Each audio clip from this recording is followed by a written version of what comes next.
Tell me how you really feel. Oh yeah.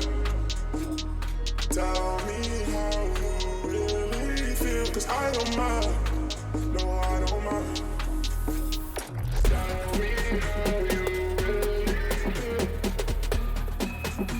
Oh yeah.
Back to the sound.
Back to the sound.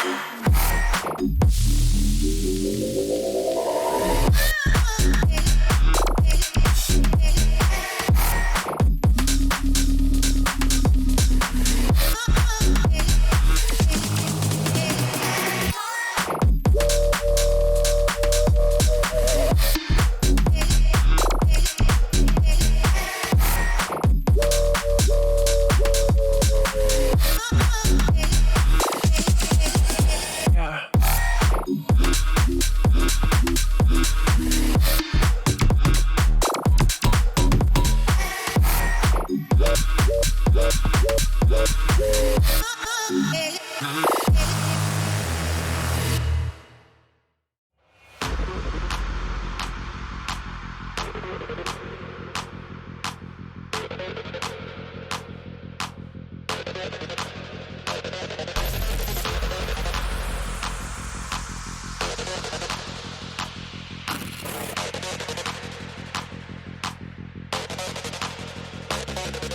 you hear me? We could be legend. I have nothing to lose. Nothing can stop me. I'm all the way up. Wake up. I know what's real. Escape reality. Hardwired.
We used to look up at the sky and wonder at our place in the stars. This is the world you've made yourself.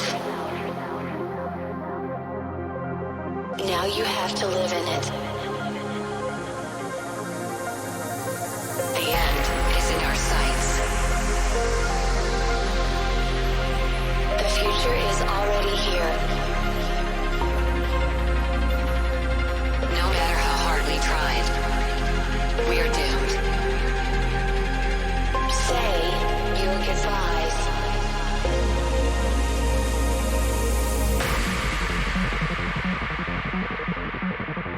Brace yourself. I can see the end inside.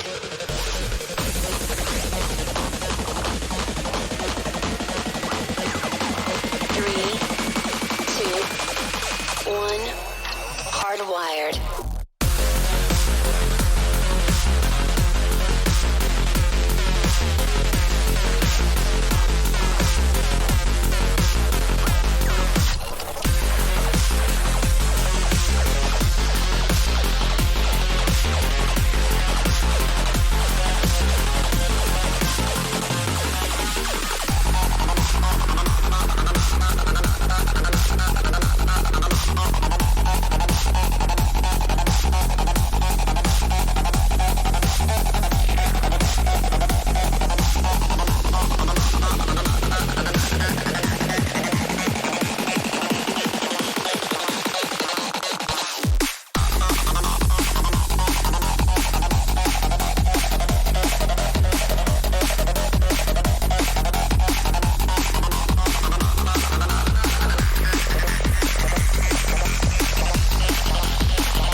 disconnect.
One shot,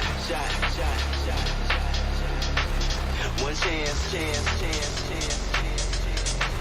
One shot, one chance, one move, one dance. One shot, one chance, one move, one dance.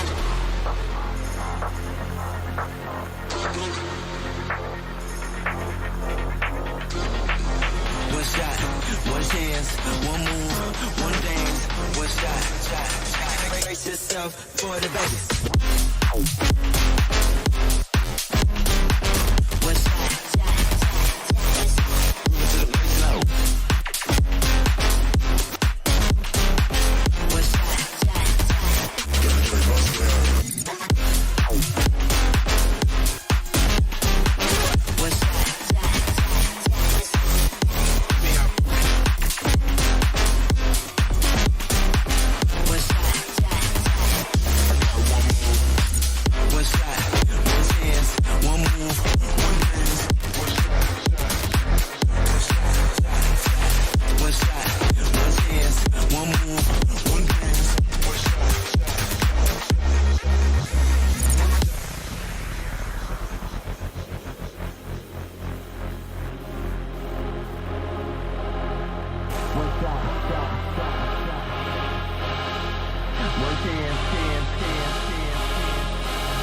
For the Vegas.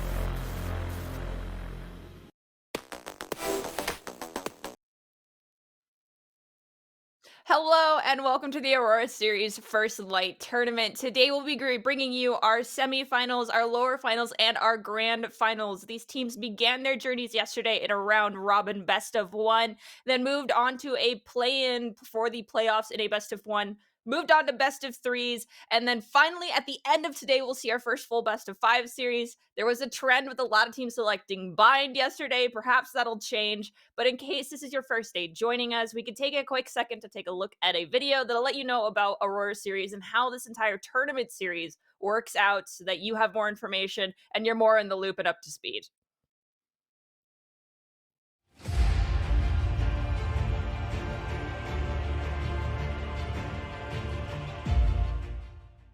Welcome to the Aurora series, a brand new collegiate marginalized gender Valorant circuit. We're eager to show you all what we've been working on. So before registration goes live, let's break down how it all works. The Aurora series is a tournament circuit, which means that multiple events will all ladder into one another. And this starts with our open qualifier stage. The first 3 events of Aurora series will be the open qualifier. 3 tournaments where any collegiate marginalized gender team can fight to be the best. These events will all run with the same format. Each event in the open qualifier stage will have a cap of 32 teams per event. Once registration closes, teams will be divided into groups, where they will fight through a best of one round-robin style group stage to make it into the single elimination bracket stage. Group sizes and the number of teams that qualify from them will vary based upon the number of entered teams. The quarterfinals and semifinals will be best of 3, while our main event grand final will be a full-length feature best of 5. Even if your team doesn't make it all the way to the top during first light, be sure to stick together. Teams placing in the top 16 of any open qualifier tournament will receive circuit points, which will help qualify them out of the open qualifier after the final one has concluded. If teams change players between open qualifier events, the points will carry over and stay with the university that the team registered under. After our open qualifier concludes, we move on to the playoff stage, where the top 6 teams that have accumulated the most circuit points during the open qualifier will get some time off with a direct invite to New Dawn, Aurora Series' biggest event of the year. In the meantime, the next 8 teams on the circuit point ladder will receive an invite to Rebirth, our last chance qualifier tournament with 2 final tickets to the biggest stage of the season up for grabs. Rebirth will see these 8 teams fighting to keep their season alive. They will enter a round-robin group stage where only the top 6 teams will make it into the bracket stage. Then, as with our open qualifier events, the single elimination bracket will play out until 2 teams reach the grand finals. These 2 teams will still battle it out for seeding in the best of 5 grand finals, but both will earn a ticket to Aurora's biggest stage, New Dawn. We'll have more details on New Dawn later in the season for you, so keep your eyes peeled. We're so excited to welcome teams into the Aurora series, so here's a few final things to mention before registration opens. Teams must have at least 3 of the 5 active roster players be from the same school, instituting a 3/5 style rule, while the other 2 may be from other schools. So, grab a group of friends and get ready to play. Can your team write a legacy in the stars?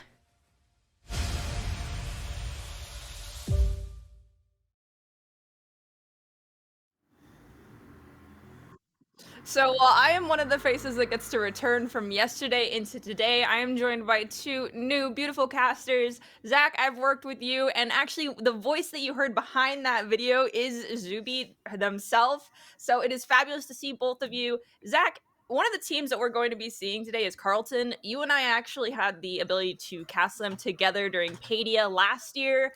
And then Zuby, I know that you've been doing a lot of research on both of these teams leading up to today. Specifically, I'm going to ask you about your request to see them on Bind. I mean, these teams just play that map so differently. They are pure opposites. So, I mean, I don't want to spoil what's to come, but if we do see Bind, it's going to be one heck of a matchup to witness. I mean, we did see a fair bit of it yesterday, if I'm not wrong, by being Yeah. picked up by multiple teams. So it would be a chance to kind of prove like who is the best on this particular map at the very least. So for that reason, I hope that we do also get to see Bind. Well, ultimately, it is up to the 2 teams, and thankfully, this is the second day, so there's going to be no hiccups with regards to teams accidentally banning a map well, saying they want a map too early. But it is a full best of 3 series, so they'll have multiple opportunities to show us what they got, whether that be on Bind. Seems to be the other secondary favorite of Ascent is also in the loop, and a lot of hard bans coming out on Icebox. Perhaps we'll see Split. I don't know, but I do believe the teams have come to a consensus on which maps are out and which maps they'll be playing. So I'll leave it to the 2 of you to call all the action, and I'll be back here after the end of the first map. Yeah. I mean, Zach, I feel like with these 2 teams, there is only one map that overlaps what they've both played, and that is Bind. On the other side of things, the rest of the maps, they both have not played thus far in Aurora Series First Light. So it makes it a little bit more interesting to see that we might not have a prediction on how a team is going to perform or what strategies they're going to pull out for some of these potential map picks. Yeah, I think one of the great points that you brought up was that a lot of these maps haven't quite been seen yet. So I'm especially interested to see what they are going to be picking up. Right off the bat, you do see Split and Breeze both get taken out, and it's super interesting to see that it's going to be Carleton picking up that Icebox for map number 1. Ooh. Now, this map just came back into rotation after the last patch kind of went live, and it's a map that has seen some changes coming around, especially towards that mid area. So I'm definitely excited to see how this one will play out since we haven't seen it before from either team, but there you go, Zobi. We got our Bind. Yeah, and I mean, even the bans make sense. They're banning one of the strong maps that, like, for example, Carleton bans Split, which, you know, University of North Texas is 2-0 on, and it's the same vice versa. North Texas bans Breeze, which, you know, Carleton FE is 2-0 on. And then we do get the blessed Bind in this case. I'm not gonna call it cursed like Enema and Jen said yesterday, because, like I said, this is the most competitive map we're gonna see. Both of these teams are 2-0 on it in first leg. They both play it so differently. One team running, a double duelist, and the other kind of running that typical double controller. And then finally, we're gonna end on, the bread and butter of Valorant, Ascent.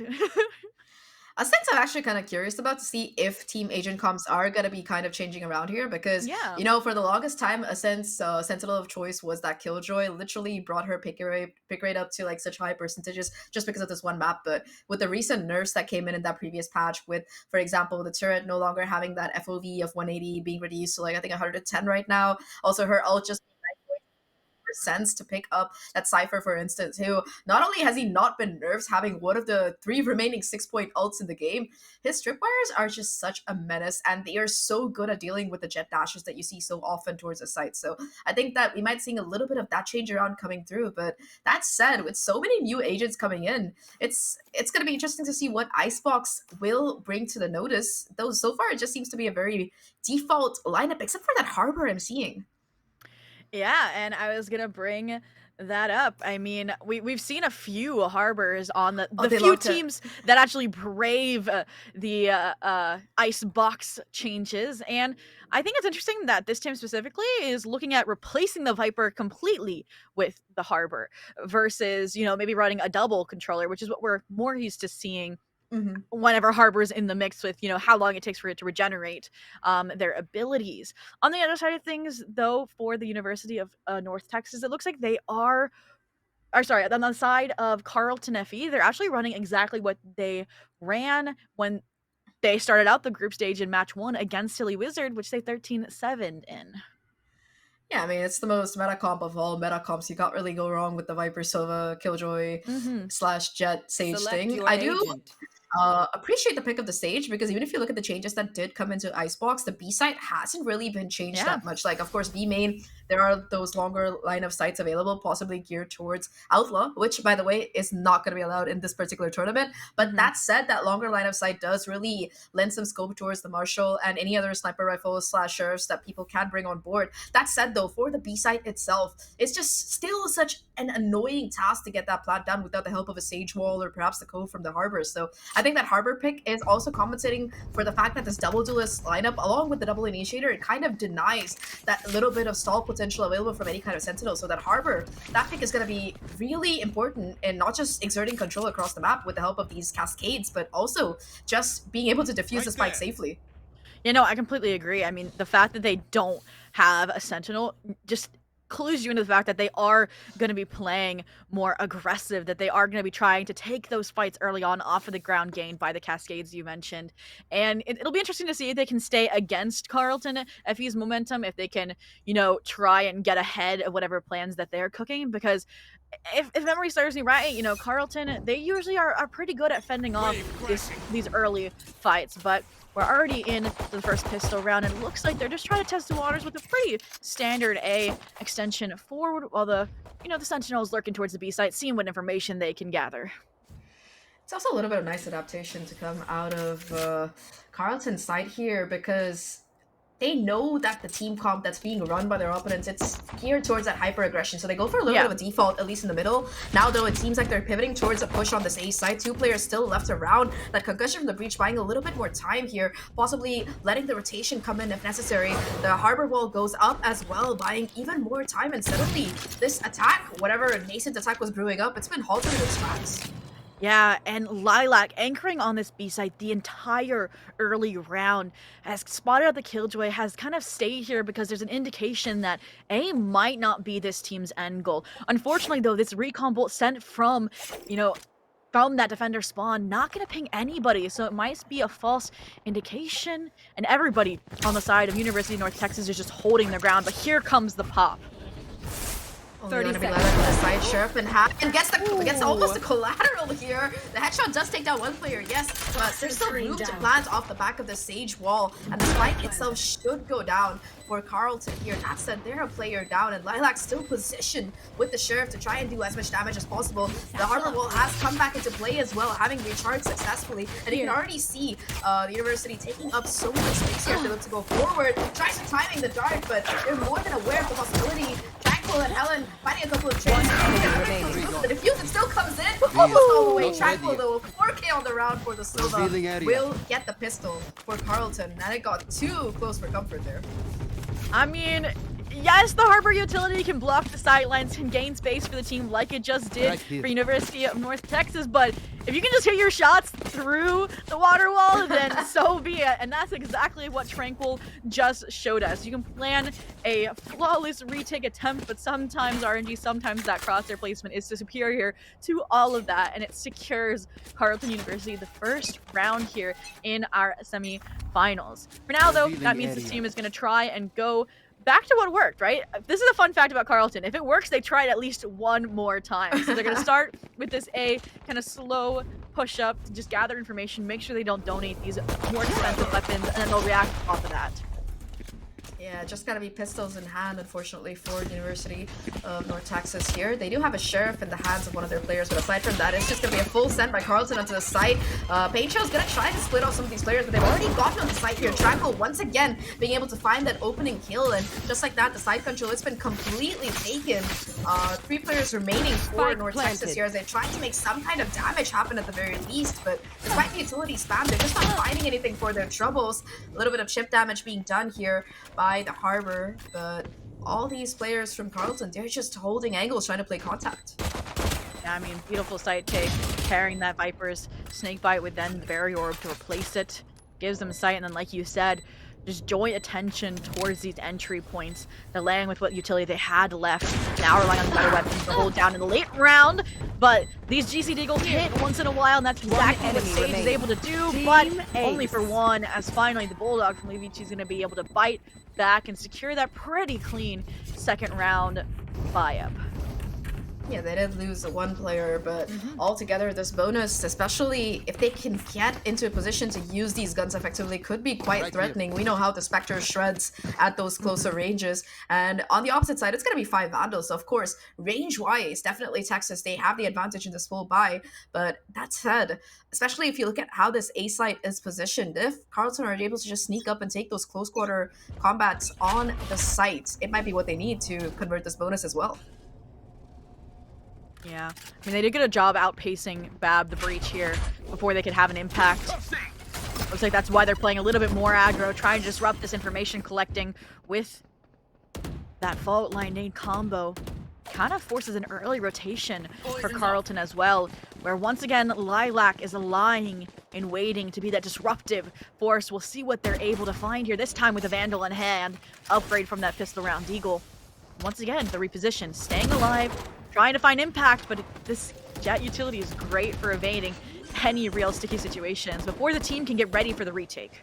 Spike planted. For Carleton, at least, the important thing is they got the spike down, and now we're looking at a full 5-on-5 retake here. Of course, still weapon advantage significantly in the hands of Texas here. But that said, with the spike being stuck down, all they really have to do is buy enough time before the defuse really has a chance to come in. A beautiful aftershock, at least, to try and push these players out of position. But Flame coming in through mid already, it's going to buy so much time for quite a bit of damage as well. 2 players remain. Make that 1 for Carleton's side.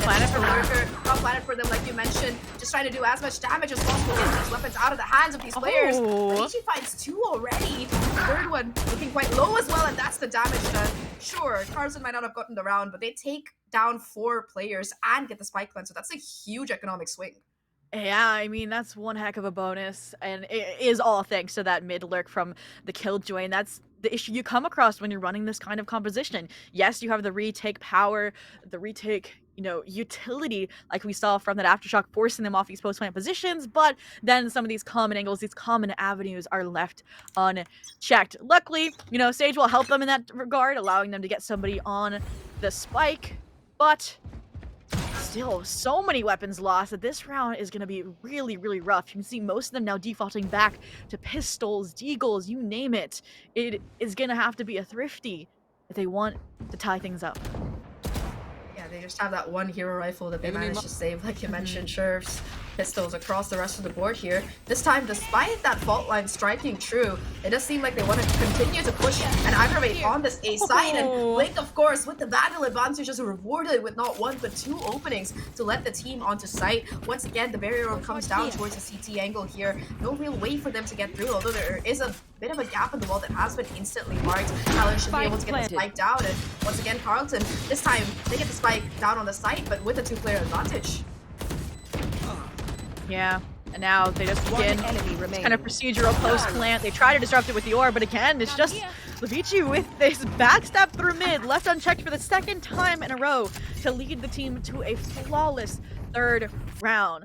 Luckily, as mentioned, it was kind of an eco round to save, so now we're going to be seeing more of a rifle-on-rifle round for the true first time in this game. It'll be a chance to kind of solidify Carlton taking a lead early on their map pick, or it'll kind of set us into this cat and mouse game where we might kind of have a back and forth based on the flow of the economy. For now, though, I mean, first ultimate's on the table. It's only going to strengthen the post-plant situation with that Hunter's Fury, but Jelly has other plans, right? If the Breach utility can't stall the poach, they will. But look who's just as prepared. Carlton knows the aggression is coming, handles it beautifully, and are going to follow up and still go for this A hit. Not only that, I think that with that kill, the Killjoy does have a lockdown available. Now, 4v4, as at least Jelly is able to find a trade here, still anchoring down on that backside. Might be a good time to pop that lockdown, especially, I think, even with the changes, it does cover this A side fully, but instead, it's going to be a quick push towards B instead. They are going to be at least making sure that nobody's taken mid control or pushed through B towards spawn quite yet. Although looking at the angles that Tactics are holding right now, it's very passive. They kind of put all of their eggs into this A mid basket, just banking on the fact that they will have that information from their Sova on B. But looking at the ultimates, at least in this particular round, Carlton, they seem to hold the cards with not just that lockdown, but also that Hunter's Fury available for that post spot. Yeah, I liked the forward position from Sage, but it was more just to gather, I think, that ult torp, because they now have their Hunter's Fury online to deny the plant and buy their team the time to rotate. And I kind of like that they're finally addressing mid, right? Bab was watching it for a while, but still somehow the Viper was able to creep up into Tube. So that's going to be a late round advantage for Carlton here. But let's see if they can at least take the site here, because they look like they're going for another rotation back towards A. Yeah, I mean, they've done the baiting. The problem is if there's going to be enough time here. Nobody on A site to try and deny the plant. This lurk as well from Helen, unfortunately, not going to find too much fruit here. However, the rotation, there's going to be enough time to get that spike plant down at the very least. So Carlton still have a chance to kind of play for this post plant. They have their moldies on the spike. They have that locked in available, and they have both their moldies and the Hunter's Fury in that post plant as well. So it's going to come down to how much time they can buy. And in the meantime, the rotation, it's already kicking in for Texas. Yeah, but Bab is worried there's another Lark player here. And you mentioned the lockdown, but the Hunter's Fury is a great counter for that. So I'm guessing they want Levici to hold on to it for a future round.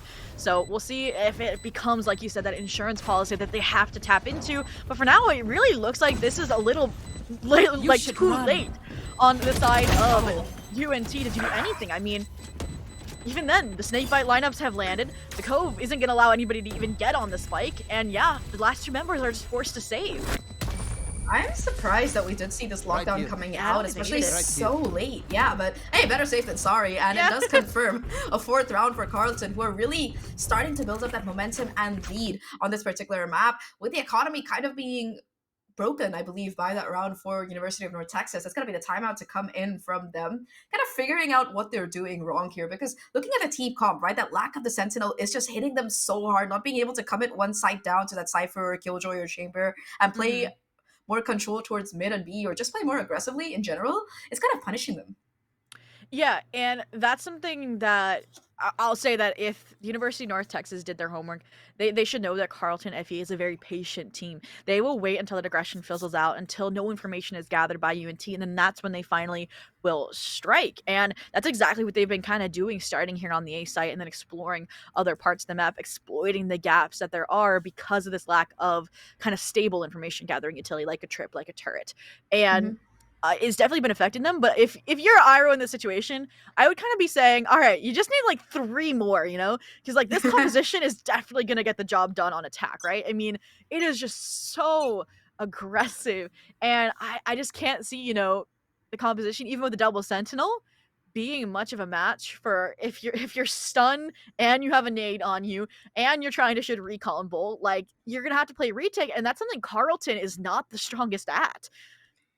Yeah, we've seen that before. One more thing that I'd like to highlight is just that lack of a sentinel like I was talking about. It's just so free at giving these lurks to the hands of Carlton. They've been really good at just getting that information from their positioning. Like Helen, for example, called the rotation over towards B, and that let them pivot towards A instead. Now, once again, eco round coming in for University of North Texas. Bladestorm in the hands of Lilac is going to be pushing aggressively out here, looking for perhaps a pick, but nobody is hanging around towards that B side, so all that space being taken, not really going to find much in that regard. But this drone, it spots out both of these players here, and that's going to be the cue for Blink to kind of bum rush the site.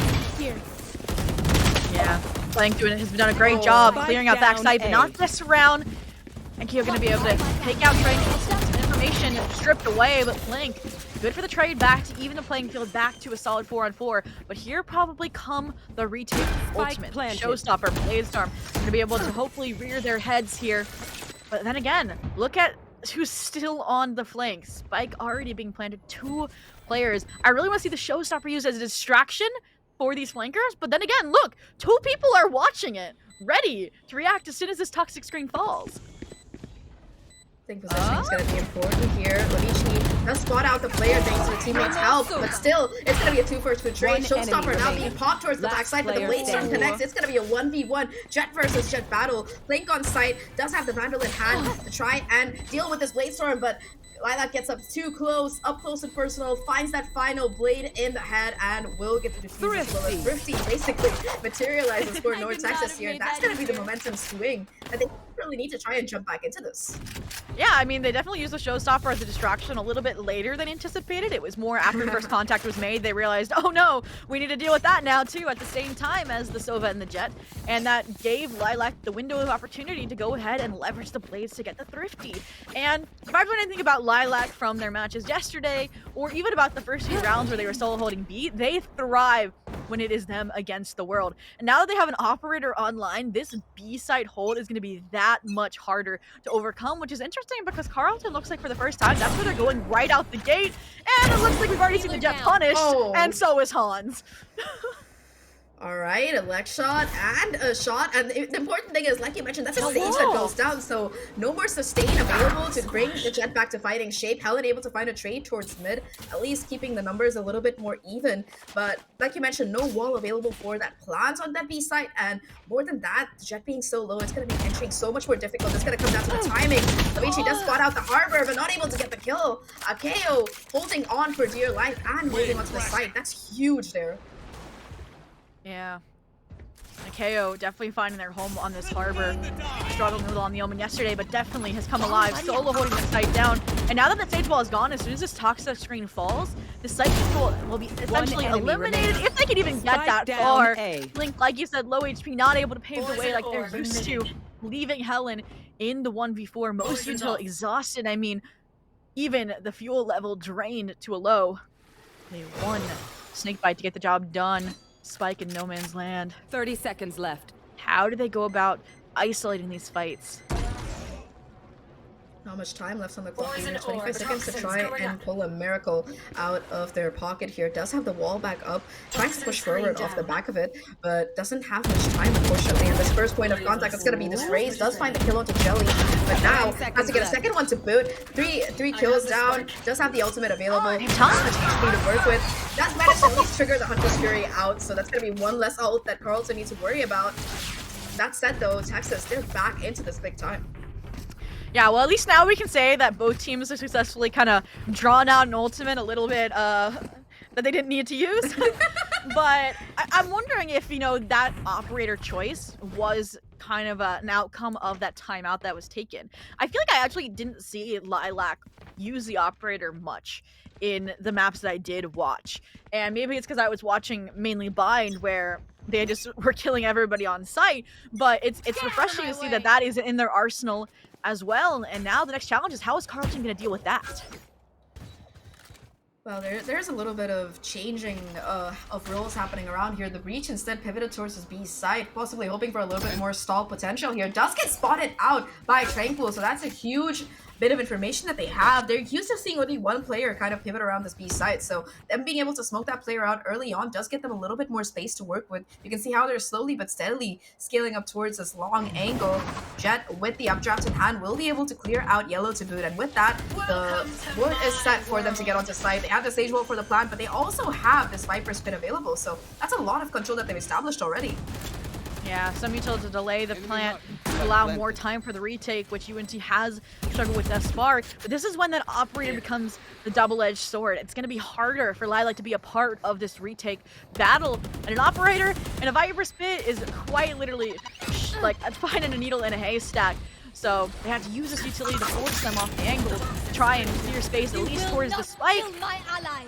And I mean, the resurrection's not going to help them in any regard, but just like that, they find the Viper, and suddenly things are turned on their head as even the Hunter's Fury is forced out. Oh, you can see them trying to go forward. Half the defuse already stuck in, and the cleanup is ready as well. Lilac with 3 kills with the operator. We talked about how the operator might not have its reward, but with that Viper spin being taken down so early in the round here, it was all Lilac needed to just capitalize and find those kills. And now we're tied up for 3 consecutive rounds coming in for University of North Texas here, and they look to be completely in control. Economy on the back foot for Carlton. Gotta be having to go in for a bit of a save round here. No ultimates to kind of make up for that either, and They used them all that round. yeah, they just smoked it through. Wow. And I mean, Lilac definitely got the spotlight last round with the 3K on the op, but it was Jelly, who's literally only 1 kill behind them, that dropped the pit to enable them to put Lilac right back into the fight. And I love that they're repositioning Lilac every round to keep Carlton FE guessing, but this time they guessed correctly. The operator's not here, only Jelly, this off-angle position.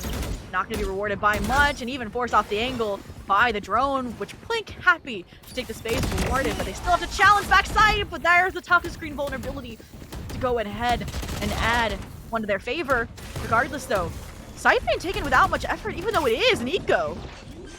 Yeah, that's Spectre. We talked about it. Close combat, it can be so deadly here. Finally, Jelly manages to shut Plate down, but still Carlton, they have the numbers advantage in this post plan. A couple of players holding out on site as well. Jelly looking to go aggressive. Has to be careful about backside here. Lilac finds one. Not sure about the second player here. Does spawn her out though, and that's a huge kill coming in. Still a 2v2 kind of play. Both players towards me, and Jelly gets all of them. We were just talking about how Jelly is just 1 kill below Lilac, and I think Jelly took that personally because that's gonna be Jelly sitting on top of the leaderboard away now. Yeah, I was gonna say, it's Jelly's show, and now that was just so clean from taking advantage of the next position to then completely collapsing on the players who are typically trying to play that post plant. And even the cherry on top, they're a good team player. They collect the operator to head back to Lilac's loving hands. And I mean, I do feel like that was a little bit of a blunder from Carlton's side, right? And I mean, yes, Jelly went huge, but like there was obviously a miscommunication. I mean, you saw the Viper shooting at the Rays, but then you had Hans looking a little bit lost, like they didn't realize somebody was above them. So that's probably what this timeout is. It's like, all right, we just made a mistake. We need to clear our heads. We need to focus up. Because what they've been doing previously has been working if they just avoid the operator is the best way to put it. So, I mean, I'm trying to figure out what they can kind of change. I mean, obviously timing between, a stage wall falling and a Viper utility getting utilized can be rough to manage the cycles with. So, I mean, they need to fill these gaps with, say, a cloudburst, with, the utility that they have, like the shock darts, the swarm grenades, the snake bites. Mainly they've been using those to kind of solidify the plant, but hopefully they can try and save them for a little bit later in the round. Yeah, I think that one more thing that North Texas have gotten a little bit more comfortable on is exactly that retake situation. Like a lot of these rounds before, you saw Carlton just testing the waters, trying to find a pick before they really decided where they wanted to commit. But you can also see the adaptation coming in from Texas here, playing a little bit further back, willing to just trade these kills if possible, but not give them anything for free. And because they have so many players available in that retake situation, they just have so much util to work with, whether it's the recons, whether it's the stuns, the raise grenades, all of that. It's just been so pivotal in taking back that space that Carlton earned with great difficulty. And I think that kind of adaptation is kind of what has really succeeded for them. Now, once again, Carlton back to their slow play methodologies. The turret does get broken early on here, but Lilac's operator still hasn't been smoked out. So if Lilac can go early here, aggressive, find a kill or two, that might be huge. I do like them having somebody else play mid in addition to the Sova, though. Jelly here almost spotting Helen out, but they continue this mid position escapade. See how long it lasts. I mean, we've seen the late round lurk from them there before. It didn't really pan out because Bab was on top of it. We'll see if they get their time to strike this time around, especially when the main efforts are directed towards A. It should lead to some rotations, but here it is. The thoroughness from UNT, but shots reign truer than knowledge in this case. Now, we have an indication that there's a lurk mid, but not much they can do when Spike is going down A, and they're just going to have to retake. Planted. That's even what they want to do. I mean, it's already a 3v5, but you have Blades, you have Rolling Thunder. It's possible. Oh, not the Levici lurk again! It strikes back!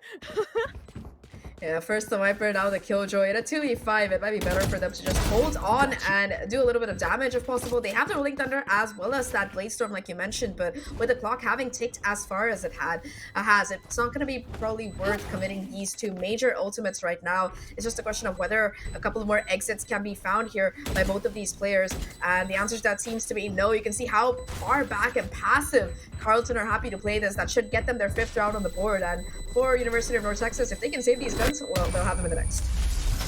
Yeah, I think even though they give up the lead, tying things back to a 5-5, they're in a pretty good position. I mean, Operator's clearly been a thorn in their side. They're charging up some key ultimates to make sure that they can strengthen the retake. I mean, they're even one off from the Reckoning, per se. So it's going to get a lot harder for Carlton to rely on these post-plant mollies, which, I mean, they're doing exactly what I said that I wanted them to do after the timeout, which was to save as much utility as they can. Because previously you saw them kind of when that stage wall was getting broken, exhausting the mollies to fill the gap there. And instead, now you have the Viper, like you said, playing that safe position and using those pixel-perfect lineups from a safe distance. And I mean, the fact that they're still able to play lineups after being this mid-aggressor is insane to me. Yeah, I mean, they've been really good at finding the gaps so far. You can see that, once again, Texas, they're trying to fight for that early mid control, possibly deny the value from these lurks here, and they've invested so much in pursuit of exactly that. In particular, I think exhausting both those shock darts and that drone is going to make that retake much more difficult here, especially with 2 players being positioned towards this main area. The Spike itself, though, it seems to be kind of undecided where exactly it wants to go. A couple of players from Carlton have pushed up towards A, of course. They found the site being empty, but unless Plink finds this opening, I don't think they're going to be committing much further. You can see them just kind of lying in wait, hoping for some aggression to come out of Texas's side, but neither side so far committing too far ahead. Yeah, and I think my eyes are going to be on Akeo here as Levici's lurk strikes again, but because they're the one that's been kind of solo holding this A site, and that determines kind of the momentum of the late round game. But for now, it's Lilac. Gets one with the op. Spike position confirmed, but they are not done hunting. Blades are out. They're going for everybody. Finally, reining themselves in, realizing they have numbers thoroughly in their favor. They're going to make sure they keep the advantage. But in the meantime, Hans never left the A site. So that control's been established thanks to the barrier orb. With only 10 seconds left, though, you have a showstopper. This could spell disaster for you. They just stop the plan and it's over. Even if they do die, they're a hero, a martyr. And just like that, it's around and the lead back to University of North Texas. Oh, I saw the writing on the wall. The moment I saw a range rotator, I was like, all right, 10 seconds left, showstopper, plan's not gonna come in, and it will be a 6-5. The lead kept in favor of North Texas here. And in this final round, both teams are still gonna have the economy to buy up here. Ultimate-wise, I think Levici, with the help of that lockdown, could push them onto A side or buy a little bit more time, but look what's still in the hands of North Texas. Bab has had this Rolling Thunder for the last like 4 or 5 rounds, and they haven't really had a chance to use it. So hopefully this time they will, because it's the last round. You might as well use it, you know. I'm sorry, before the action start, what is diet milk? Did you see that in the kitchen? Diet milk? What is diet milk? I don't know if I want to know, honestly. It doesn't sound very appealing. You should. Maybe Well, like I milk, mean, fat milk? with how strong these players have been, I'm sure that they've had their milk this morning. Their hearty breakfast. Probably before not coming to diet. compete in Aurora series. But I agree with you. It's the last round. Might as well use the ultimates, lockdown, to get an easy A site take. We know the post plan has been strong for Carlton, but like you said, Rolling Thunder's prepped and ready to go. And this is the best situation you can ask for it, right? 5 players alive, 5 people retaking. The question is, when will it get utilized? Oh, this mid push though. That's it's gonna dangerous. Pop out. Yeah, that's a little bit hasty, and Helen being able to Helen going down there is huge right now because that's going to mean that there's no more Viper utility available in that close spot. Still have to deal with the timings and the Killjoy utility here. Bit of a distraction as Blink is able to find that first kill. Still looking to play forward, but now the Rolling Thunder connects here, doing so much damage, and Lilac able to find that huge opening kill. The fuse starts to come in. The Lurk coming in through mid as well. Has to stop it right now, and it might be everything here. Hands on the Lurk finds two, but it's not going to be enough. Half of the fuse has been stuck, and there's going to be just enough time, I think, to get it through. 1.8 seconds. That was all that remained. And North Texas from, I think it was a 1-3 or a 1-4 start, they're able to bounce back. It doesn't even take the lead again. Yeah. Snack time. There it is, the 1-4 that you mentioned.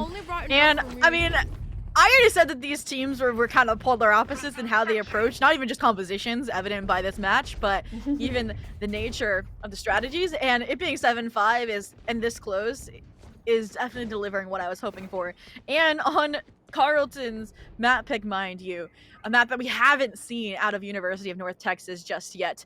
And I mean, what's interesting to me is like how looking at University of North Texas, you see those standout players like Jelly, like Lilac at the top of the leaderboard, versus the numbers are a bit closer on the side of Carleton. It's just showing how it's more of a team effort there versus these kind of standout duelists for UNT.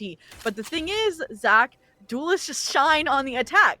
And that's where UNT now is. So the fact that they have number advantage going in to the playground for Jelly and Lilac scares me, and I think it scares Carleton. Carl says, yeah, probably that's why they're looking to get a little bit proactive here. You can see Plink kind of just holding down the fort, but that drop, it's going to be heard by these attackers right now. Lilac and Plink both looking for that head-to-head fight here. The first shot not exactly connecting, but the second one does. Plink gets that first kill, tries to hop away. Lilac there for the immediate refrag. And now with the Jet being taken out of the equation, it is the cue kind of for the rest of the players to try and rush the site here. A lot of utility being dumped on both sides, and with this harbor wall coming through as well, the high tide possibly trying to net them enough space on site to go forward. The Cascade letting them scale up here, but there's still two players looking to lock down the site from the side of Carleton. The moment this high tide goes down, it's going to be so dangerous unless they can isolate these fights somehow, and they do. They come out with the numbers on top, and now it's just Leviti on the flank. A 1v3 to try and close out. Finds the first, does spot out the second player, but now they know exactly where they are. Yeah, I was going to say, Levici cracking the code, the weakness of the team composition already on the pistol by being that flank. But it's realized even after one player falls, and Lilac showing why we mentioned, hey, we're going to thrive on this half with the 3K to open things up with the Deagle. And, I mean, that's already going to start charging up that Bladestorm, which could be really useful in one of these early rounds to kind of solidify, you know, double digits or even put Carleton away on their own map pick. So it's scary for them to be getting the frags this early on, and we'll see if it has an impact later on. I mean, it already has an impact. Look, they're the one going with the hero rifle. That wouldn't have been possible without the 3K. And full armor. Like, that's insane. Let's see what they do with it.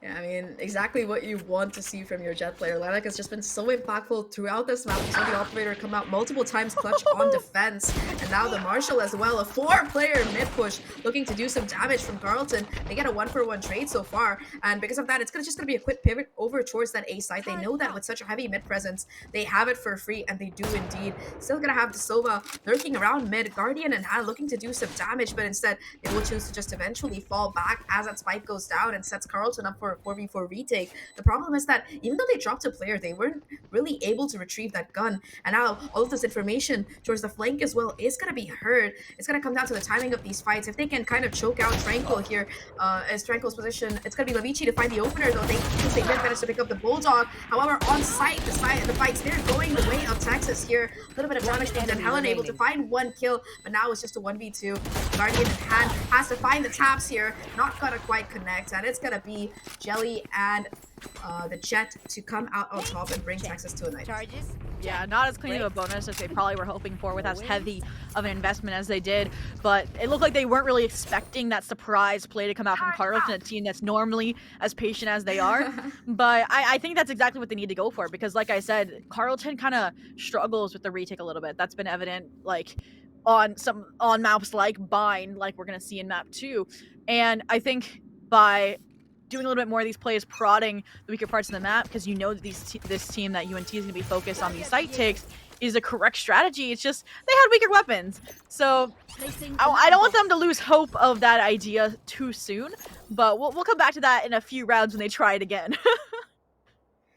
Yeah, I mean, this bonus, it does have, oh, the timing here, it could be huge depending on how it goes, but that said, the Sage Wall, this barrier orbit's just gonna stop them right in their tracks. They don't really want to give away that they're here by breaking it, or at least create a false impression, but they're gonna have to expend so much utility to clear out these close corners, so that's already the boom bot that's been dealt with here, utility for utility trade, as they look to aggress towards B. Now, like I was saying before, bonus wise, this is still such a hefty purchase because not only do they have that vandal that the Jet had, Lilac had, they still also do have a couple of guardians in the back pocket. So these range fights, they're not at such a huge disadvantage as you think, though.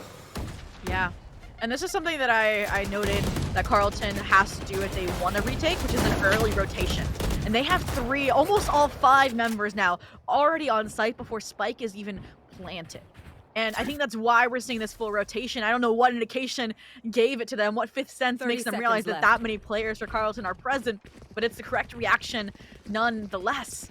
And my eyes are going to be on this Jelly lurk, but also it does scare me that they might not have as much site take potential for this A hit, especially when the rotation back day has been just as fast from Carlton.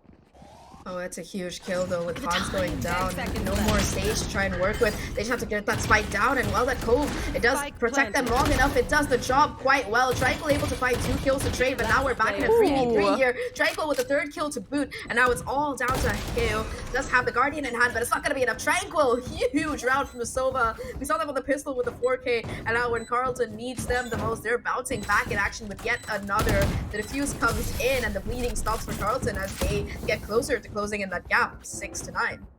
Tranquil denying the double digits, and they did exactly what I mentioned, which was they need to flood retake faster than UNT has time to set up in those post-plant positions, because that's when that kind of barrier of it being hard for them to manage gets crossed. And Tranquil led the charge in that regard, not afraid, like you said, to challenge that orb for the plant. And I was going to say that the harbor pick is smart because it kind of replaces the Sage Wall's functionality in that regard, but with how much pressure was being applied from Carlton, it shows that it definitely is not as strong or does not have as much HP and impact as that barrier orb truly does on the attack. But for now, looks like they're changing the strategy for UNT, right? If one thing doesn't work, they deepen the playbook. This time, it's more of split. Spike's even going mid here, but that's where that Killjoy utility is. Like I mentioned before, that was lacking from UNT, this stable utility information gathering. And it's going to spot out this kitchen push just as equally with the turret present. Oh, but Jelly spots out the turret, so not gonna give away their position quite yet. Has quite a bit of control towards this mid area, this mid pocket, but that pain shells, it is gonna push them a little bit back at least. And in the meantime, Bab able to just lurk their way onto this B side. Timing's gonna be everything. They spot out that first player, but not able to get the kill onto Hans. It's gonna be Hans, in fact, to find out a KO here. Unfortunately, has to reload at the worst time. Levici able to come in and get the trade. Spike gonna be dropped on that B side. And the 2 remaining players, they're just looking to find a couple of kills towards mid and A. At least Jelly able to find 2 openers, but with 30 seconds left and the spike in their control, they're going to be able to get it down on side. That's going to give Jelly the showstopper as well. So even with the numbers being down, there's a chance here for UNT to clutch it out. If any 2 players of UNT can do it, it is this duo. I kind of wish they gave the stinger to Jelly since they're likely the one to throw their life away with the showstopper like now. But the 2K might just get the job done. They're on for an ace, but Helen denies it. But back turn, they don't know where Lilac is, and the stinger is enough to get the job done to secure double digits for the University of North Texas. Yo, what was that showstopper? Not one, but both kills, and more than that, you were talking about how the stinger should have been swapped out. Well, I think Lilac's positioning there. Apparently not, yeah. Lilac was just ready to play on site. Lilac was like, yo, Jelly, you take care of CT, scare them a little with the showstopper, make them jump onto you, and the stinger in close range is just gonna absolutely melt these players. Exactly what was needed by University of North Texas to power through there. And you said it, if any 2 players are gonna clutch a 2v3 in an eco round, it's gonna be these 2, and they do it in with style. fireworks, yeah. I mean, okay, to be fair, my ultimate as a Raze would never hit those 2 players, even if it hit the same exact spot. Yeah, that's why we're I don't know why. It's okay. Like, they seem so far away. But what's not far away is this 5% push-up from Carlton into A. So an uninhabited B site is getting reckoned upon, while Jelly's lurking mid and is just gonna try and go for another ace. Only 2 to count 4. Han's gonna get a quick little upgrade, but even then, once they realize where these players are coming from, the Rolling Thunder's online. So they choose to invest it like I said, a big if, then it should be Right a there. really easy round to lock down. I mean, look at how forward they are, cutting off these rotation avenues already. Tranquil though, still with the Sheriff, able to get one. The shot not quite connecting as well. A lot of damage being taken by Bab here, who has to try and stall out these players pushing in. Does have the utility to do with first the flash and then the concussion. However, Akeo able to find a huge kill onto Levici here on the flank. Now the clock is winding down. Akeo takes down Hans as well. And just like that, a second of hope that shimmered for Carlton is gonna be snuffed out for this round. 11-6, 2 rounds now for University of North Texas to steal this map away from their opponents. And that's the second timeout to be called here, this time by Tranquil, to try and stop the bleeding. Now, looking at how this game has been playing out so far, I think that for North Texas' side, it's very simple. It comes down to the 1v1s that they're able to consistently win. I think after this game, if you look at the number of first bloods that Jelly as well as Lilac have, I'm willing to bet that the sum of them is going to be outstripping everybody else by far. Yeah, and I mean, that last round, right? It looked like UNT stumbled for a second, right? And it looked like Carlton might have had something cooking, and then UNT was like, all right, fall back, regroup, bunker down, and hold on. And that's exactly what they did. Mainly, I think Bab was the one who realized, wait, I have all this utility to use, especially someone who, like we said before, was holding on to, like, the Rolling Thunder, per se, for so long, that the fact that they're figuring out their timing on the utility a lot better is definitely helping them. And I think that's what's propelled them onto this 11-6. So I'm wondering, like, what Carlton is discussing to try and battle this breach utility, because it's definitely been the major stall factor for UNT on these retakes. And Carlton, like I said, already has, like, retake not being a strong suit, so when they're up against the clock as well, it becomes 10 times harder. This time, though, they have quite a bit in their favor. First of all, the glass cannon operator going to be coming out for Plink here. We haven't seen much of a chance for that operator to come online for Carlton until now, and this is arguably Plink's first and last chance, if they don't succeed this time around, to have this gun online. Going to be pivoted towards Beam. Also, the retake ultimates from Carlton are available to a reasonable extent. The lockdown in particular is what I have my eyes on, so making sure that that Killjoy stays alive until the end of the round or until that retake situation is going to be very important here. Also, Hunter's Fury available to deny that plan to come through, and aware of all of these, you do see a little bit of a change of pace coming out of North Texas, playing super slowly here, hoping for a mistake, someone to keep their head out of Carlton's side, and they've been so deliberate and careful about how they want to scale up. Yeah, and even more deliberate now. They've cracked the code on the Killjoy utility. So that's just one more mark working against Carlton in this regard. They try to replace it with Killjoy themselves. They're putting themselves on the line, but even then, like you said, UNT just has this map pretty much figured out. The only difference, right, is the operator now in Plink's hand, but they cannot bring the same impact that Lilac previously did. Oh, Vici no. also trying to hold down this site, unable to. Tranquil, Tranquil. again, we said it, they deliver when Carlton needs it most, and this is no exception. That even brings the Hunter's Fury into the mix to try and deny the plan, but it only causes them to go running for the hills to change this post-plant positioning. Regardless, though, still a 2v3 favoring Carlton. And even though they don't have that lockdown, they still have the players to work with here. The Resurrection comes through as well as safe res to boot. So now it's a 4v2 that we're looking at here as they try to play for time. A beautiful snake bite to push Akeo out of that position, and now it's just a 1v4. The spam comes in. Batman says he's denied the defuse temporarily, but half the defuse has come through in a 1v4 with so much time remaining. It's pretty much a done deal. Heroics from Tranquil keep the map and match point from slipping out of the hands of Carlton here. And can we see that 1v3 basically spray transfer coming in? Because I want to see it again. That was nasty. I wish, bro. There'll definitely be a clip on the social media later. That's for sure. Yeah, this one has to go there for sure. Because that saved the round. That might have saved the game. I mean, map point, all it takes is one mistake, and your map pick is down the drain. And going into a map that says coin flip as bind is going to be like Carlton desperately wants and needs this map in my mind. But for now, they recover the operator, so Plink gets its second chance to redeem themselves, and they're going to try and force them into the operator as well by reinforcing the A defense with this Viper's Pit. But Lilac has a counter to it. It's called the Blades. It's called going mid here off the Cascade. And Levici's been challenged before and has fallen prematurely. We'll see if that happens here again, or if they've learned how to navigate this pressure better after the last round's shortcomings. One thing I like that I'm seeing from North Texas here is how consistently they're putting pressure on mid. Like in a composition like Carlton's, where a lot of your utility, especially from your Killjoy, is used to hold that down. If they can take care of that utility in the early round, it just opens up so much more lanes for North Texas to kind of try and exploit here. That said, though, they stick their heads out a little bit too much, too wide, and Tranquil immediately there for the punish. They've been the linchpin for Carlton at making this mid stay safe, and they've been so successful so far. Look at this impact. They're doing everything, bro. Every single angle that UNT's trying to take advantage of, Tranquil is there in some degree. I mean, even look at this. They're the ones spearheading the fight against Bab on mid. Like, re-swing. You don't need Levici to take care of it for you. You got this. Go for your own ace.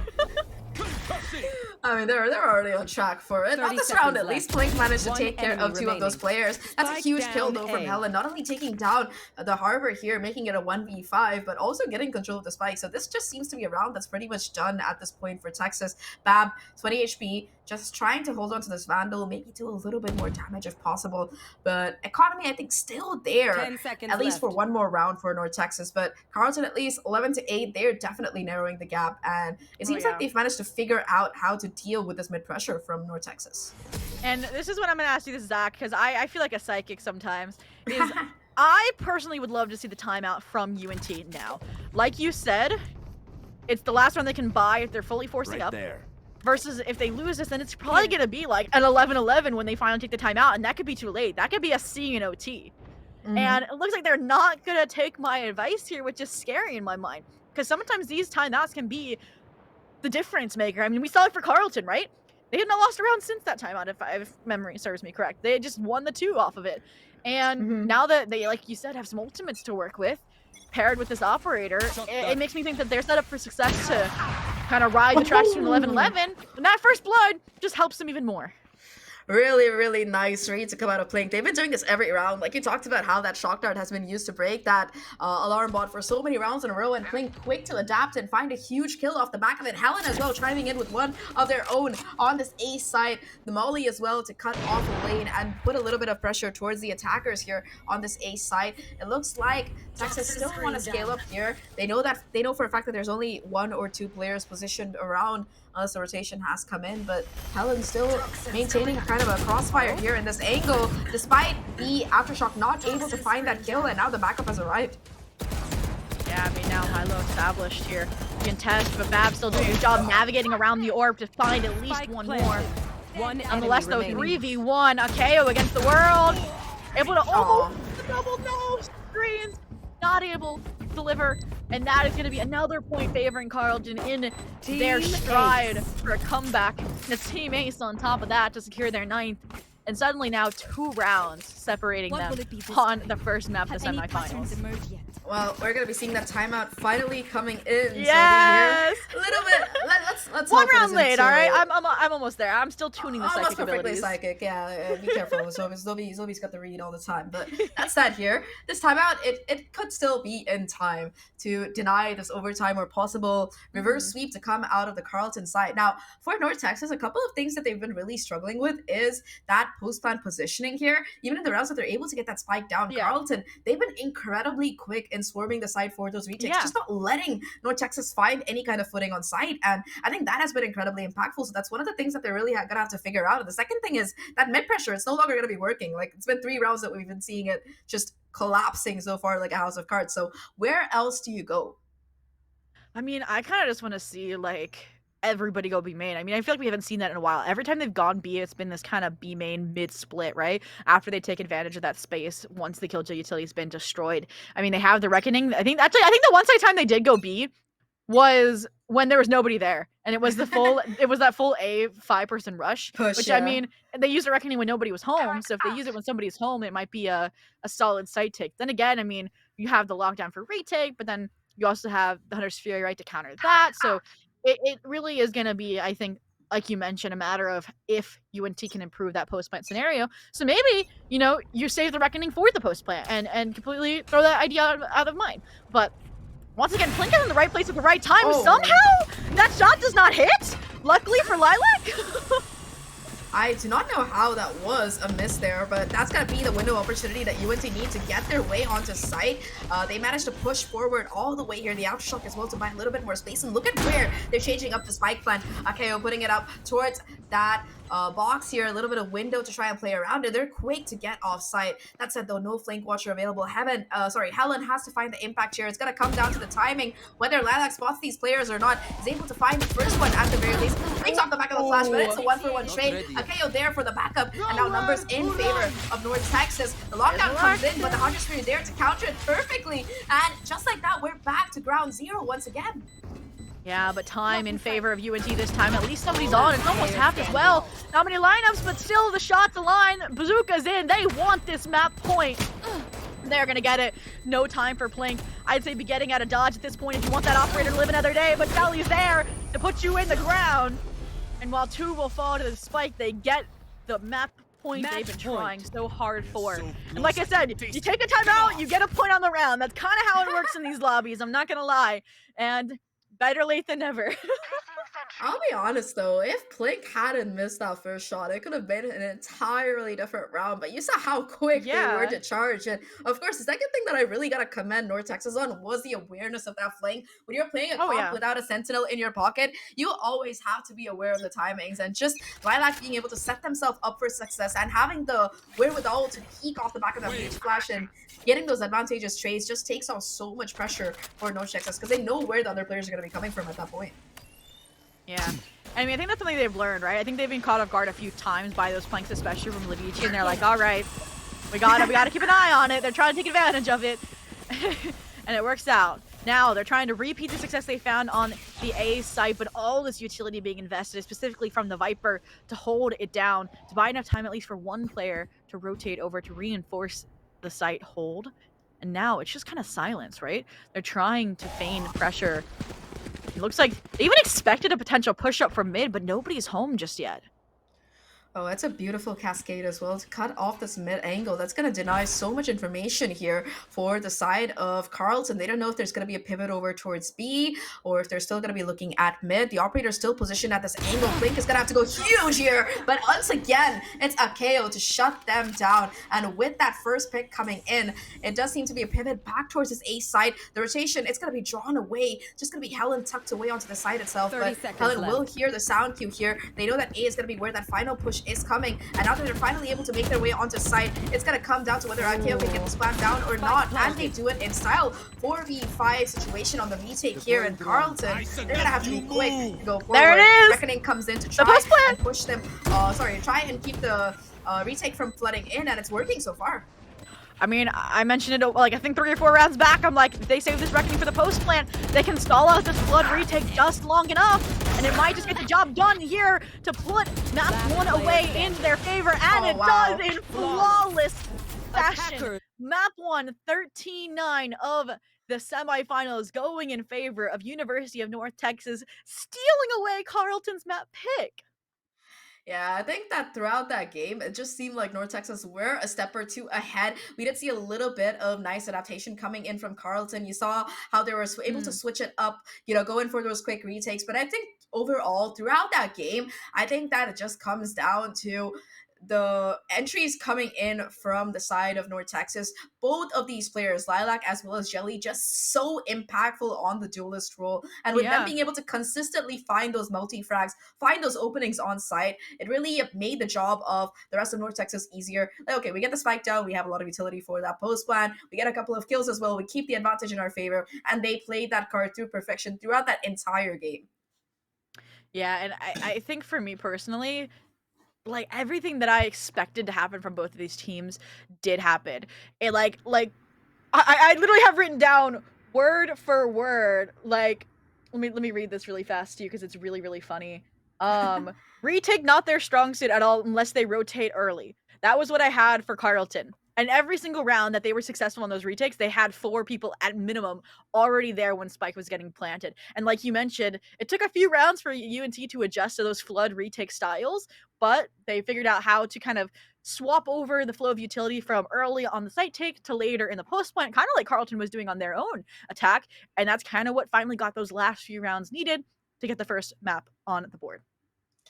Yeah, I think for Carlton now, the pressure is definitely on their heads right now. This was their map pick. They kind of Mhm. expected to have a strong icebox coming out of it. And while there were glimmers of success in a lot of these rounds, overall, I think that the main differentiator here, at least in my opinion, is the lack of success when they did have that operator. So many of those rounds you saw, if Link was able to get at least a couple of kills there, or at least get one and keep themselves alive, it would have been such a huge difference maker. But losing that operator like that, I think it was 3 times in the first 10 seconds of the round, it just made the job for Carlton so much more tough without that jet to spearhead things, especially when you consider that that's your only duelist or only agent with any kind of mobility at all. I think that for Carlton, Tranquil was definitely a player who stepped up huge in so many of these rounds. Mhm. But overall, I think just having that kind of dynamic double duelist combination who is able to just feed off of the other utility, like the double initiators that you're running, and having that controller just in the back pocket to set these players up for success as well. You just saw the entire unconventional team comp for Icebox, I would say, being played to perfection. Like each piece fit in a Yeah. particular area, and all of that together, it just made such a beautiful picture for the side of North Texas. And now we're going to be heading over to their map pick by next. And while you did mention it, Zoe, that both of these teams have a flawless record on buying, that's not going to be the case anymore today after this one. That's true. And as you mentioned, we have painted the picture of what we saw on Icebox, but it never hurts to get another perspective. So why don't we bring Nerdy Bird back in to see what they thought? Okay, so North Texas had me worried. They didn't have, no Sentinel. They pulled out Harbor and Rays. And of course, we had Carlton coming over here with that classic bread and butter composition for Icebox. And as I'm biased because I like Sage, so they had a Sage, made me happy. Mhm. But in the early stages, it was like, okay, it was back and forth a bit. But looking specifically at North Texas, production and I were discussing, it's like, okay, the lack of Sentinel, but on attack, they're a force to be reckoned with. Things were a little Yeah. awkward during the defensive rounds. They held their own, but on attack, they were absolutely oppressive. And keeping in mind that they came into this tournament first time playing together, I think they did a fabulous job. The question is, can they continue to do this when we move on to the next map? And of course, to give these players and both of you an opportunity to have a quick break and a breather, we'll actually hop to a quick break and then we'll come back with more Valorant action. So don't go anywhere. We'll see you in just a little bit.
welcome back to the Aurora Series First Light Tournament. You're watching our coverage of semifinals. We just had Map 1 go over to North Texas, and that was on Icebox, and now we're going to jump into Bind, making a resurgence from yesterday. It'll be very intriguing to see what both these teams bring out to the table for this one, considering how much we have been able to see. I know both of our casters have a lot of information regarding what we might be ending up seeing as far as agent composition, what they hope to see. With that in mind, I will leave it to the two of you to discuss that because that is your level of expertise, and I just get to sit back and watch and see all the chaos ensue. Good luck to the both of you and have fun. Yes. Zach, 2 teams enter Bind undefeated on this map. One will leave victorious, maybe even ending the semifinals early with a 2-0. And I'm gonna put it bluntly, it's gonna be an uphill battle for Carleton.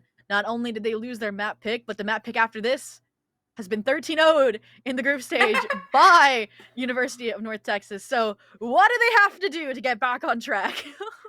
Well, honestly, I think that, like you mentioned in the previous map, one thing that we did see differentiate both of these teams is just the raw power that seems to be present in the duelist off the side of North Texas. I think that both Jelly as well as Lilac just demolished the competition. They had like 50 kills together in that previous match, if my math checks out correctly. So I think that being able to deny that kind of aggression and raw kills coming through is definitely going to be high on the priority list. But before we went into that first map, you were talking a little bit about the agent comps that we expected to see. And I think that point that you made about Carleton's double controller, that could be the solution. I guess it's devastating the duo that they have going up for North Texas.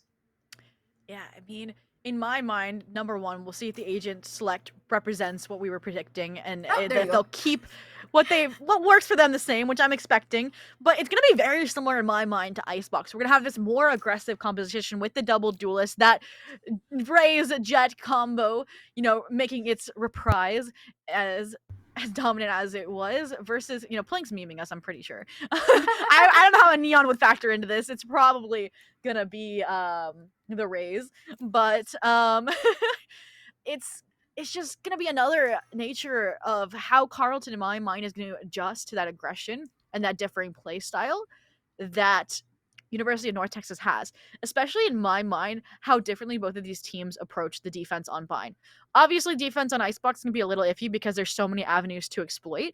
Bind is a little bit more simpler, right? There isn't that kind of made to take advantage of. Yeah, you can maybe get some teleport out plays, but that's even hard to perfect with the audio cues against you. And University of North Texas is more fluid. They're able to give up sites as much as they want to and then retake them as a team. They're not afraid to do that. Versus Carleton is more of an anchor down, die by the site kind of team. And it's just going to be a matter of which is stronger set in their ways, or even the complete opposite. Who is willing to adjust more to counter that? And it looked like on Icebox that UNT was a team to come out away with the win in that regard. So I'm hoping that Carleton takes that map with a grain of salt and adjusts the spice level accordingly. I think there's going to be a little bit more pressure on Carleton as well to do well in this attacking half, because on the defense, it's going to be North Texas on the defense right now. They are still rocking that double duelist that we talked about, and we saw how devastating that could be on the attacking side. So it's going to be imperative for Carleton to get as many attacking rounds as possible here, because even though they have that double controller as well as that Cypher for defense, just especially at Cypher, it might be the answer to their hopes and prayers because of the buff that he got recently. His tripwires are just so much more annoying and almost impossible to break if you put them in the right spot. Guaranteeing you at least one kill if you play the right way off of them. I think that's going to be a lot of pressure on both Bab as well as Lavici's shoulders here to kind of just play that anchor, do a lot of damage before you go down kind of role that you expect from your Cypher here. I'm not going to lie to you, though. The Lavici attack Cypher, it's kind of hard to deal with. You thought the Lavici KJ lurks on Icebox were crazy? The ones on Bind were devastating to their opponent. I believe, their opponent Phantom Tax in the quarterfinals. So we'll see if that makes a resurgence here. I mean, look, they're already getting it started. No, I'm joking, but they're already hanging out on their own here on this island in Link. But what's interesting, I think we already see a change, in my mind for UNT. Usually they go for the 3-2 split. They either have the Sky, they usually have the Sky with the Cypher on the B site. So they're putting a lot of pressure here on the Bab, and we'll see if they're able to deliver. The interesting thing is that Bab's setup is all on the A side, so it's just Bab himself, like, chilling around here, looking to spot out that information, and it seems like this call to go towards his B side has been perfectly read, or at least luckily read by Carlton here, as the rotation comes in. Levici still tucked away in the corner. They are going to check it, though, and the right click at that close range is devastating, taking down Levici very quickly. The pivot towards the A side comes around, and Tranquil able to find that first kill, but there's still a KO tucked away to this corner. Hasn't been quite cleared yet, although as I said, Flink is able to find that impact frag. A 3v4 situation. Two of these players are so low right now, though. It's going to be huge if UNT can manage this successfully. Yeah. There. 4v3 favoring Carlton, but 2 a breath away from death. They're gonna looking to the brim to deliver, but can they do that? No, yes! Just kidding. Right click for right click. Helen coming out on top. So now the 1v3 for Jelly to secure the pistol. Honestly, a satchel could kill, but it doesn't in this round. The 3K not enough. Hans gonna pull that round away from the grave to get the first round in favor of Carlton. And all right, I know I said that UNT's defense is a little more fluid than normal, but they took that a little bit too far. Like, don't do it that fluid, all right? Like put some Cypher utility on B, all right? Don't rotate too early. And those are kind of the things that stood out to me, that pistol, right? Like the double teleport play. Like, yes, you had information that there was at least some players the B side, but you weren't sure if there was a Viper looking towards A like there is this round. And so I want to see a little bit more discipline, but they might be riding the win from Icebox, so we'll give them a little bit of time to cool down. Yeah, it's only the pistol. You never know how yeah, it's going to go. of course. Well, how it's going to go in the forthcoming rounds. You're talking about forthcoming, though. It's going to be a bit of an aggressive play coming out from UNT early on, if not taking the orb at least, pushing themselves as forwards. If anybody does try to push in through that showers angle, they've got a nasty surprise lined up for them so far. And perhaps wisely, CUFE, they're just happy to take it slow as possible here. They really don't want to risk losing any of these heavier purchases. A camera on site to watch B as well, if anyone's going to be attacking this lane or not. Once again, Bab left to fend for themselves on the back side here. Just a classic in hand, and that camera does spot out a player. Finally gets broken, I think, and that's going to be the cue for them to exit to site. Yeah, and I mean, this is the standard strategy from UNT. Bab gets some info, gets out to play retake with their team, but it's actually a little bit of a slower rotation from North Texas this round, which concerns me considering they already have guns working against them. There's already an expedition force hunting Bab out in elbow too. There it is. Exterminated. The rest of the team now finally arriving to set up this double-pronged retake into sight. We'll see if the classic shots, the free gun, can hit this round. Either they're just going to go for a ninja fuse altogether, but there's 2 hiding in the sky smoke here. The lineups are landing too. And just like that, a second round, only losing 1 player in the cards for Carlton. I thought they would have a second as well with that right click in the head, but it doesn't quite do enough damage to take down the player completely. So a nice second round to come through. Like you mentioned, they're going to have quite a substantial bonus here with 3 Spectres and a Bulldog to boot. So are they going to stack B? I'm a little bit confused about these defensive strategies being pioneered by North Texas here, especially if you do have a Cypher who can kind of just solo anchor down a site. But never mind, it's more of a 3-2 split, the one that we're talking about this time around. And it's going to be the 2 impactful players that we were talking about as well from the previous map on the safe side. So it might be a little bit more tougher for them to really rush through. But rush seems to be the order here. It's going to be the stim beacon in hand. The dog to boot doesn't quite connect the stun. Going to be pushing this player off the angle. And that's U-Haul's control taken right now. Yeah, beautiful toxic screen to give them that space, forcing these players to kind of hunker down in CT to wait for the rest of the team. And just like that, spike plan will be granted. Well, not quite landing, so that'll be a bullet dodge for now. And they're still trying to look for more, but long range Spectre not going to hit off the guiding light, so they lose 1, lose Flink. That almost makes them lose U-Haul control as well. But they're not really addressing it so far on the side of UNT. Finally, Sage is the one to brave it without much utility invested. They're just going for the gunfight win out of the the gun advantage, but that might cost them the round. Hans able to take advantage of the close range Spectre. But still, even at a 3-on-3 attacked, even though numbers are dwindling. Even though numbers are dwindling, they're all ready to take their fights and get their ones. And that's a 3rd for Carlton.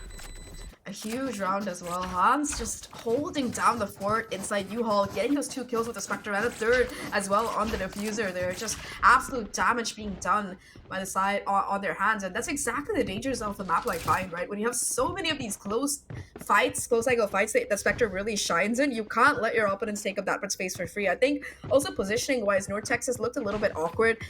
They had nobody down towards showers, especially when you don't have a Sage in either team's composition. It's just so helpful in denying the plant if you can keep showers control in your hands as a defender, but them not having anyone positioned towards that side of the map kind of worked against them in that regard. And now Carlton, they have a chance to extend their lead to 4 here. Economy being broken for the side of North Texas. Just a couple, I think we saw a stinger in one of the players and just pistols across the board there. So definitely a chance for Carlton to shine.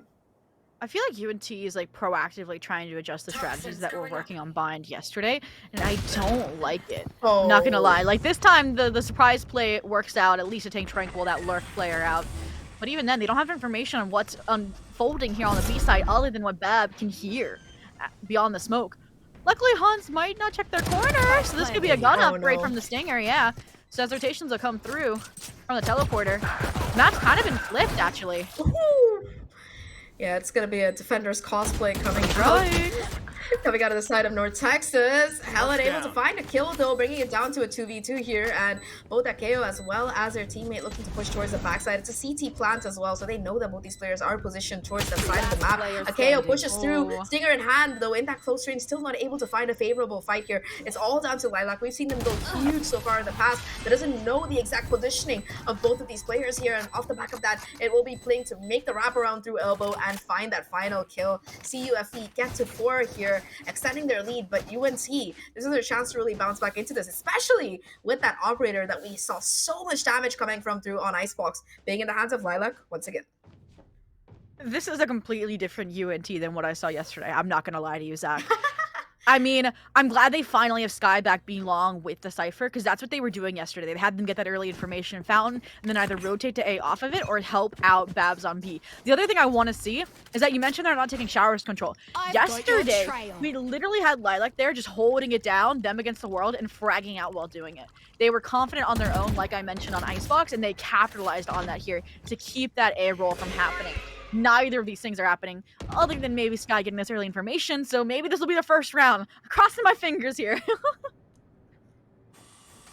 Well, let's see if your prayer does work out. We do see a little bit more investment towards this B side as well in terms of utility. Both very, for lack of a better phrase, cringe trips that have proven to have a lot of impact in the past before. I really hate it when people do this in my ranked games, but that's why I'm a caster. I don't have to worry about this in actual games. That said though, operator in hand, timing perfectly found by Lilac to take down Tranquil here. That's the lurker dealt with. And with Tranquil going down, they have no more control or information towards this A side. It's going to be a push towards B instead. Seekers come through along with the pain shells, and that will detect that in fact B is where this push is coming through. We still have a player on site to try and play spoils for an anchor 1-for-1 trade so far, and a lot of damage being done to the Sky as well. So even though the numbers are in favor of North Texas, one of their players just has a sliver of HP, and if they can connect just one straight bullet, it's gonna be what they need so far. I like with an operator still having so much value on this retake setup. The ult's coming through on all sides here. It's all down to Hans. A 1v3 finds 4 kills in total, but Akeo will clean things out too, like you prayed for, Zoe, to get the first round on the board for Texas. My jaw was dropped, Zach. I mean, Hans is getting the ace denied for the clutch in the first round for University of North Texas, and I mean, I was already worried, like when you mentioned, yes, numbers advantage fairly in favor of UNT, but there was an orbital strike online, right? Because Helen was able to hold on to it last round, I was like, okay, this should be pretty easy. But then just the flood retake from UNT, exactly, and paired with the showstopper, and then like Lilac hitting the nastiest wallbang headshot, like all the stars just aligned for UNT to have a perfect round, perfect retake. Although I got a little close, nice to the Hans just going nuclear, but for now it looks like the ones looking to go nuclear are Carlton here. But the trip, wait, spoiler for that? What? Oh no, what? Alright, something that you don't really expect or want to see from your Cypher trips. The Stinger not able to find a crisp headshot, not really able to find the kill either. And thanks to the Sky, Jelly will be able to get heals back up if they even need it. spike plant should go down completely for free here. Jelly able to at least retake a little bit of space towards I know wall. exactly. However, there's still a couple of players hanging around the corner. They're not holding the angle though, and it's gonna be numbers equalized here. 3v3 situation. The flash comes in as well from Sage, looking to push a little bit further here. It's gonna come down to the timings, and Sage is impeccable with them. 2 remaining players make that one. It's all up to Tranquil. They know Tranquil's position. Operator in hands, watching the angle. It has to be crystal clear and pristine, and it's just not gonna be an option for Tranquil. Lilac more than ready to take that final player out, and UNT, they seem to have stabilized. Yeah, I mean, it's such a hard situation for Tranquil to navigate. They had the tell, but just mechanically very hard shot to hit. And I want to remind you, I mean, Icebox started as a 4-1, and then who won it in the end? University of North Texas. So they're used to playing from a little bit behind. Like I said, it takes some time to adjust, and they got off to a rocky start. I'm not gonna lie. Like I said, they were kind of predicting Carlton to play a certain way and adapt off of that, and it just didn't quite work out. Now this is an adaptation that I might like. You fake that it's just the Sky there to collect information, but then you're gonna post the Operator. You're gonna post Lilac, and I feel like Carlton might just bite. The problem for Lilac is that dash will run out by the time the rest of They the don't need it. squad comes in. Instantly going to be broken down as well, so they have no information that the Operator is on the sideline. That said, though, they're wary about it. They know that Lilac still has possession of this particular gun, so they're not going to risk really running it down towards this long angle. In the meantime, on A side, there's still a couple of players from UNT hanging around here. Carlton so far just sticking in for the default, trying to take that space inside Hookah. But after getting it, they're just going to be falling back. They realize that this B side is just so heavily guarded. They've seen the Cypher trips in the previous rounds. They know that it's very difficult to hold on to as well with some of the retakes that UNC have successfully pioneered. And now they look to pivot towards A instead. But once again, there's just so much utility that remains in the hands of UNT here to hold on to. Yeah, I was gonna say, I've seen some cool TP plays out of UNT, but Jet with the Operator might not be the one to deliver. So once again, it's maybe this backside kind of possession, and they're gonna have to challenge U-Haul and the rest of the site. But Tranquil adds a tally through the smoke.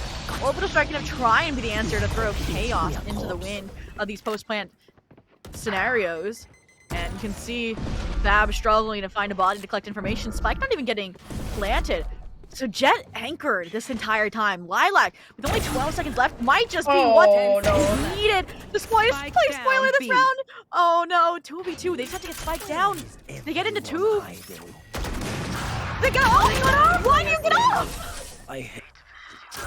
Well, all right, a little bit of a questionable round there towards the end, but it's going to be UNT powering through. Like you mentioned, Lilac just in that corner, tucked away as the ace in their pocket the entire round, gets a chance to shine, denies that spike plant, and with that neural theft, it was just a nail in the coffin. Sure, that might not be up there on that scoreboard, but utility-wise, they've been such a menace for the CUFE side. I think that neural theft was just the last nail in the coffin. When you're inside that tube, that thing might look like it's made of metal, but it is one of the small bangable things on this map, so just no chance of even being able to stick that spike through as well, unfortunately. And that said, it's another round for UNT. Momentum swinging firmly in their favor. Now an early Seekers invested by the side of CUFE to try and get some information, but that being said, it's not going to really find much. Showstopper comes in. That tripwire, though, once again, is just playing so much spoil sport. Oh, God.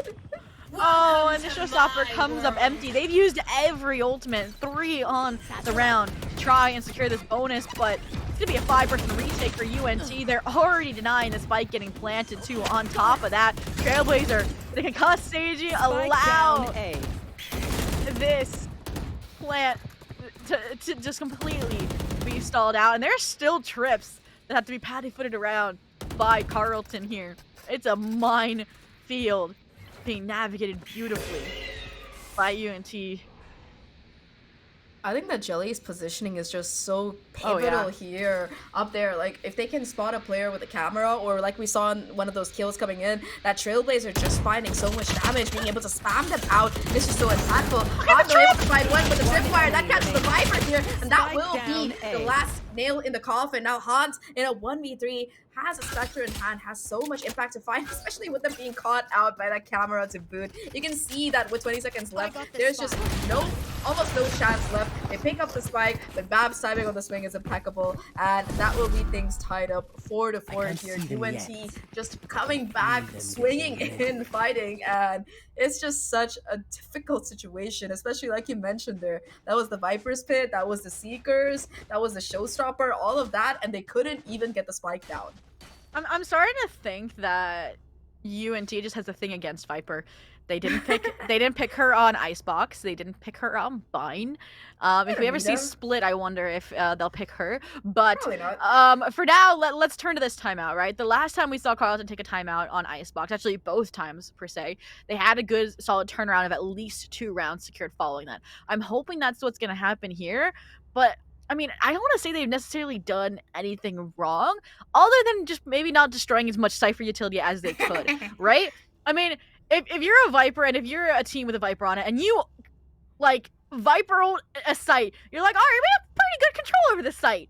And UNT just completely disproved that, right? Like you said, Jelly's position, kind of the eye in the sky paired with the spy cam and the trips still in play. Like, they had full control over that site without any sight lines. No pun intended. And I mean, the rotations, they've been able to get plants down, and then it's just the retakes have been so clean from UNT. Yeah, I think there's just so much defensive pressure being exerted by UNT at this point, especially with that Cypher in the team comp.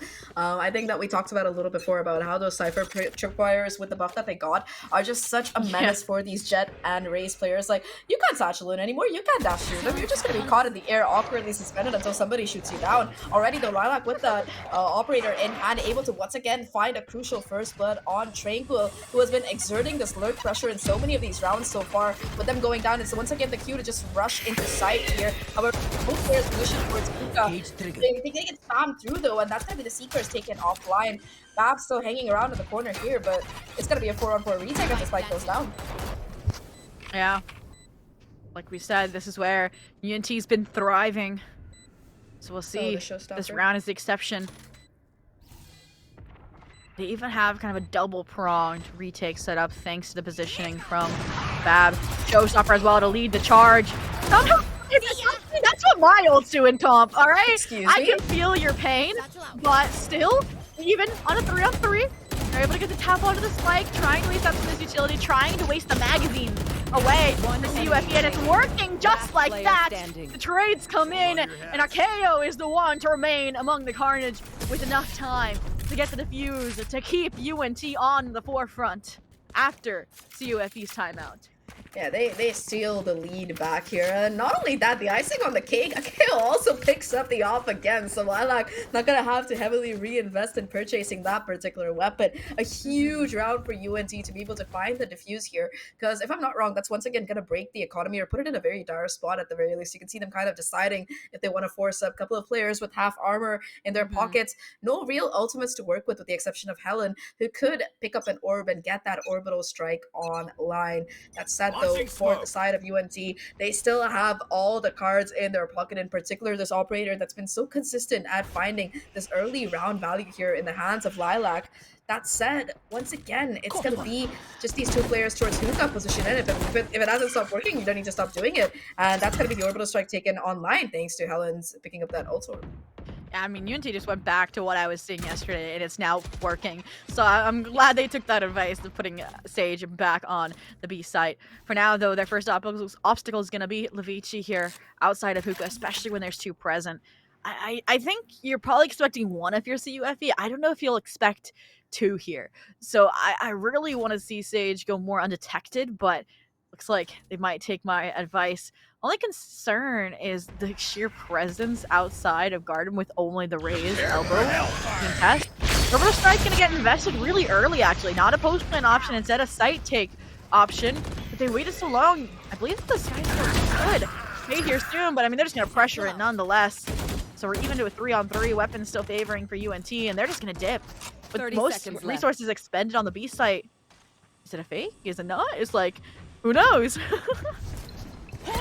They're still gonna be rushing onto the B side though. Molly to cut off elbow access here as Helen tries to get that spike down. No more orbital strike available for the post plant, but if Hans can get a kill, that will give them the Seekers online. So it definitely could still work out here. Tranquil just trying to clear out this hookah, hold onto it for dear life here, and the poison orb comes down as well towards CT. A lot of chip damage being done by Helen though, and that's gonna be Helen's position to get spotted out first of all. 45 HP, that first point of contact that you really want to take here as you try and flood out. However, the shorty in that close range, it's just devastating. And now both remaining players, their position towards long. Through the smoke, it's gonna be the operator to find some value here, and Akeo just holding onto the spike for dear life. Tranquil able to at least find the kill, sure, but Lilac with the shorty, the final little bit of damage being dealt here towards the end. Not only do they get the defuse, they also prevent any kind of save in that round. And unfortunately for CUFE, there's not much left in the tank here after that one, so it's just gonna be a save. I mean, what to say about that round? Oh my goodness. I mean, like we mentioned, they didn't have too many ultimates to work with. They were breaking the bank, and I think they did a decent job using that to take the site, which was going to be kind of the difficult point, especially with the rotations and the read being on point for UNT. But then the post plant, they left players off site to truly hold on to the space they had gained off of the orbital strike, and the rest of the players just flood into CT, overwhelm Hell, and it's history. And that's the issue when you have these forward smokes of a brimstone, is you can get someone on spike and you can stick it. But that's just so much chip damage that made it. I was about to say, yeah. 3 players HP just. But then there was the regrowth, so does it matter? Yeah, I mean, Jelly is still though able to hold on to this position that Cyber is working for in her favor. That against, and with the reload coming in, has the classic and the showstopper in the booth. 4 kills, ends up taking himself out, but it's not gonna matter at this point. A 1v4 remains, and Tranquil able to get that first kill, but that will be that. A 7th round for UNT on the board. You saw a little bit of change of pace coming out of CUFE. Decided to try and use that Viper wall to run it down towards U-Halls. But the problem is that since the beginning of this game, more or less, UNT have not contested that part of the map. They're happy to play for side. They're either towards that backside or towards showers. And it's just been such a menace for CUFE to even get that spike down on this A side. There's just so much stalling utility available. And this time around, they didn't even need utility. It was just Jelly all the way. 3 kills, a 4th kill with the showstopper. You can even make a meme for it that says, like, yeah, Jelly doesn't go down to anybody. Jelly only takes themselves out. Because that's what happened. I mean, that's pretty much true. And I mean, this game started 4-0. And UNT has not lost a round since 7 in a row, looking to make it a perfect 8 run to end the half here. And looks like we're trying to see simplification from CUFE, trying to bring things back to the core. A split B push, deliver a spike onto the side, but Babs ready to challenge, ready to sacrifice their life for the trade. It's now 4-on-4. Sage trying to apply pressure here. Unfortunate nade won't find much impact as well. I know Jelly. exactly where you are. And neural theft and insult to injury. So looks like CUFE might be starting to get a grasp on things. Better late than ever, the last round of the half. But we'll see that now that Lilac's here with the blades, that might be completely reversed. One enemy remaining. Yeah. Goodness. Oh my god, it's just the Lilac show It's just all done. the way. You talked about it. Lilac with the blades, 3 with the blade storm, and a successful retake. The only 2 who remain standing are Lilac and Jelly, but they've kind of been the ones carrying this game from that first map. So as expected, it's gonna be an 8-4 half. You said it, Sylvie. They started off 0-4, and they have not lost a round since they won that first one 8 in a row. So it's not even momentum at this point. It's a steamroll coming in. Yeah. We ended at 7-5. Now we end 8-4, and I'm trying to pull out the silver line here for Carleton right now. And I think the only thing I can think of is that their defense, like I said, their anchoring ability is so strong. Like, it is so hard to breach this toxic screen Cypher combo on the B site, so that might limit the options for UNT with their bulldoze double duelist mentality, and only time will really tell in that regard. And I've loved this raised brim combo on showers as well. Like I said, they die holding these entrances into the sites, and we'll see if they can win the duels before they do. Now gonna be the pressure point on the opposite side, along with Lilac, going for a little bit of a lurky slash default setup coming out of UNC. They haven't found any kind of aggression to punish out of CUFE's side. And CUFE on this defensive side, another add-on to that silver lining you're talking about is that Asian composition, a little bit more stall potential available from this Viper. On this A site, you even see kind of how Tranquil has been using that one way to try and buy a little bit more time. They managed to count down 30 seconds down already, but with both the mollies being used, there's not much more left in the tank here for Tranquil. And while that one way is still going to be available to cycle through, they managed, I think that UNC has done a great job of wasting all of this stall utility, and now they can just push through on this A site, which they realize. Poison orb emitting. And there it is, but I'm questioning why there's 3 players 30 leaning towards seconds B. left. And yes, they have the Garden players surrounded, which is great, but like we said, Spike Poison orb. trying to waltz away on A. No, it's the TP play. Oh. To try and reinforce this sandwich of a B hit, but them taking out Bab makes it more of kind of a thorn in the side now. And with the time not on their side, takes a hero play that Jelly 10 delivers. seconds left. So plant now, no problem. Numbers into their favor. Looks like they are fully on their way to our 9th, and No Jelly way. is going for the ace, it looks like, at this rate. Don't you dare spoil this for them. Oh no, oh no, come on, you can do it, no! Oh, Jelly finally shut down. That's gonna get things a little bit more in favor of the player CUFE standing. side.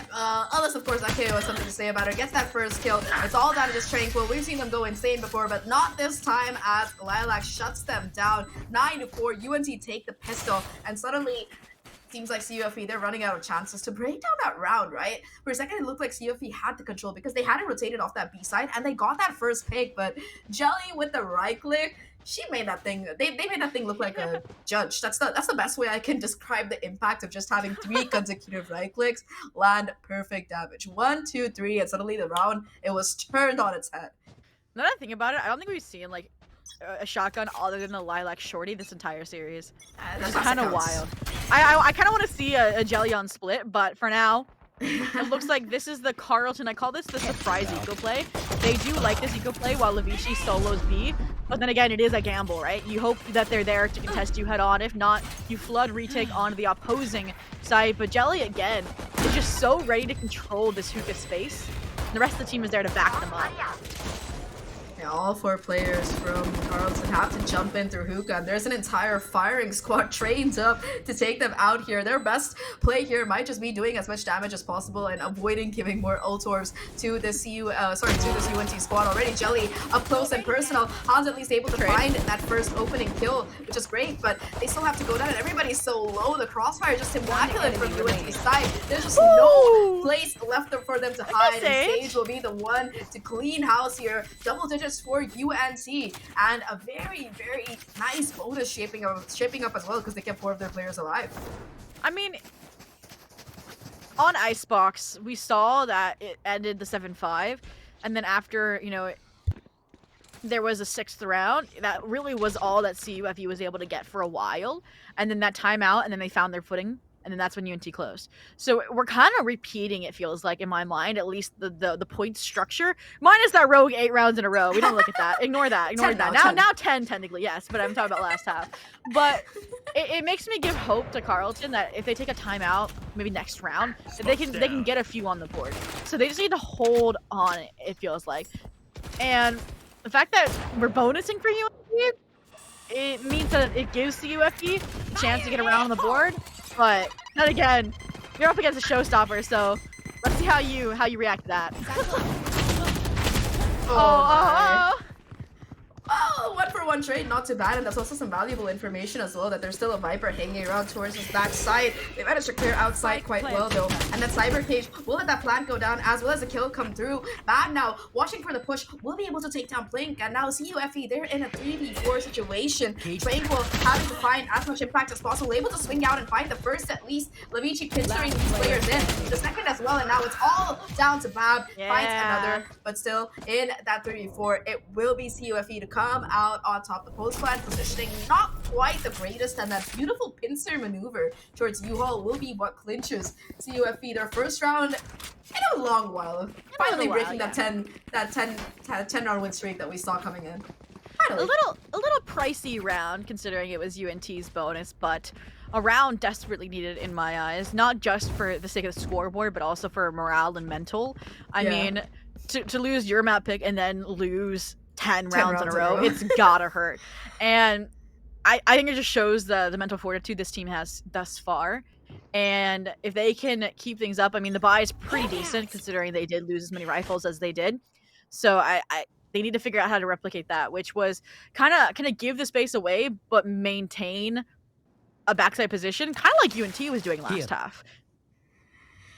Yeah, I think that one more thing that CFE should be very happy about is that they managed to get that showstopper out already in that bonus round. You did see that orb being picked up and it kind of being used by Jelly to get some space onto site. That said, they're not going to have that this time around. It's going to be the tripwire instead to try and find a stall, but unfortunately no real place for them to really find this damage through the wall. Not able to connect the shots either. And with that spike going down, it's going to fall into these Seekers to try and smoke out the positions. That said though, the postman positioning is just so advanced here for UNT. It's going to be so difficult for CUFP to really find some headway onto site. Yeah. 5-on-5. A true war in store. And so far, it's being navigated well by both teams. Trade for trade, blow for blow. And just like that, the chaos is ended by UNT coming out on top. Led, I would say, by Bab taking the cake in terms of the frags needed to secure it. And I mean, at this point, it feels like every player is trying to step up on UNT to put these last final rounds on the board. Because like we said on Ice Blocks, they did kind of throw a few rounds before they got their footing with the timeout.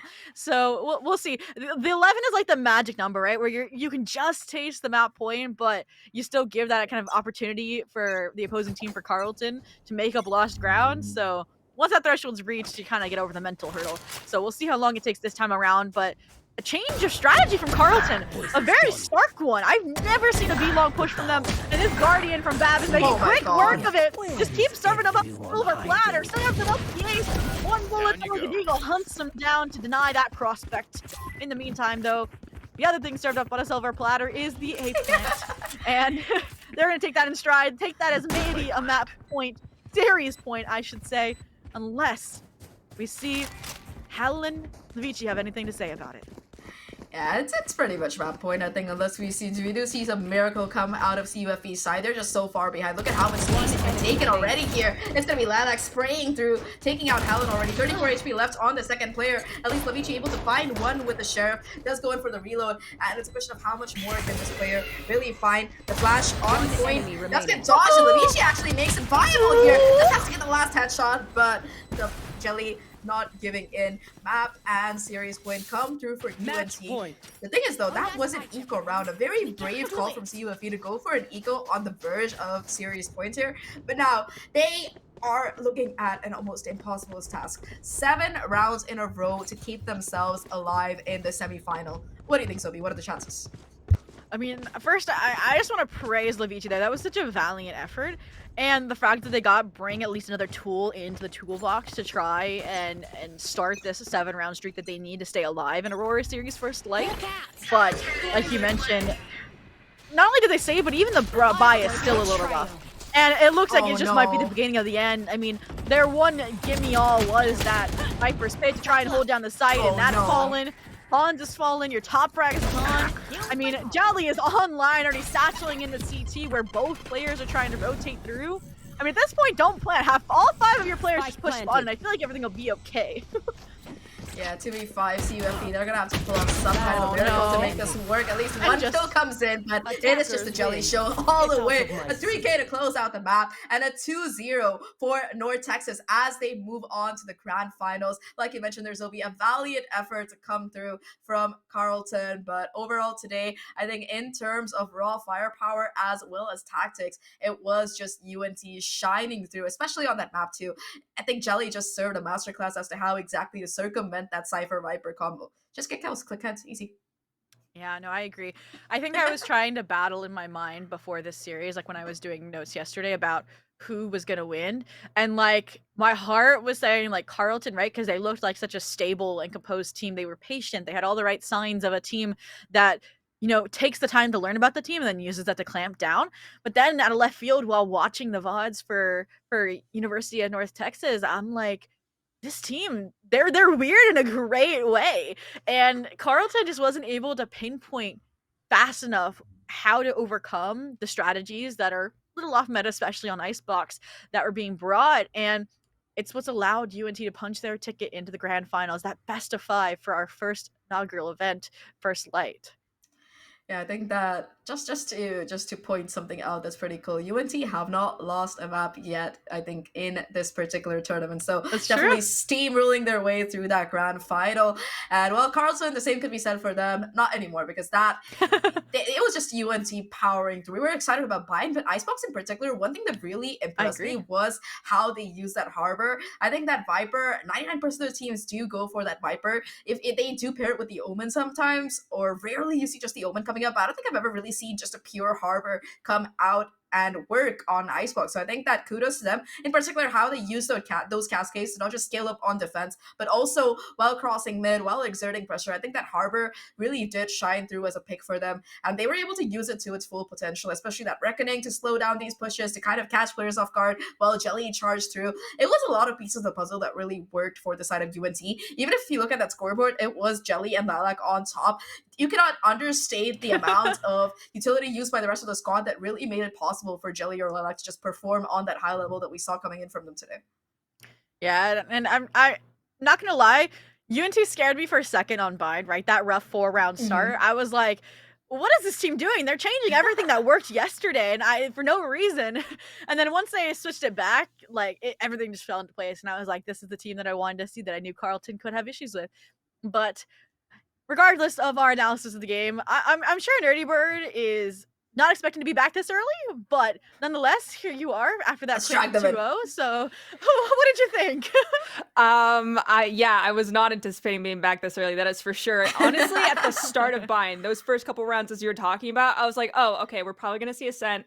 No big deal. It's semifinals. We anticipate going the distance in these situations, and then Psych! yes, they swapped it back. Everything started working for them again. And of course, I have to throw a highlight over to Bab, because not only is she the one I spoke to yesterday, but I'll be speaking to her again in a little bit. Her cipher in that, I want to say it was the second to last round, when she just The Guardian. Guardian got pop. a 3K, and I was like, okay, Bab, pop off. Unfortunately, got traded right thereafter, but No it ways. was so cool to see that. And of course, just I like how North Texas plays for the retake. They feel very comfortable in doing so, which kind of shines on the fact that they feel more comfortable as an attacking squad than a defensive squad. It's like, okay, force util, let's get back off, let them cap, let them be defensive, and let's go attack them. Swing it back in our favor. So if they keep that mentality going forward, it's going to be phenomenal in grand finals. Yeah, I think that the point that you highlighted about their aggression as well as their utility usage on these retake / attacking rounds, definitely it's going to prove a challenge to whichever team does make it through the other semifinal to battle them in that grand final here.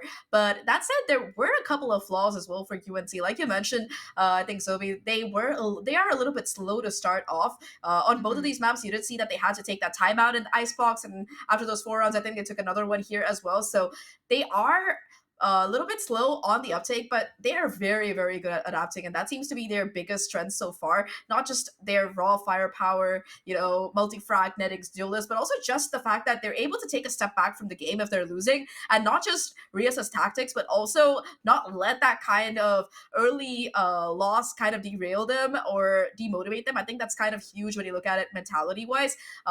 Heading into that grand final after winning these 2 maps, that should be like a huge confidence boost. And not only that, they're gonna have a little bit more of a breather as well. They didn't have to play through all 3 maps before they went to that grand final, so they're definitely gonna be a little bit better rested and in shape to just go in and try to punch their ticket to that trophy. Okay, so Zobi, you and I both are aware that this is a newer squad, and yesterday when I was talking to them, you got to listen in in regards to the mentality of we're just excited and having fun. Do you think that might have shifted at all, considering now they're going to grand finals and it's not just group stage or playoff stage? I really have no idea. I mean, They look like Jelly definitely was having fun by the end of Bind. I think the beginning of Bind, they looked like they were trying to take it very seriously, trying to like try out new plays that clearly were not working, which might have like been like, all right, let's just go back to having fun. But I'm hoping you to confirm that that kind of was the case with the Bab interview. But I want to touch on Carlton for a second because I feel like they definitely put up a fight, and I'm glad that you pointed out that there were issues with UNT because Icebox, right? Their gaps in the defense were getting taken advantage of because they had no Sentinel. And Bab was able to fill that so well on Bind. I think that's why Carlton struggled, especially on their attack. Was like I said, Levici's lurks were insane yesterday. And I don't think they got one successful, like, catastrophic lurk off this game versus there was multiple of them on Bind Tranquil is yesterday. being shut down like so many Yeah, rounds. so you see many of Tranquil these trying to lurks. find an opening through showers or short, and Alex just like, hello there. Thank you for the free operator charge. Thank you for the Bladestorm knife. Exactly. And maybe the team on the other side of the bracket will bring that devastating lurk player to the limelight and be the be the one hero to take the UNT down. Well, we'll have to wait and see how the other side of the bracket actually shakes out. I'll give you two an opportunity to take a quick breather, go grab some water and relax for a little bit, and I will talk to Bab, the one of the players from UNT. Tell We her we talked to said her hi. yesterday. I will definitely let her know that you two both said hi as well. Hello, Bab. How are you feeling now? Hi, how are you? I'm good. I'm, I'm doing pretty good. I appreciate the esports flag being held in the background. I'm assuming it's one of your teammates back there. Yep. So all right, I have to start out with a hard question because this was on my mind. It was on Zobi's mind as well. On Bind, you guys have been a very dominant force, but those first 4 rounds, you guys played a bit different than what we've seen thus far in the tournament. So was it just kind of experimentation? Was it kind of just getting the sillies out? What was going on? I think genuinely it was just trying to figure out how the other team was gonna play bind and also like remembering some of the things that we had um you know that we had kind of talked about. Just getting back into the swing of things. I think it was still it's still just like waking up everybody, especially after kind of struggling on Icebox. But I think I think it was just get everybody back together again.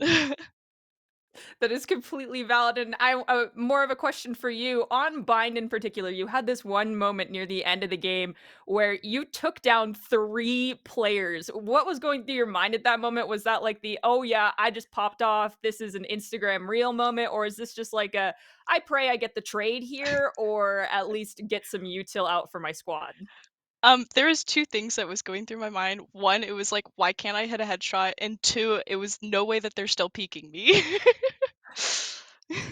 Yeah, that makes complete sense. Okay, so yesterday I did ask, like, with in regards to the team mentality, you said that you guys were just, here to have fun. Very obvious that you guys are having fun, but now you're going into grand finals. Do you have any sort of nervousness now, or is it just take what we have, do what we can do, and keep sailing forward? I think genuinely, especially with the giggles behind me, I don't think there is too many nerves happening right now. Um, but I think when we like really sit down and think about it, there probably will be. I'm not gonna lie, but I have full faith in my team, my 2 duelists. I mean, they're our ride or dies. We all 3 of us are all the supports are like willing to do anything so they can get their frags. Well, I hope your team is successful and at least is able to enjoy grand finals. I'll let you go for now so you can prep and relax and get ready to go. Thank you so much for talking to me again. I really appreciate it and I wish you the best of luck. Of course, thank you. Have a good one. All right. So, did I answer your questions, Obi? I would definitely say so. I mean, we could tell that before that timeout, they were still trying to navigate Icebox a little bit, mainly just the gaps, the Levici lurk, as we called it. And once that was done, they went back to having fun. Okay, so one thing I do want to point out is North Texas, great on Bind. But if UCSD is the team to meet them in grand finals, we will not see Bind. That is the map that UCSD Yeah. 100% bans out the gate. Like yesterday, I appreciated that ban and seeing it. And when I spoke to them in an interview, that is exactly the response I got. They were just like, nope, we ban it. We don't like it. We don't play it. So perhaps we'll see North Texas get a little uncomfortable if they are forced to play a different map outside of Bind. But with that being said, we will go to a quick break and we'll come back here with more Valorant action. We'll see you in a little bit, so don't go anywhere.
Welcome back to the Aurora Series First Light broadcast. We just finished up our first semifinal, and the other semifinal is going all the way to a map 3. It's UCSD Navy taking on Waterloo White. And so with that being said, it's going to happen on Lotus, a map we haven't seen thus far. So Zobi and Zach, I'll leave it for you two to take it away from here, and best of luck to the both of you.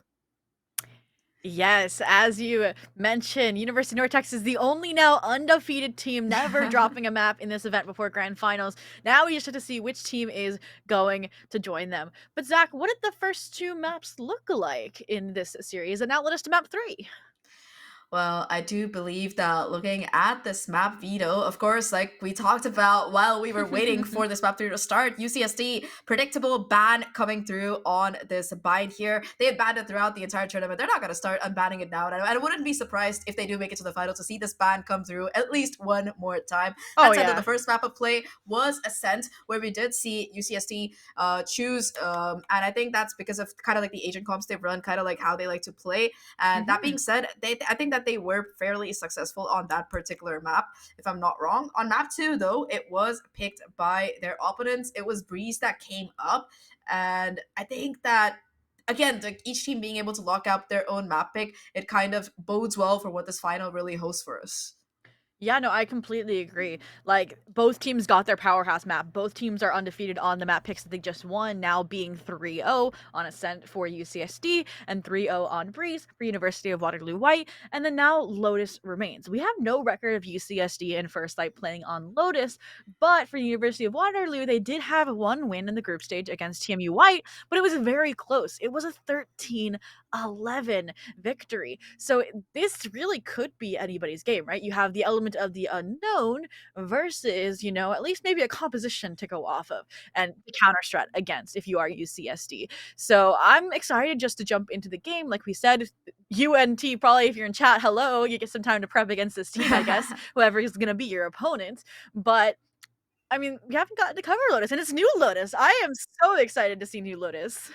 Yeah, I could say the same as well. The new Lotus, one thing that is huge for me, at least as somebody who is a compulsive Altorb farmer, is that lack of Altorb on B site anymore. So that's just a little bit less of a juicy lane to pursue, at least in the beginning of the round. But looking at the agent comps for both of these teams, right? On Lotus, it's one of the most let's say flexible metas available as a team. You just see so many different agent comps coming through, and that does seem to be the case here as well. One agent that I would like to see in particular would be Gecko, because he just finds so much value on this particular map, but so far neither team has opted for that yet, unfortunately. For the side, we do see that Killjoy as well as the double controller coming out on the Omen as well as the Viper. They also have that raise available for the initial pressure towards that A site. But that said, on the opposite side, it is going to be the Jet to try and balance it out. Of course, Tracy will be a little bit more versatile if they're able to get that operator online. And they have a double initiator to kind of set Tracy up as well, either whether they're on attack or on defense. So a little bit of a mirror comp in terms of that Omen and that Killjoy. Castley kind of debating whether they want to go in for that. I think we saw an Astra or the Omen, but it does seem to be the Omen that wins out, especially Lotus. Even with the map changes that came in recently, there is a fair bit of verticality to play around, and Omen really just comes out on top in those fights. Yeah, I am very disappointed to see no Gecko and even no Fade, because I literally was just watching like Polaris like over in EMEA this morning, and there were some revolutionary comps, I'm not gonna lie, and they were very successful, and it was a very close OT game. So the fact that we're going back to kind of the standards for this map, it makes me a little sad, especially no Gecko. But if they deliver on it, they deliver on it. Especially like we said, the raise I feel like is a staple on this map just because of the amount of space you can take off of it a main. But if I remember correctly from the Amazing Enema and Genesis cast, number one, not only do the names match, right, for the squad of UCSD Navy, but I believe it was Tina and Lena are a duo to be reckoned with. So that's where my eyes are going to be to see if that is a resurgence. Not only do the names rhyme, but their actions coincide with each other too. So that's where my eyes are gonna be. But then again, Brooklyn is just also a really, really solid initiator player. So I'm expecting, we've seen the breach cause issues on an Icebox today, and I would not be surprised if it also wreaks chaos on Lotus.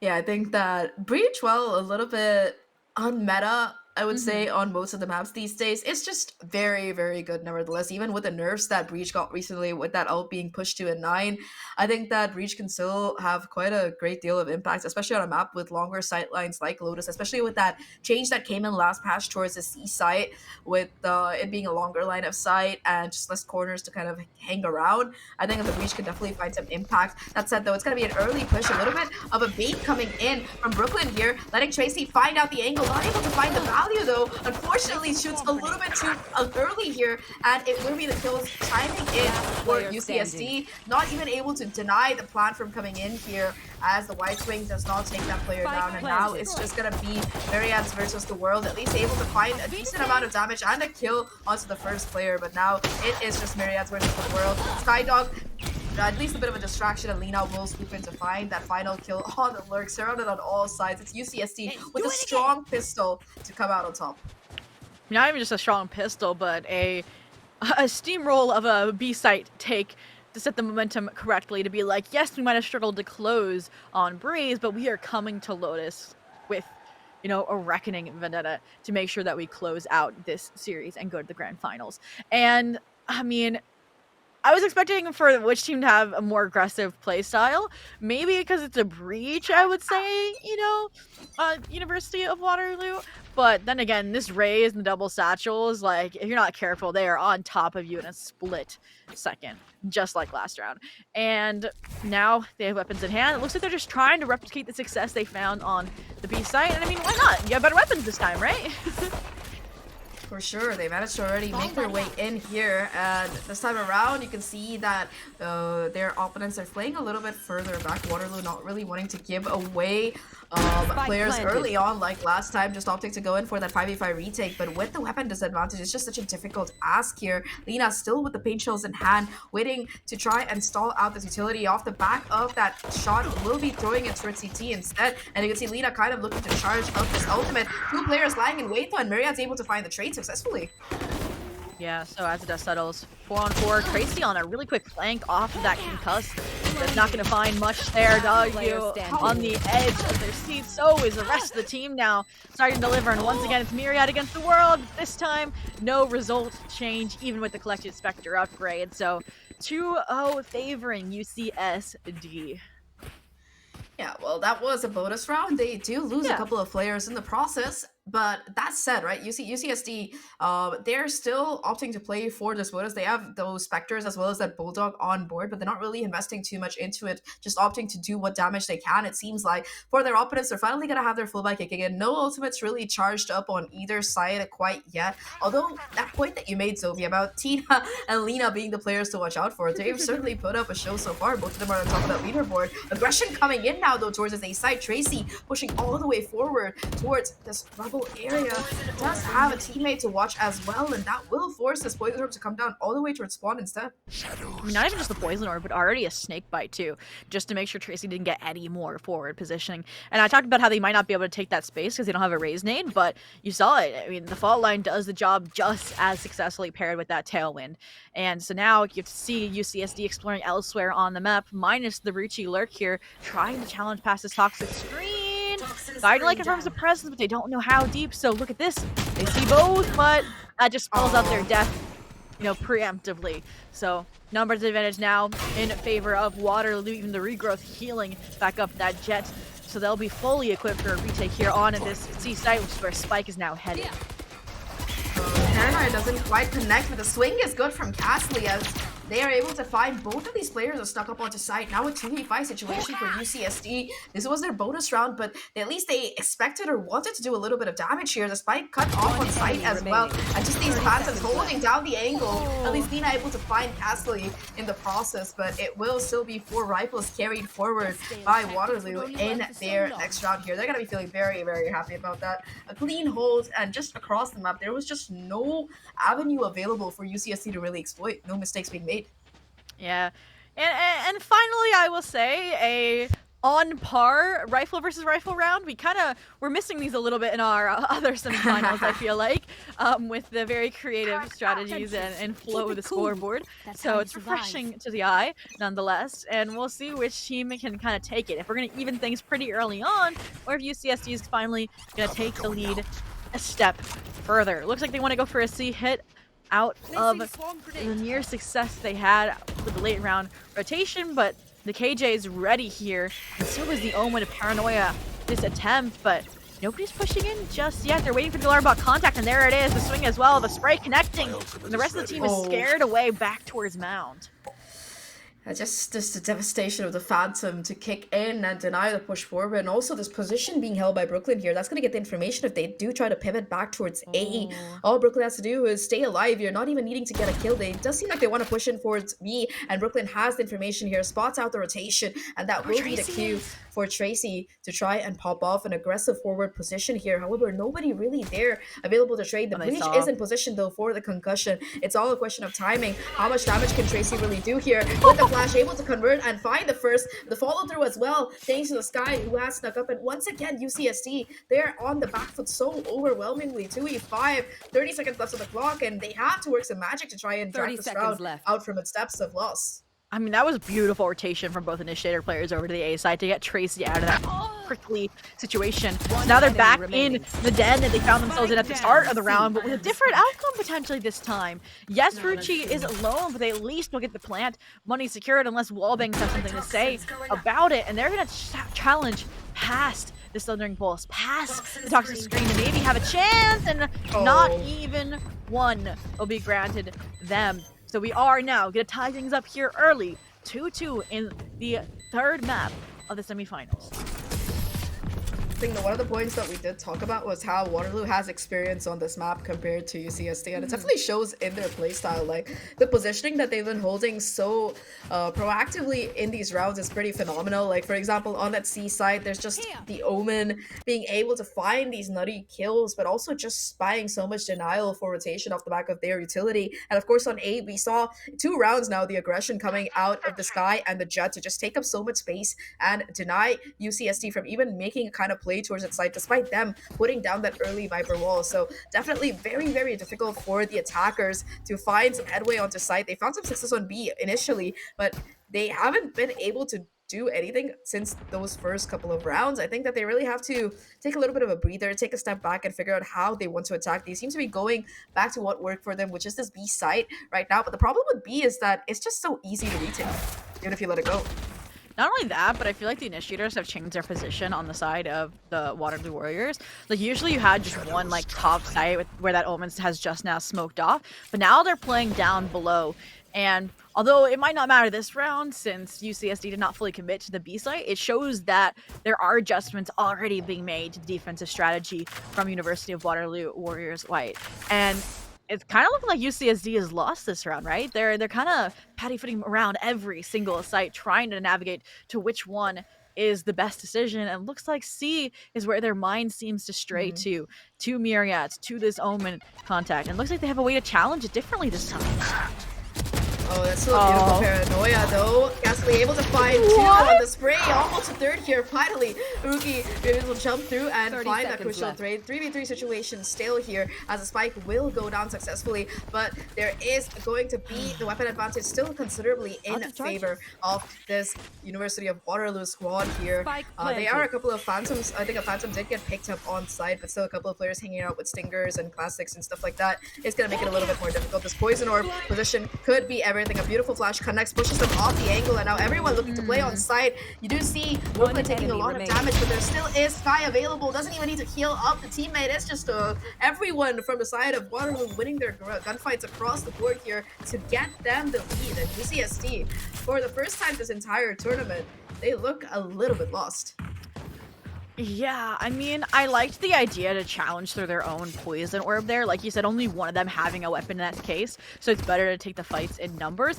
But then, like you said, they looked a little lost. They were indecisive, and it was a bit too late. By the time they rotated back to Bend, Rucci was on an island, over-aggressing a little bit to those CT players, so instead they were at a numbers disadvantage in that fight taken. And from there, it just crumbled one after the other to give the lead back to UWU. And not only that, the lead. So even though it's still a rifle on rifle round, I feel like this round's gonna determine, you know, if UWU gets a 5-2 lead, because if you lose this round, then you're broke. So they're gonna try and use the Seekers and the Showstopper to avoid that outcome from happening, but just dodging it is is gonna get out of dodge to make sure to be a part of this retake. And again, Paranoia lands, but not the shots. Yeah, unfortunately, just not the best in terms of positioning coming out from these defenders. A little bit too early. Ghastly doing their best to find some damage early on, but not quite succeeding. And now it's just the crossfires across the board. The UCSD look to hold on to. Tracy on the flank, though, able to find at least one kill here, forcing these players to play a little bit more proactively towards this main area. But that said, Myriad's no ult in hand. They are going to be forced to just take these duels. 1-to-1 trade once again as Tracy comes in for the hero push. And just like that, once again, it's another round to come in. This time for UCSD as they win out their fights on site. Positioning looking a little bit stronger. A bit of a whiff as well in the beginning by Castley, who did not pick the target accurately, for lack of a better phrase. That said, though, really nice attempt at a defensive hold, and now that's going to give the lockdown to Shroom as well. Yeah, I mean, we said they slipped a little bit, looked a little iffy, but they quickly tightened back up to make sure that things are kept within that one round barrier. Now 3-3. This, like you said, is going to be a fun round. The ultimates to work with for both sides. This three-person stack about to push out Mound while your initiators are holding down the A site. Brooklyn pushing here scares me a little bit, but if they get the frags, they get the frags. And they even have, easy out through Hobbit to make sure that that Rolling Thunder stays in play. Heal on, squad. Huge kill, though. That's going to be the race taken down. And on the opposite side of the map, Castley just able to clear out so much space towards the C side, tucking themselves into a corner here. Will be able to hear the sound cues, even if somebody is towards a spawn, running around towards spawn. That might be the reason why Shroom is just walking through with the lockdown in hand, might be able to make a push towards the C side instead. All they have to do is be sure to clear out Castley. They don't even get the chance to, as the operator in Tracy's hand just positioned along the C sideline, playing such a dangerous game. And now UCSD, they are down to 3, almost no map control to show for it. A did not work out. C was bad because of the operator, so they look to pivot over towards B instead. But in a 3v5, especially with that lockdown available, they're going to have to try and find at least one pick before really committing here. Bit of a fake to try and draw some rotations over towards this side, and A is open. They don't really have that information quite yet. It's going to come down to the timing on these pushes here, and there's just such a crucial angle available. Oh my god, it's the Sky to make the play, gets a kill and gets out for free, and now that's a 2v5. Oh, no. I mean, yeah, CC there just cracking the round wide open. Not only does the Sky lose their life, but they are robbed of the information of the Trailblazer there, potentially. And I wouldn't be surprised if we see no ultimates used this round by UWU. If they just go for it off the utility that they still have. And I mean, they were so disciplined. They could have no utility here with how much rotation was happening from UCSD. But look, everything getting invested here. Ruchi doing a good job, though, solo holding down this side. A second and playing the bomb time beautifully. But ultimately, they will fall. And there should be enough time to defuse the spike. And again, UWU will claim the lead? Yes, I was about to say. It was getting a little fast on the beeping, but I was pretty sure on my timing. Yo, if Viper had been able to get that kill onto Tracy Jet? there, Oh my yeah, God. that would have been an entirely different outcome in the round. Would have been enough time and the most successful 2v5 that we've seen today, but unfortunately it falls just a little bit short. Nevertheless, nice attempt though, and that's gonna be 5 ultimates across the board available for Waterloo off the back of that round. Once again, Economy in a dire situation for the side of UCSD, and for UCSD, the best case situation at this point is being able to bait out as many of these ults as possible. If they get a plant as well, that's gonna be great, but if they can get these ultimates out of the way before their next buy round, it's gonna be huge for them. Once again, these initiators just creating so much early pressure towards this A main area. You can see the adaptation as well, a much slower game to come out of UCSD, and the operator as well in this angle just gets a kill for free. Yeah, I was wondering if we were going to see the Viper's pit actually invested this round. I mean, we've seen how Ruchi's able to hold on to a site by themselves without it. They would be a demon with it in their domain. But with so many ultimates against him and the gun advantage, it makes sense, especially the first blood. Now you're out without solid smokes. And they're getting the site pretty much for free. So it's going to be UWU playing a retake now that the operator's off the site. Unless CC again just slips in for one pick, gets out, makes sure to heal the team, and then they go back in. It's like a procedure. It's like another day at the office for them right now. pretty fine scenario. It is going to be the retake coming in. Seeker's the first ultimate to go down. Probably the least expensive one as well for this team. And off the back of that and the paranoia, they look to aggress forward. They know exactly where these players are going to be positioned. Tina's position given away as well. Thanks to that particular ultimate. Gets the first headshot. Tries to get another one, but unfortunately not going to be able to connect. And Waterloo, they're going to get a 5th round on the board. Slowly but surely extending their lead. Worst part is they only needed to expend one ultimate, arguably the cheapest of the lot as well. So they still have that lockdown, they still have that rolling thunder, Blaze-Storm on the jet as well in a dicey situation, and we're finally going to be seeing a timeout coming out of UCSD's side. All right, before we jump into analyzing what UWU has been doing right and UCSD might need to improve upon, I think this is a good chance to ask you, Zach. The old Lotus was, I'll say, pretty undeniably attack-sided. Do you think this new Lotus is more defense-sided, more even now? I mean, UWU is killing it, and they're starting out on the defense. I think that it's definitely less attacker-sided than before, but it's still not like purely balanced in terms of a map. That said, though, a lot of it when it comes down to Lotus is what exact team comps you're running. Like, for example, teams that favor the double controller, you see a lot more of a lurk play style. They have a lot more smokes to cycle through on that defensive side, which does let them put up a stronger defense, as we are seeing, as we could possibly see from UCSD in the second half. But teams that also favor that hyper-aggressive play style, like, for example, if you look at it from a VCT perspective, like Paper X, for example, or even like teams that run, instead of a double duelist, they run like a chamber as well as another duelist alongside. They like to play aggressively here. So on those teams, even on whatever side they're on, that proactiveness is what either wins them rounds or loses them rounds, depending on how successful their duelists are. But I think that right now it's in a pretty good balance state. I do really hate that they removed that B orb, especially with the Killjoy ult now being 9 and Killjoy still being a favorite on this map. It really, really bugs me to not be able to charge up my ultimate quite as early, but that's just me, so I digress. Yeah, I mean, okay. So then you said you think that UCSD is going to be a defense team. So how many rounds do they need on the attack, you think, to have a good shot? I honestly can't tell looking at this, but in general, I think getting 4 or 5 is more than good. So if UCSD can get one more round, and if their controllers are good enough at cycling through these smokes and creating like a devastating effect, it's going to be huge. I think one thing that we haven't really seen too much of from UCSD's side is these controllers really going in for those impactful lurks. They've just been kind of running with the team alongside, and especially with this lockdown lying in play, they can't really push forward on the A side. They seem like they still want to commit here, but it's such a dangerous play. I don't know if this is the call, man. Ruchi is just so confident, and I love it. And I don't even know if that snake bite has an effect on the lockdown because of it being on the wall. You should run. So they just kind of sacrifice their life for nothing. But here's the response: the counter lockdown. They broke it. I did not know that's wall bangable. I am not gonna lie to you. Broken.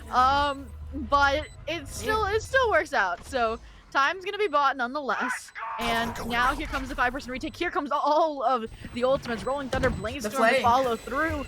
And they're just going to try and stick it out off of these loud bursts and distractions enough. Nobody can get them off a second before, maybe. Is Doggio the hero? There's enough time, though, if they get it again. No. Oh my goodness. That was a millisecond the first time, bro. Yo, I thought that the Omen actually had a chance, especially when the paranoia connected, but the spike plant was just not for them. There was like a little corner that you could tuck yourself into, and the defuse did come through at the end. Even if I think Dojio had been able to get both of those kills, there just wasn't enough time for them to swing and get that spike from being diffused. So a little bit unfortunate there. Also, very, very aggressive play solo by Ruchi to try and break that lockdown. I mean, I guess they thought, okay, with the Molly, it will be a little bit more easier, but they had that Viper spin. That could have been the make or break situation here. Still gonna be enough of an economy for UCSD to buy up, at least provisionally, for this particular round, but momentum-wise, Waterloo are just so far ahead right now. So now UCSD trying to go back to what worked for them to get some of these initial 3 rounds on the board, which is the straight out the gate B hit. So now we get to see this initiator position from the breach inside of Link try to pay off, but that toxic screen proven to be such an issue, so much so that it allows this pit to get online. And now Ruchi might get the opportunity to shine. Like I said, you're in their world now, but you're in the initiator's world too. They've held down A, they're killing it on the rotation to B. What can they not do? Maybe they can't handle a flank from Doggio. Last player standing. There it is, 1. But now it's a 1v4. It has to be an ace. Oh, no.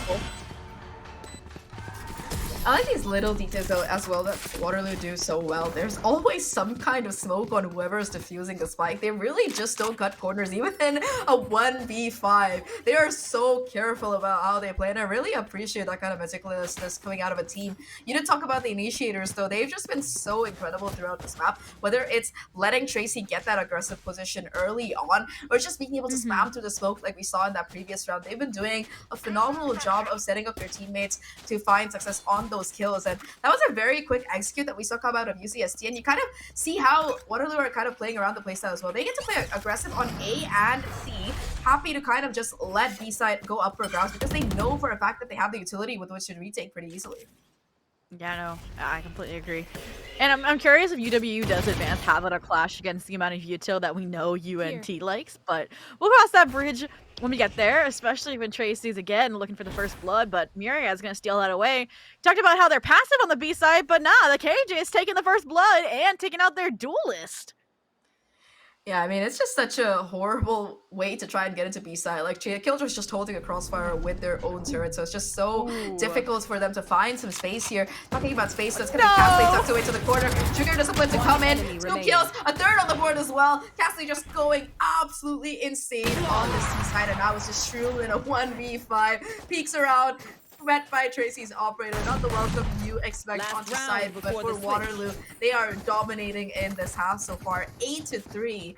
Now, if UCSD can get one more round on board, it's going to be a little bit easier for them in this other half, but so far at least, looking at how Waterloo have been playing, I think that they have a pretty good chance of running away with it in the opposite side as well, because despite the cycling smokes and everything, looking at how the initiators are setting up Tracy, as well as how aggressive Waterloo have been on this defensive half, they seem to have their strategy in gear.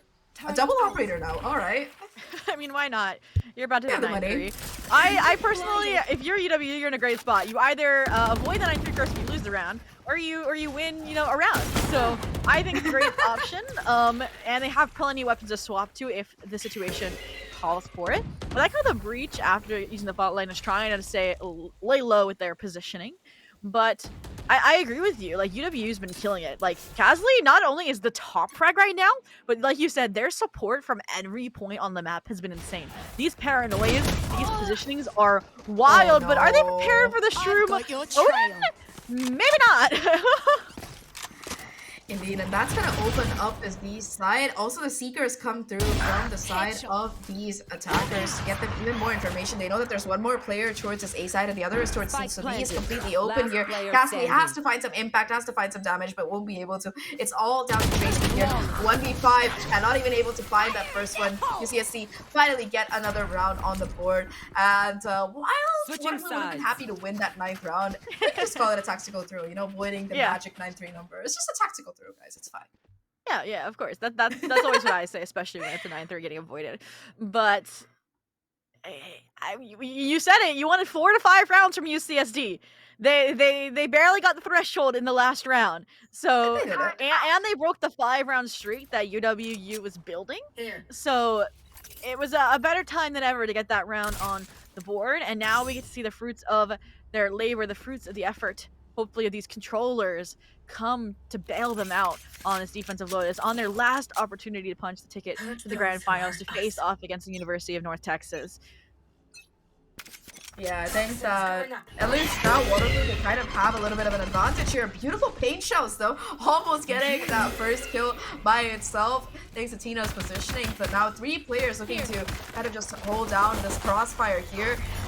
Really nice aftershock as well as concussion to catch out this first player. Tina just having no avenue to run through at all. The pincer with the utility too much for her to contend with here. And that will be first blood coming in for Waterloo. You can still see that they're playing for map control though. To watch for the B push, and a couple of players in spawn hoping for someone coming in from C, although it's been quite passive from UCSD's side so far on the other side of the map. With them already having lost their raise, they're just going to have to hope that they can play off the back of their utility to make up that numbers disadvantage. And look at how Waterloo are just sticking together as a squad in this pistol. They want to be sure that if that contact play does come up, they're ready for the trade here, and especially with Shroom holding a frenzy in hand, it's going to be pivotal to take them down before those bullets get reloaded once again. Yeah, it's gonna be a lot to ask of a singular Killjoy turret, and Shroom just knows they're gonna have to play retake with their team already being down one member, Seaside 30 uninhabited now, seconds left. minus that player. But a quick rotation will give a lot of time to UCSD to work with. And it looks like Ruchi is fearless, running in, using that Poison Cloud, and getting a frag, getting out of dodge to play with the rest of the team. And now the utility is all falling into place, the puzzle pieces, but a great molly from the Killjoy to delay, to throw off the positions and the swings. They have information on where at least two of these players are, and they're just going on a tour of the C site, taking one after another. So it's a 2v2 now, but time against them. Dark cover's out to try and stick it through. They don't know where Tracy is. Can they hit the shots? They can! Even with the dark cover up, they bring the pistol back. They keep themselves on track and secure the ninth.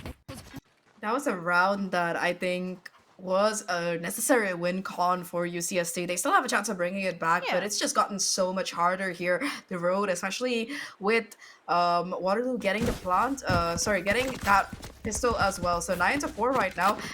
Not much money available, unfortunately, for UCSD here to try and invest since that defuse didn't come through. And on the opposite side, look at the buy. Every single player is gearing up. They can taste victory. Almost. I mean, if you think about it, that map too, it was pretty close as well. It was 13-11, almost a 2-0 coming in. UCSD, they gotta be kicking themselves right now. Yeah, it was 8-2 before it came back to 13-11, but right now it's showing no signs of stopping UWU. Again, able to cancel out the main control that UCSD was trying to take. And the Ruchi still alive, full HP. Doggyo so low here, hiding for their life, waiting for that reinforcement to arrive. And although I won't put it past Ruchi to clutch up something like this, it's still going to be a hard bill to fill. Especially with Doggyo. One enemy Oh yeah, falling like that. I mean, what do you do? You're 1 HP, you have a classic. There's just not much avenue available. Ruchi now as well, just gonna be spammed to death by Cass. Your double digits now online for Waterloo and UCSD. I want to point out that Brooklyn so far has been just incredible in breaking that crossfire with just one piece of utility. So far in this attacking half, Brooklyn is 2-for-2 on aftershock kills in that quarter, and I think that's definitely something that the side of UCSD are gonna have to change up on this A side. This aggression crossfire that we saw work so successfully, but for Waterloo will not work for them just because of the presence of that breach, and they'll have to pivot over towards maybe some other site instead. Spike itself looking towards that C angle with a little bit of pressure being exerted early on towards A, but it's just such a difficult situation for UCSD. They have not been able to get the reads at all in this game so far correctly. And I mean, back on that pistol when we had the Rays fall first, I was a little bit scared. I'm like, this is foreshadowing of the difficulties they're going to have A main versus how, like, flawlessly UWU was able to control it. I was like, they're in for a rough half. And that is exactly what is unfolding here as they are steamrolling onto this B site led by Stacy, another initiator. But no, they're taking a tour over to the C site. The distraction, it drew the people to Waterfall so they could get sandwiched in a pit of death of their own creation, actually, thanks to that snake bite from Ruchi. And Stacey is just adding the tally. They look like they're just running a casual DM at this point. So everything is on Tina now. 1v2, so it's still possible. But I mean, Stacey, with those Guardian shots, has to be feeling it. One enemy Their aim is with the high-low, they get the 4K, they get the 11. A dominating performance here so far on Lotus.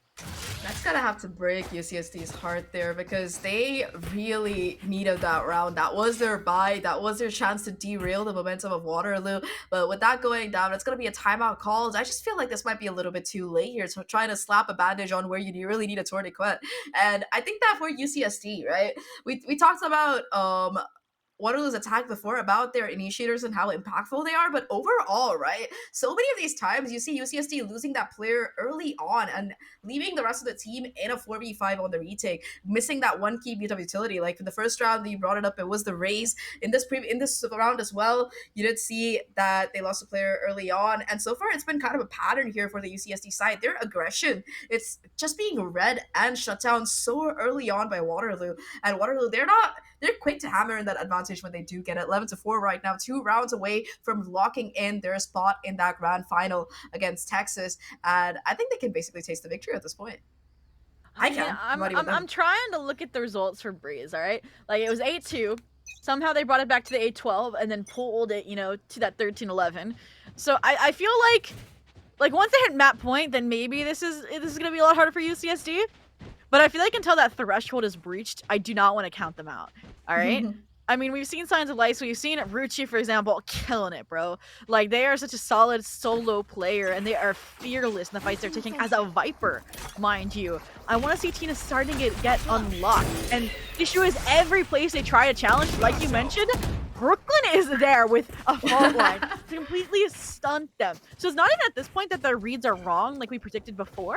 It's just that they're getting counter-predicted, which equally by the Waterloo Warriors. Yeah, we were talking about how the double smokes could be the key that UCST desperately need. But the problem is that even with the smokes being cycled around, right? It's just that Waterloo were able to find a kill, punch a hole in the defense, and quickly swarm onto site. They're playing like this 4-1 split throughout that we've seen, and just being able to keep the numbers in their favor and trade out favorably is a formula that's worked out for them winningly so far. Now they have their site set up on the Stark Barber as well as this Viper smoke comes out here. And with that, the Omen is out of smokes. They once again look to pivot over towards this A side. Tina, the only player here to hang around. We talked about how Tina has to be this impactful player that we talked about so far. Already able to get that first kill, but immediate refrag to come through for Brooklyn. That will make it a little bit more easier for them to rush up the site, especially with the Seekers revealing that there's no one playing there. Yeah. There's gonna be another retake attempt here. I'm keeping the corner of my eye out for this lurking Killjoy, but the Killjoy utility from the opposing side will cancel that prospect right in its tracks, much like Doggy canceling Tracy's track in the back sight to further impede the rotations. And with time low, the Satchel gonna further delay, give time to move up. And suddenly the last alive is the last planting. Now those will get money, that's all they walk away with. UCSD able to stay alive, keep UWU off of that point for now. Super nice satchels to come out of Tina there to deny that spike from going down so many times. Just such a menace to deal with. And with the clock ticking, it was just additional pressure. You saw some swings coming out of the Waterloo players. Immediate punish there from UCSD. And maybe this was the formula for success for them. Hold on to all 5 of their players as long as they can and waste time on the map. Because UCSD, so far, they kind of... It's been Waterloo rushing into the site pretty early on. Not even half the round has gone through before they get that control. But this is the first round where we see that pressure that time can really exert on an opponent. And UCSD, they can definitely try to use it to their advantage. Still gonna have a decent buy coming up for both of these teams here. Ultimate wise though, I think that UCSD are closer to several of theirs. Not only do they have one ult already ready to go, a lot of them are like 6 out of 7 or 7 out of 8 or something like that. So they can definitely have those charged up with a couple of kills. Like I said, don't count them out until that map point is breached. I mean, even until the 13 is on the scoreboard, per se. But it definitely is going to take a little bit more effort. I think it's impressive, the trust, though, that UCSD has in Myriads to solo hold this site. And, or sorry, that they have in their Killjoy, in Shroom. Because, like, last half, right, you had Kasley with Myriads on the C site, and, like, they were a dynamic duo. And it worked beautifully, so maybe that's why they're taking a book out of it, having a Viper be that rotation point over to make sure they have some level of support. But, oh, that's beautifully played by Kasley again. Yeah, just that lurk, high impact, being able to take out Raze as well. Once again, not going to be having those pain shells, those satchels to deny that plant from coming in. And that's going to be a quick push onto this A site. It seems like Omino to come through towards spawn to watch for the rotation. Does spot out a couple of players coming through. And that's going to be crucial information available. That said, though, with 20 seconds left, that Rolling Thunder to buy a little bit more pressure. Tracy pushing off the back of it to find a crucial kill. Still holding on to this Heaven's angle. Not quite dropping off yet. And that's going to be a lot of utility forced down just for one player. They get the kill in the end, but that's so much time and utility that's been wasted. Brooklyn there for the frag as well, and now it's just Shroom and their teammate versus the world here. Shroom so low as well. You can see the post plant as well, just a crossfire. 3 players waiting for the tap on the spike to possibly swing over. Viper going for the defuse. Shroom gets the first kill. Paranoia is immaculate, and off the back of that, Kasley as well as their teammate are able to find the cleanup match and series point now for Waterloo. 1 away from that grand final spot. I mean, give an award to Kasley for best paranoias of the year. Like, I'm not gonna lie to you, if this is the team going up against North Texas, Akayo's got some big shoes to fill to counter that, because they are the Omen player for their team on the maps that the composition demands it. And, I mean, I hope that they're watching the stream and taking notes.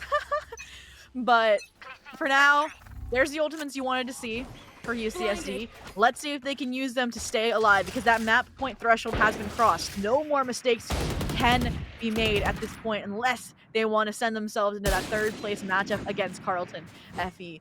And it looks like they're aware of that, so they're trying to be a little bit more kind of reserved in their tactics. You don't see Lena taking that forward fight. You don't see Tina taking that forward fight like they normally do at A main, because they know the breach is there to punish it. Instead, it looks like they want to make sure that a B flood is possible. They're set up for it, so let's see if they can use this utility to make it happen, but UW's not even going to do that!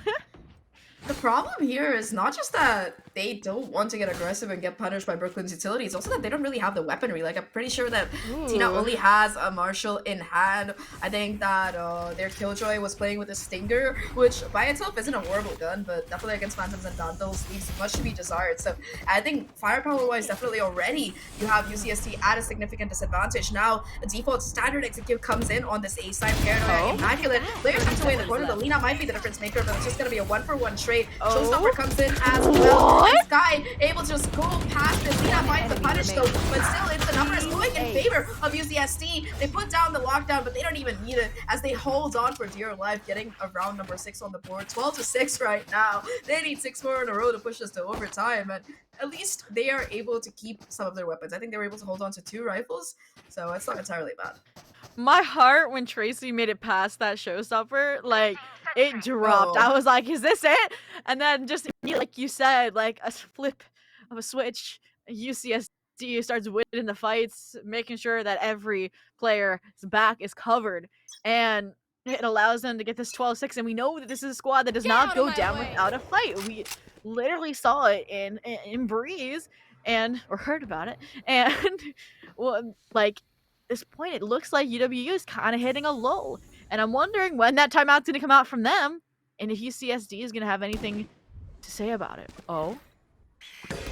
This is definitely a chance for UCSD to extend their lead. No. Yeah, okay, 1-for-1 trade. Not too bad. Not too bad. Tina could have gotten a little bit more there, but she takes down the Blaze Ropes. That's definitely a huge offering to find. Still going to be a 4v4. Remember, this is Waterloo's eco round here. They haven't really invested in much aside from Sheriffs and other pistols. So if they can at least do a little bit of damage on UCSD side, it's going to be huge, but they still have a chance at being able to close it out the way that some of these rounds have been going, especially in these 50 rounds.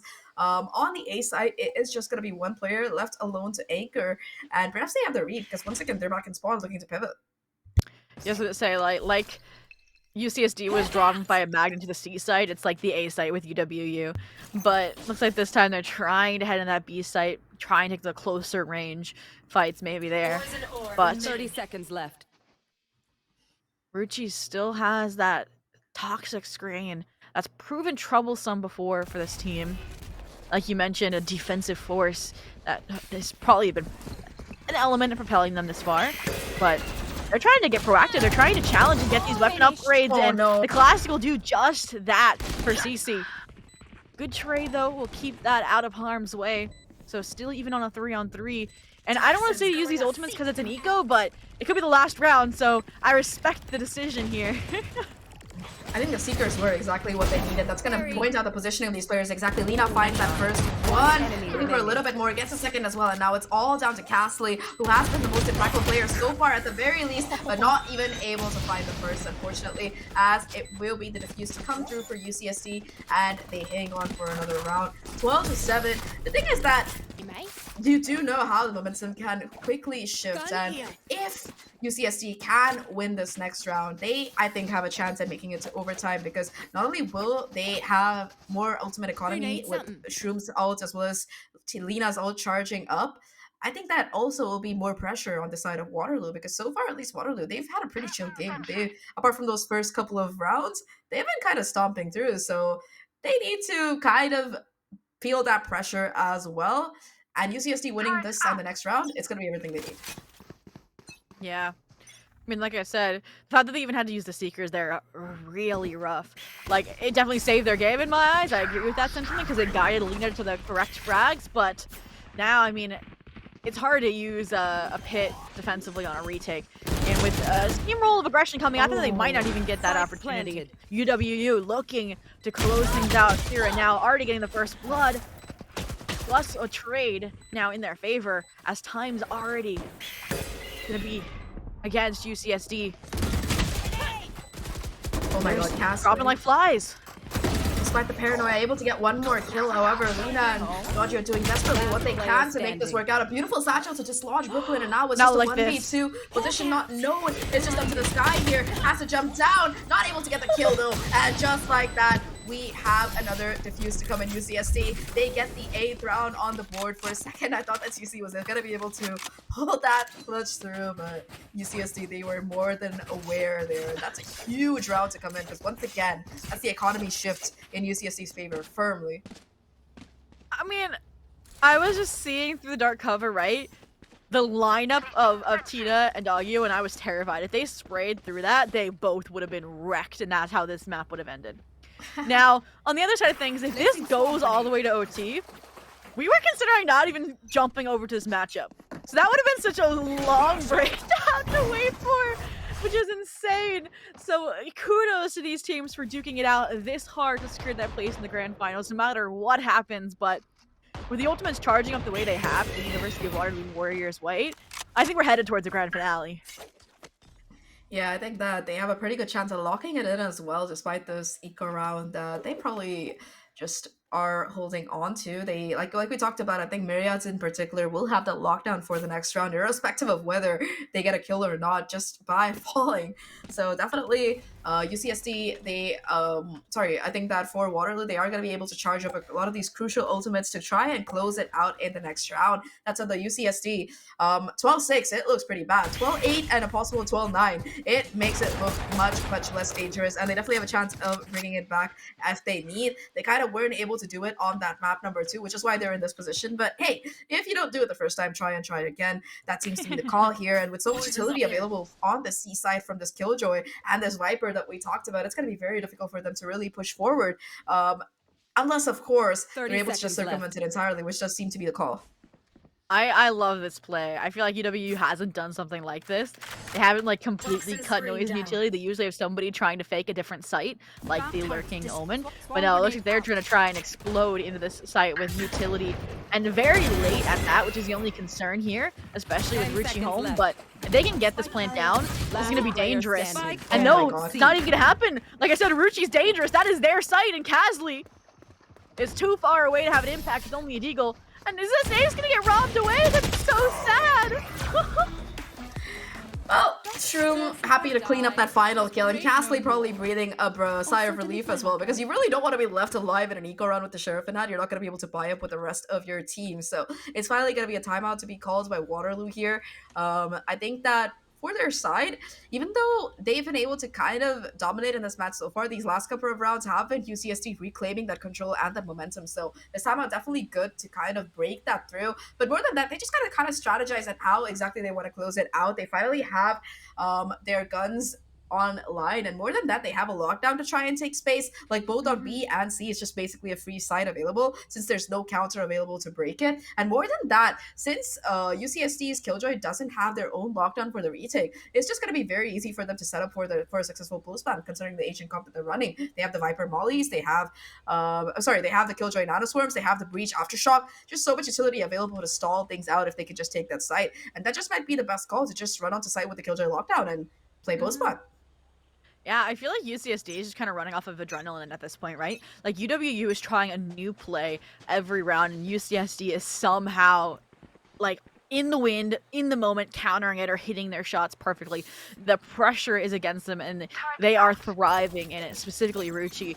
And I agree with you, right? That round specifically, I think they put all their eggs in the basket of trying to take C-Site and then layering all the ultimates into the post-plant. But they weren't going to get the C-Site for free, clearly, if Ruchi was home. So it looks like they're going to try and repeat that C exec, but maybe they'll take a page or two out of your advice booklet, Zach, and invest that lockdown or Rolling Thunder to take this base, and then invest the rest on the post plant.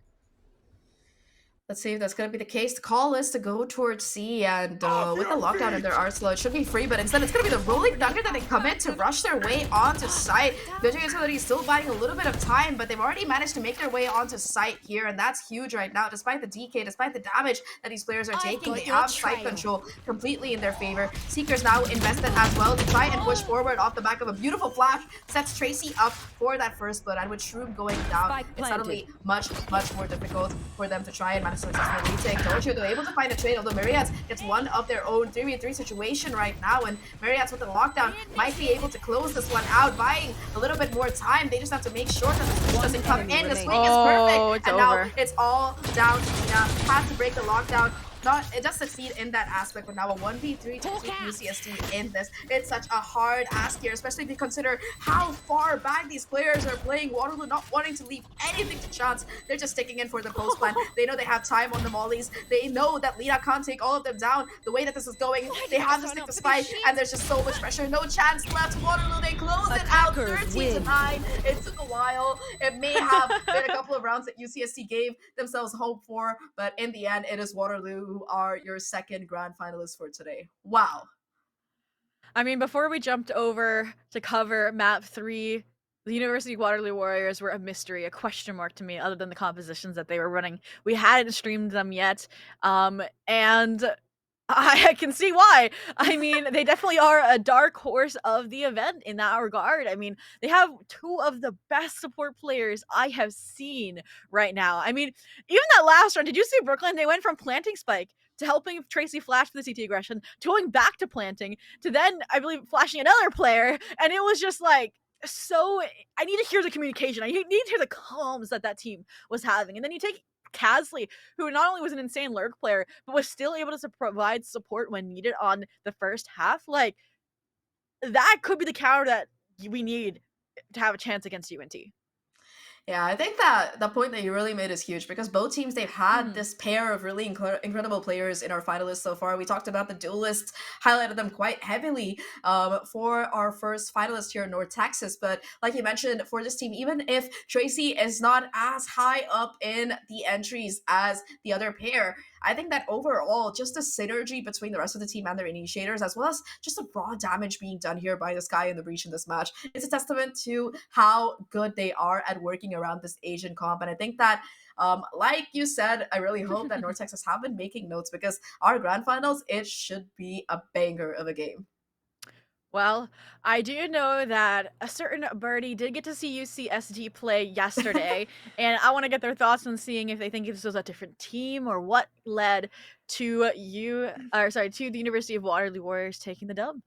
Honestly, UCSD, when I spoke to them yesterday, they seemed confident, but they're aware that they are not, the greatest team out there. There's always more to be learning. And I think, honestly, they were doing great, but at the midway point, again, this is where teams, you hit that tipping point. Either you get really successful or you really start to fall back. And when the mistakes started becoming a little bit more apparent at that point, it can kind of shatter mentalities. I'm not saying that's exactly what happened, because like you mentioned, we can't hear comms, but you could kind of see that the shakiness was there. You could see players starting to think they're about to do one thing, like starting a util and then choosing not to do it, and instead of committing to something, they change their mind. And it's instead, you need to pick a plan, stick with it, go for it. That is honestly the best advice that I've seen from players, to just go for something when you make that plan and try not to change it as little as possible when you're going through it. But when stuff stops working and plans are changing on the fly, everyone starts to kind of lose the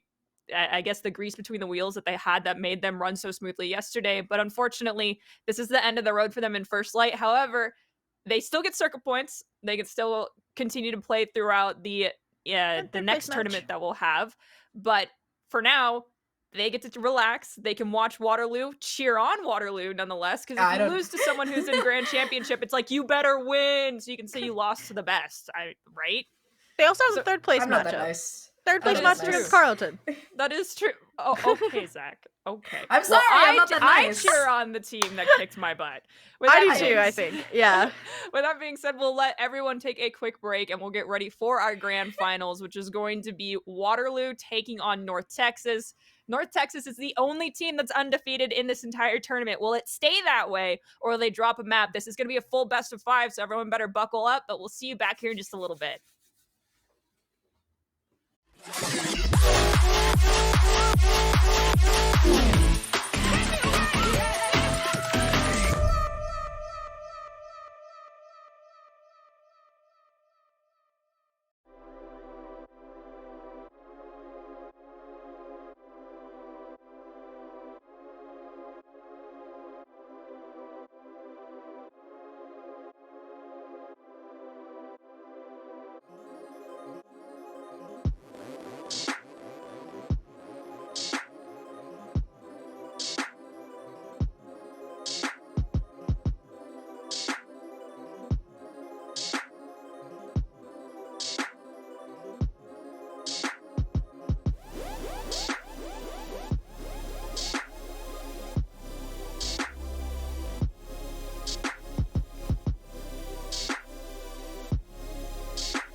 Look at all you've gone through, all the crazy and the bittersweet too.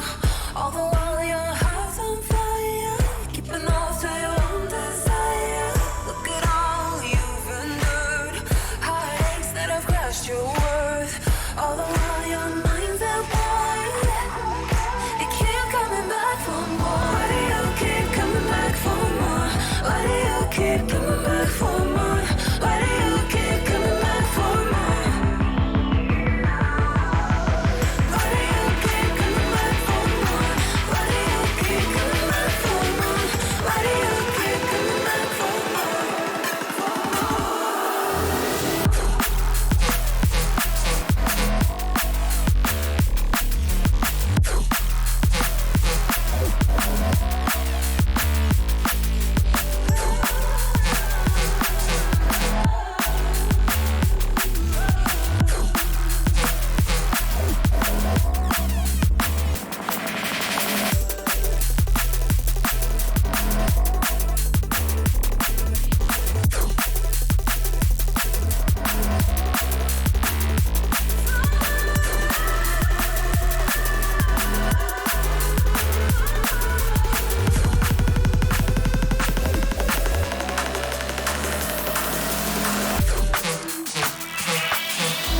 Come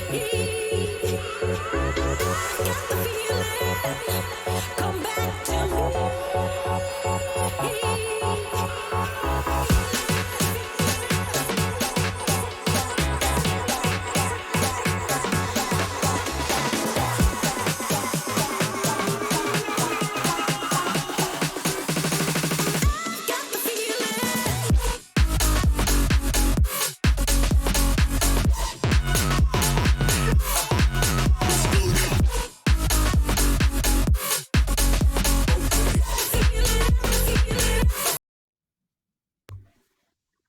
Welcome back to the Aurora Series First Light broadcast, sponsored by Xfinity. I'm Nerdy Bird, this is Zach, and this is Zobi. We are here for our grand finals. It's going to be Waterloo White taking on North Texas. North Texas is our only team that is currently undefeated, and so far they've been doing quite well. A little unconventional on some maps, but nonetheless, it has been fabulous to watch them. Waterloo, definitely a powerhouse team as well, has been clawing their way up here. Just did a full 3-map series for the best of 3 semifinals, and now they have to do a full best of 5.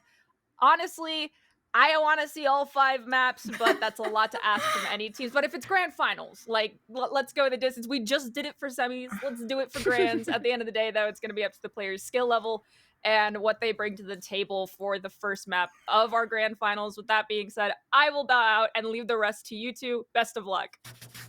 Hey, thank you for that, Nerdy. But yep, grand finals up. We do have a full 5-mapper coming up in a best of 5 here, and I think that looking at the way the games have played out so far, I think North Texas, they definitely do have that powerhouse duelist duo that we've been kind of highlighting throughout the course of this entire tournament here. The question is, will that be enough to really power through against the more balanced Waterloo? Because, well, we've been seeing North Texas's games broadcasted, and we know exactly where their strengths are. Waterloo, despite that game that we just cast, are more of that dark horse coming in, and it makes it kind of exciting, at least in my opinion. And Nerdy Bird said it's going to be a matter of skill set to see if we get towards that map 5, but I think it's going to be a matter of endurance, right? North Texas got to sit back and watch that Waterloo Warriors game, so it's fresh in their mind versus Waterloo Warriors, like we said, just went through a marathon already, and now they have to go one was even surprising, I believe, to CC. They were like, wait a minute, it's a best of 5, so they might not be mentally prepared. So we'll have to wait and see, because we know how important the cohesion is to the success of that team. But I think it's about time we introduce the battlegrounds for this epic grand finals, and we're gonna be starting out on North Texas's pick of Ascent, which makes sense. A great first map for them to start on. I mean, they started with a 13-0, against a team in the group stage, I believe, with this map. So, I mean, what a better way to start the grand finals than how you started the group stage in First Light. Lotus looks like Waterloo Warriors wants to reverse it, right? To start with the map that they just used to punch their ticket to the grand finals. Following that, though, Bind is undefeated for North Texas and an unknown for Waterloo Warriors. They have not played this event.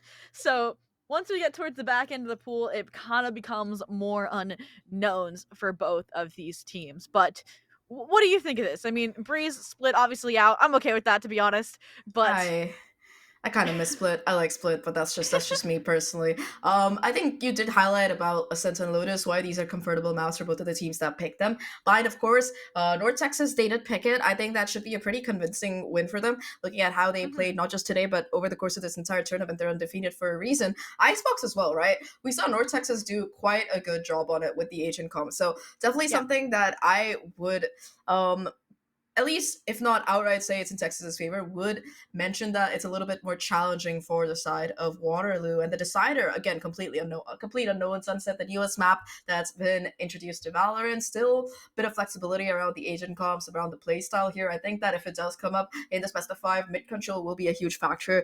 But going back to map number 1, Ascent, I am really excited for what these teams are going to be bringing to the board here for this particular map. It's one of those maps that has been around since the beginning, hasn't really changed much, and in terms of agent comp is very predictable in terms of what teams will pick for the most part. I think last year you did see a little bit of flexibility. You saw some teams bring in the Harbor Viper, the Omen Harbor, the Omen Viper, what kind of double controller meta comps that you see sometimes, but overall on this map, it's pretty much fixed. Everybody picks the same stuff. You see some kind of variation in the initiators sometimes, and most of the time it's the same thing. Sova, Jet, Killjoy, Omen, and maybe a second initiator either in the Breach or the KO. They don't really vary it much on Ascent.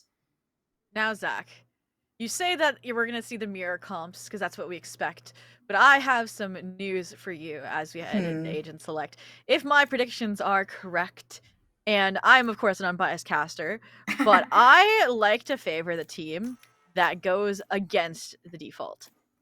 And history shows that is North Texas. Now that they're in the grand finals, are they going to abandon that kind of having fun mentality that Bab has spoken about and swap to that standard comp? Who knows?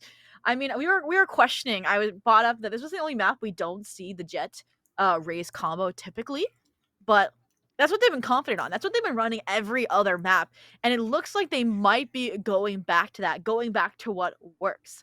And I feel like you also mentioned that you wanted to see a Cypher on this map at the very beginning of the day today. I don't want to see a Cypher. Let me just kirk you there. Okay, I feel like but you we said will they would be see really a Cypher. good. You said they would be really good on this map with their trip buffs and such. And with Bab killing it on Bind as the Cypher in their semifinals, I think this is a great role swap. It'll keep people on roles that they're comfortable on, and it'll play to their strengths. So I'm hoping this doesn't offset them, because they did have one win that was a 13-0 on Ascent. Your agent. And we saw a slow start on Bind when they tried to fix things that weren't broken. But on the other side of things, to touch on Waterloo White, they are going with that standard meta composition, yes. Yeah, I think it's a case of fishing into deeper waters versus knowing that this already works and not fixing what's broken. So I'm pretty excited to see what will be playing out for this particular map. I think that Raze and that Jet, of course, I think that with Jelly as well as Lilac being the players to lock those in over the course of this entire tournament, they've been consistently proving how devastating they can be, not just on their agents that they've chosen, but also just aim-wise. They've just been shredding their competition apart. And I think that the perfect counter for that will be Brooklyn as well as CC on these initiators. They're going to be able to find that early information. KO in particular will be super useful to shut down a lot of these utilities that could come out, whether it's the Sova utility, the Cypher on this defense side when it comes up, or just the Raze if they do have a showstopper or something. So I think KO will be very, very useful for Waterloo here. Yeah. I completely agree. Like, we've seen how unhinged the duelist can be when left unchecked, and it's going to be putting a large kind of prize on Brooklyn with them being that dangerous of a target. But if they can deliver like we've seen them deliver on the initiator role before, I agree it might just be what they need to take UNT down. But for now, it looks like they want to keep things simple here. Gonna try and go fast B, but it's actually gonna be a head-to-head collision in tiles. And this is what we want to see for the start of the grand finals. Blood right out the gate. Oh my god. Tracy with one clip. Gonna find the triple to buy just enough time for the backstep from the rest of the team. And right out the gate, what we expected, clashing strategies to get a first round on the board for UWU.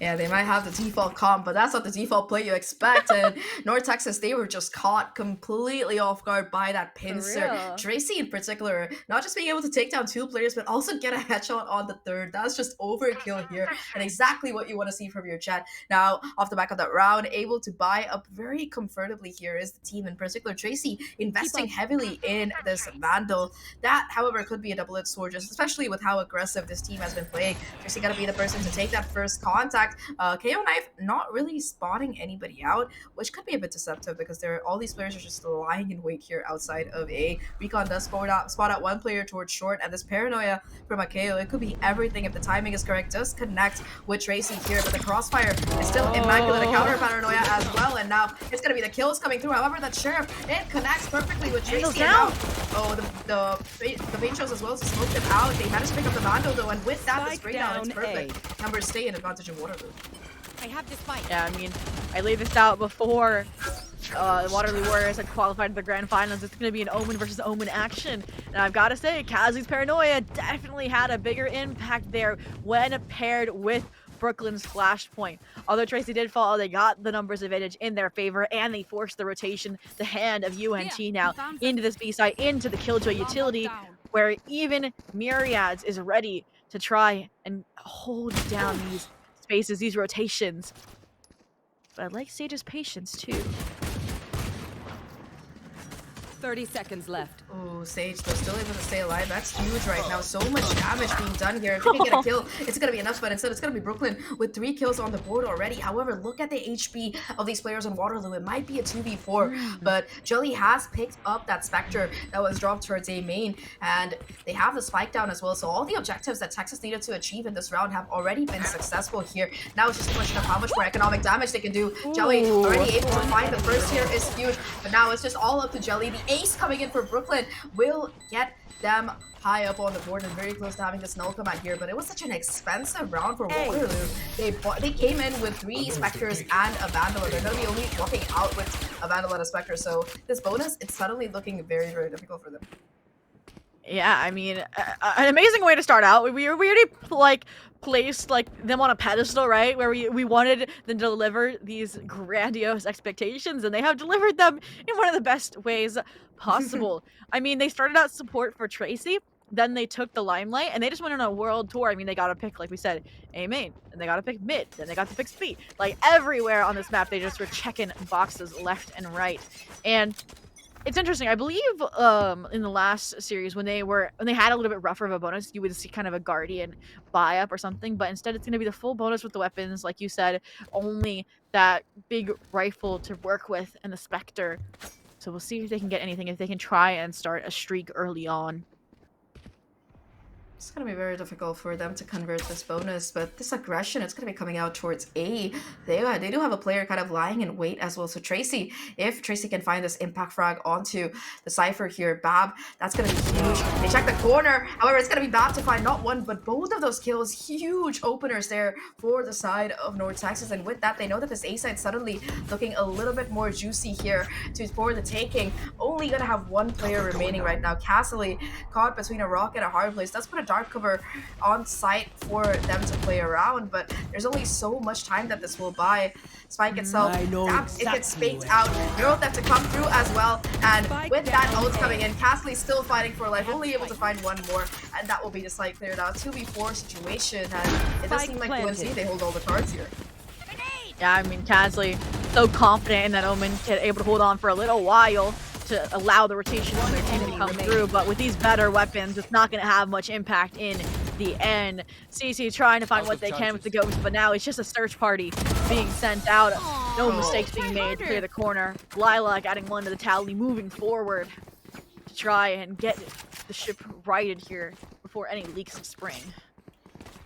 Yeah, I think that Bab being able to catch out both of those players was huge there. Just a little bit of aggression being punished, and that's gonna force UNT, or not force, push them into a huge advantage as well economically. That's gonna set them up for 1 more round of success, and more than that, Jelly will have the showstopper ready to take space off the back on this round as well. So one thing that interests me is off that operator, it seems to be positioned towards B main, if I can see correctly. So it's going to be interesting to see how much space they can really take up off the back of that. While UNT, they're looking to just push fast and quick into this A site. Yeah, I mean, there's just a flying at you, and that 0 point is delayed. You're going to have Carnage, but at least the trades come through to even the playing field back to a 3-on-3. It brings the null command online as well if things get out of hand this first big rifle round. And there it is, the immediate investment. We'll see if it can pull the round back after that showstopper expenditure. 1 enemy remaining. So far, the answer is no, quickly decided by Lilac with the accompaniment of Sage. And just like that, we are tied on the first map. Yeah, you really do see the glimmers of Stomp for lack of a better phrase, coming through in these last couple of rounds. Jelly being able to find that first split consistently, and Lilac there for the cleanup. This duo has been steamrolling through the brackets so far, and it seems like we might be seeing a little bit more of that with that round conversion, because that's the economy broken here for Waterloo. They don't really have much to work with in terms of firepower, although we can hope for a couple of nice share of headshots. That said, though, I think that UNC, they've been very good at changing up the pace over the course of these last couple of rounds. You saw a bit of a slow default coming out at the beginning, like we're seeing now. However, this time around, Jelly will fall. Yeah, Brooklyn doing a good job being the thorn in the side of UNT thus far. I don't want them to over-aggress here, but I mean, it makes sense when you're trying to distract for the blades. Now they finally realize that it might not be worth the adventure, considering they have no even confirmation if A is the final goal, if Spike is even nearby. But it looks like they might be headed back towards A here. I'm wondering if Sage's information from the drone is going to further enforce that decision, or even lead to a double fake rotation back to B. I mean, the blades are kind of the unknown variable here in my eyes, since they should know it's a bonus at this point. Yeah, the seek around, a lot of this weightlifting is going to land onto Tracy's shoulders here.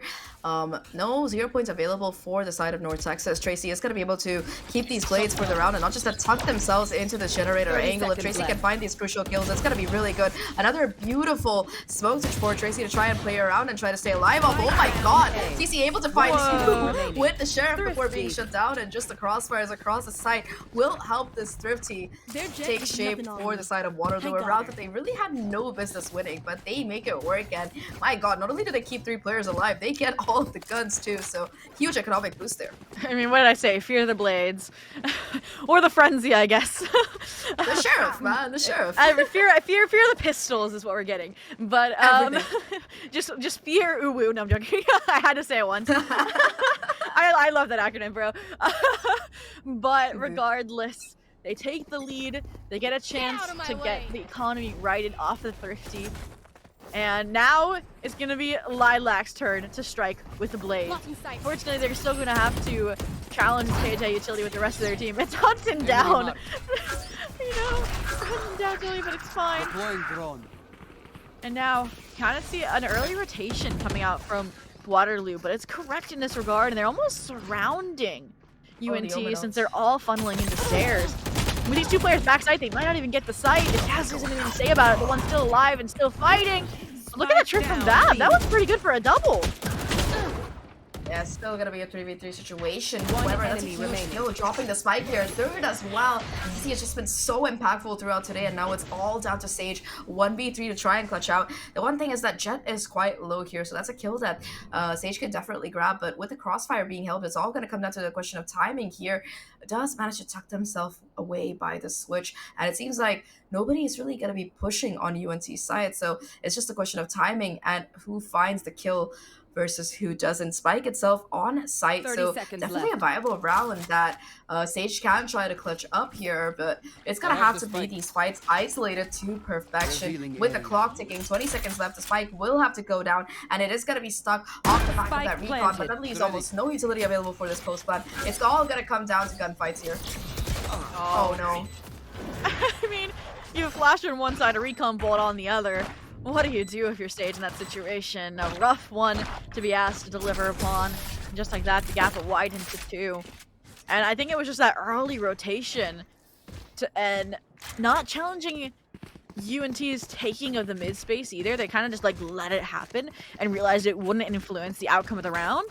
And it does look like, even though the score is close 4-2, that Waterloo has a pretty good read on how North Texas is playing and controlling kind of, I guess, like, the information on where they are on the map very well.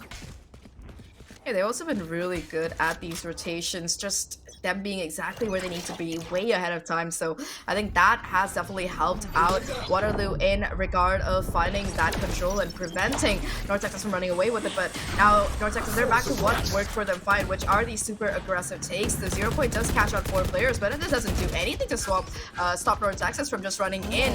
The recon is perfect, but despite that, it's going to be, or because of that, it's going to be the kills coming in for the squad. The spike goes down, but now it's just a 1v5 battle on the bird. Not really having any time to find some impact.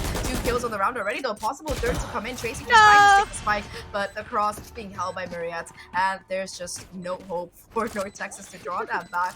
Really just super good positioning. I think North Texas, they gotta realize that they can't get that spike down unless they're sure they have complete sight or find at least that one opener. That seems to be the mistake that they've been kind of making consistently in the last couple of rounds so far. They gotta find the space, they gotta find the kills before they can afford to put that spike down. Yeah, no. If Mirads wasn't there, I could see a world where Bab clutches that. But I completely agree with you. When UNT was up against a team like Carleton, right? Carleton's very, like, more reserved, right? They will wait until they have a plan in place until everybody's ready and then retake as a team, right?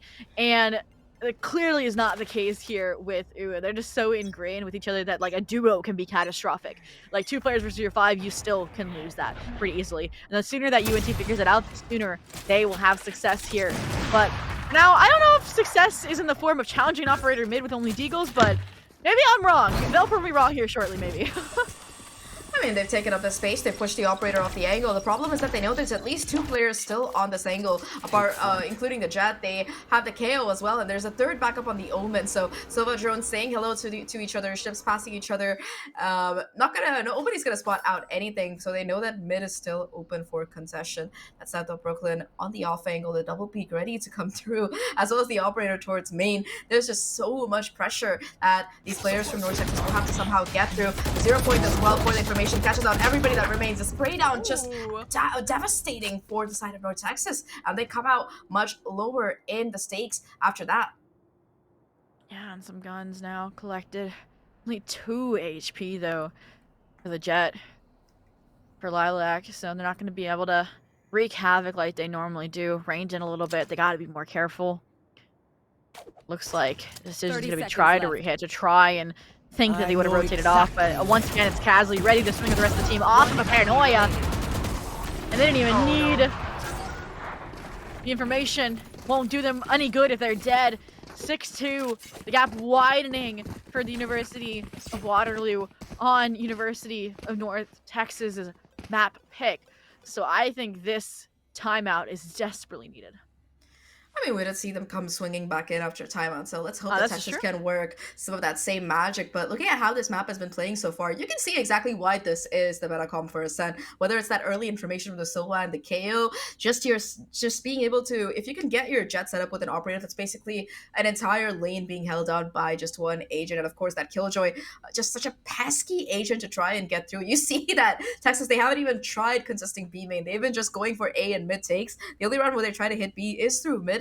They don't really want to go in through B main due to that Killjoy setup just being so difficult to contend with. And because of that, I think that Waterloo have been doing a really good job of just shutting down this initial aggression, as well as the default playstyle kind of that Texas have pioneered.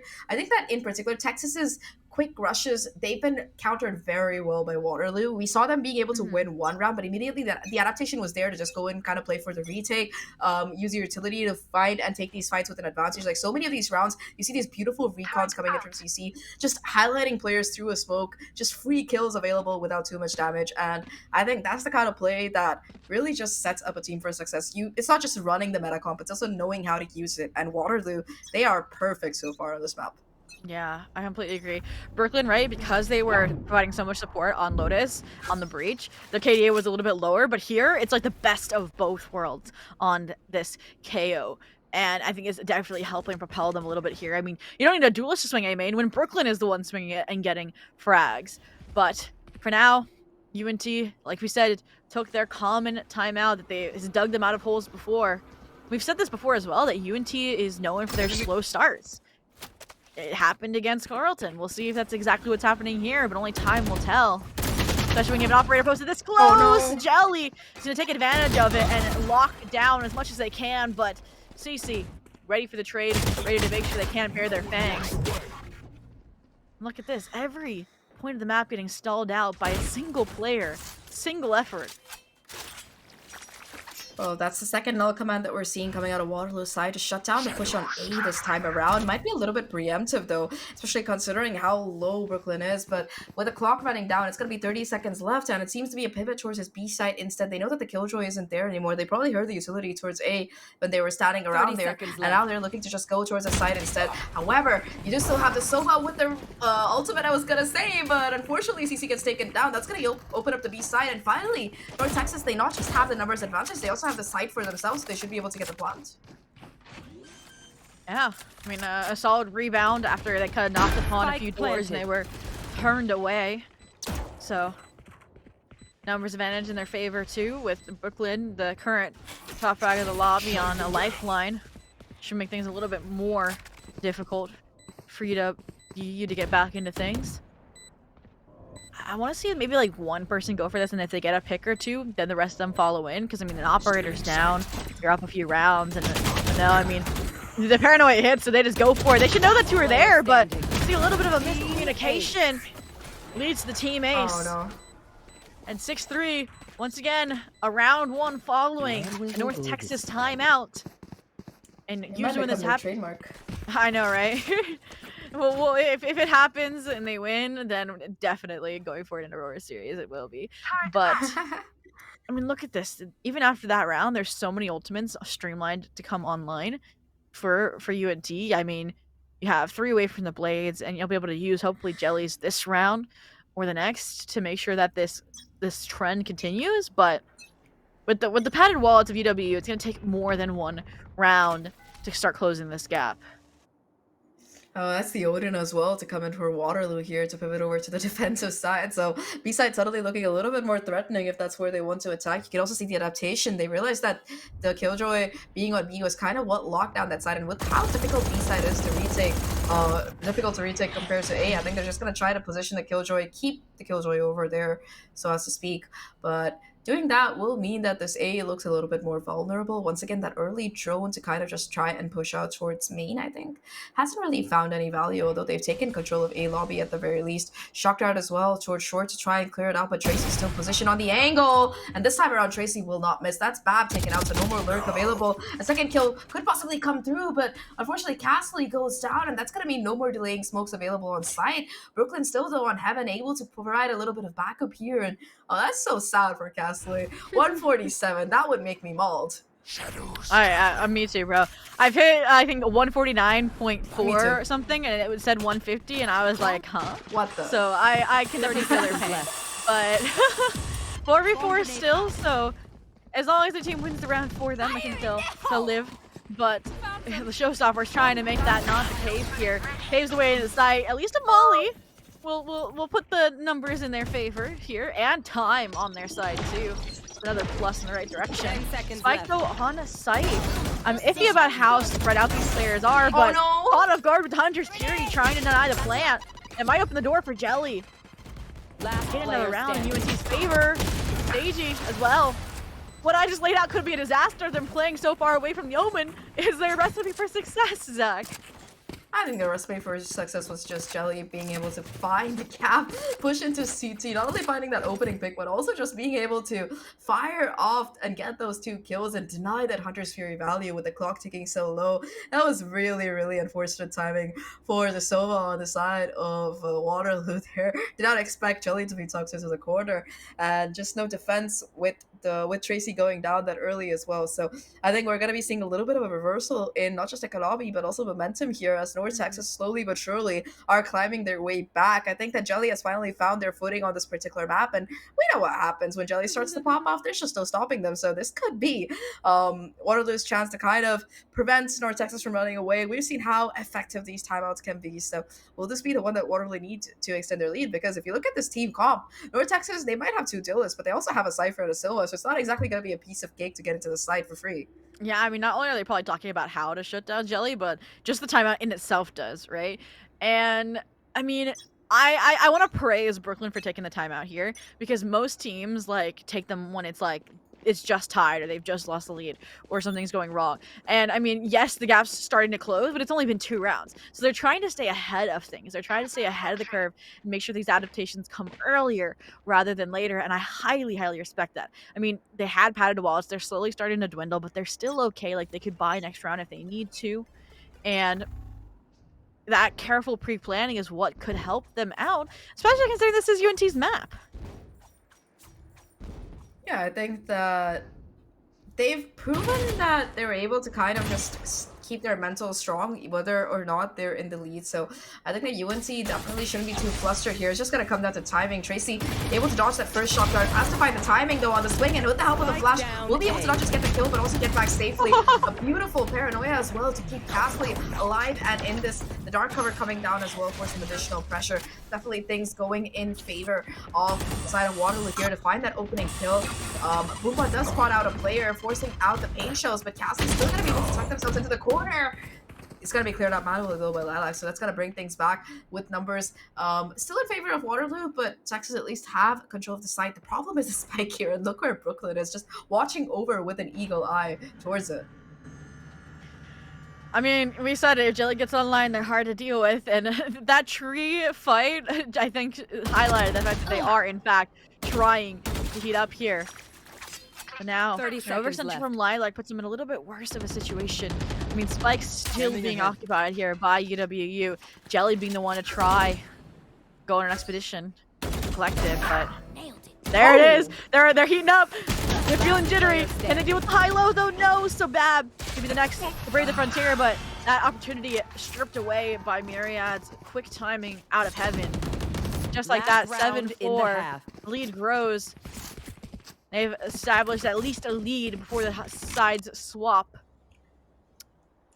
I really like that play to come out of Waterloo. Once they got control of the spike, just to be able to hunker down towards main with the high-low setup like you mentioned, just makes it so much more difficult for them to retrieve. Also, just that constant pressure with your controller going down, that constant pressure towards heaven as to whether or not someone's going to peek. It was just such a nice game of chicken that Waterloo really played, and it seemed like North Texas really just were not able to answer that. Now, a lot of ultimates available for not just pressuring, but also the retake here by the side of Waterloo. In particular, that lockdown is what I have my eyes on. That's just going to be a free retake depending on where the spike goes down, if it does go down at all. Yeah, I'm quite nervous for North Texas because we've consistently talked about them as an attack-sided team, and with it looking like it could be an 8-4 with that trade of the first blood, that would not be the best situation for them for this first map of the best of 5 grand finals. But Jelly trying to do their best to circumvent that outcome, able to draw numbers advantage back to their side temporarily. Also trying to pave the way for a potential sell of a B fake, so Spike with the Omen and the Sova can make their way onto A uncontested. But if I've learned anything, is that the players for UWU do not like to over-rotate. And in fact, they're trying to get ahead of the plan. I don't think the Cypher saw them on the flank. Did they? Now the camera did. They're looking to just go towards this A side, at least tap the spike before maybe rotating over, but instead it's just going to be a plant on top here towards this back side. The Brilliance, though, able to catch out the lurk. That's huge, so now it's just a 2v3 situation. Lockdown still very much online here, and that might be the win condition for the side of Waterloo. The spike goes down. Immediate Hunter's Fury to try and break it. They're going to be looking to push in off the back of that. Just no hope at all for the side of North Texas to make anything function. The defensive lockdown, all the pressure that they need to try and push through, and in a 2v3 with one of your players being taken offline by that Hunter's Fury, it's just such a free push it, and Waterloo, they take full advantage to close out the half 8-4. I'm sorry, but if Sage had hit those 3 shots after canceling the Hunter's Fury, that would have been like the most insane play, I think, of the day in my mind, right? Using it as a fake to draw the players out of tree, and then killing them all before the lockdown expires, like, it would have been so good. And that first shot was crisp, too. But regardless, the 8-4 is what unfolds. Again, tactical perhaps, avoiding the 9-3. No, I'm joking. But this does mean that now I would say UNT, I wouldn't say it's their weaker half, but knowing how they are such an aggressive team, it's going to be interesting to see how UWU reacts to it. It's going to be the case, and I think that for UNT at least, it's going to be pretty imperative for them to really win this pistol. Early pressure being put towards short here by both Lilac as well as Jelly, and with the paint shells crossing off the angle, it's going to be Lilac being able to push forward and get that first blood for their team. Looking for a little bit more damage to the dark cover, but not quite going to be able to connect here as the players from the side of Waterloo fall a little bit back all the way towards spawn. In fact, as they look to pivot over towards the A side, the problem is that not only are there still 2 players towards short, there's still that pesky Cypher setup, which has, by the way, fully been invested in. I don't think I often see 2 trips on a pistol round, but Bab is not holding back at all. They're not your typical Cypher players, so don't worry about it. We'll see. It's definitely gonna have its time to shine here with every single player trying to go back towards the safe site. And I think what's more scary is just how fast we're gonna see a rotation from UNT. I mean, you have 2 entry, 1 bottom, mid. Like, it's gonna have to be dominant here, and I don't think it is. I mean, look already, Bab capitalizing, trying to get the job without the reinforcements arriving from 3. Apparently to try and build them out, but no. Bab going for the 4th. Right clicks from Myriad to try and add some carnage into the mix, but no. Like I said, Bab does everything themselves. That's a true to life Sentinel, bro. True life of a Sentinel. Just wait for people to walk into your util, peek shoot, and Bab exemplifies that. That's a true point I was talking about, on the way. It's almost impossible to break without someone getting caught in it, and it's just so damaging. Like, Bab didn't even need to use the cage to try and isolate the fight. It was just a free kill all the way. So really, really nice round to come out of the Cypher for the side of UNT, and that will make this gap narrow a little bit further. 8-5 right now, a 6th round likely to come in. Since we didn't see the plant coming in, no real force coming in for the side of Waterloo either. You do see a couple of sheriffs on the board, but aside from that, they're just playing it as anti-eco. And I think that's why I'm trying to gather information first about where maybe the bigger weapons are going to be for the side of UNT. Getting the answer that a Guardian is patrolling on B main. They're going to lean towards that lurk from Brooklyn, A main. See what they can get off of a 0 point that recharges in about 5 seconds here. Should spot out the 2 tree players. I think it's brave to try and go to the A site after how hard they were slammed by the Cypher setup. So I'm guessing this is a fake, especially since Spike is still hanging out in tiles. But that seems to be red just as fast. I mean, look, you hear the orb get collected on A and they smoke B. Like, that's just hilarious. Just how UNT is in UWG's head right now. It's a good sign.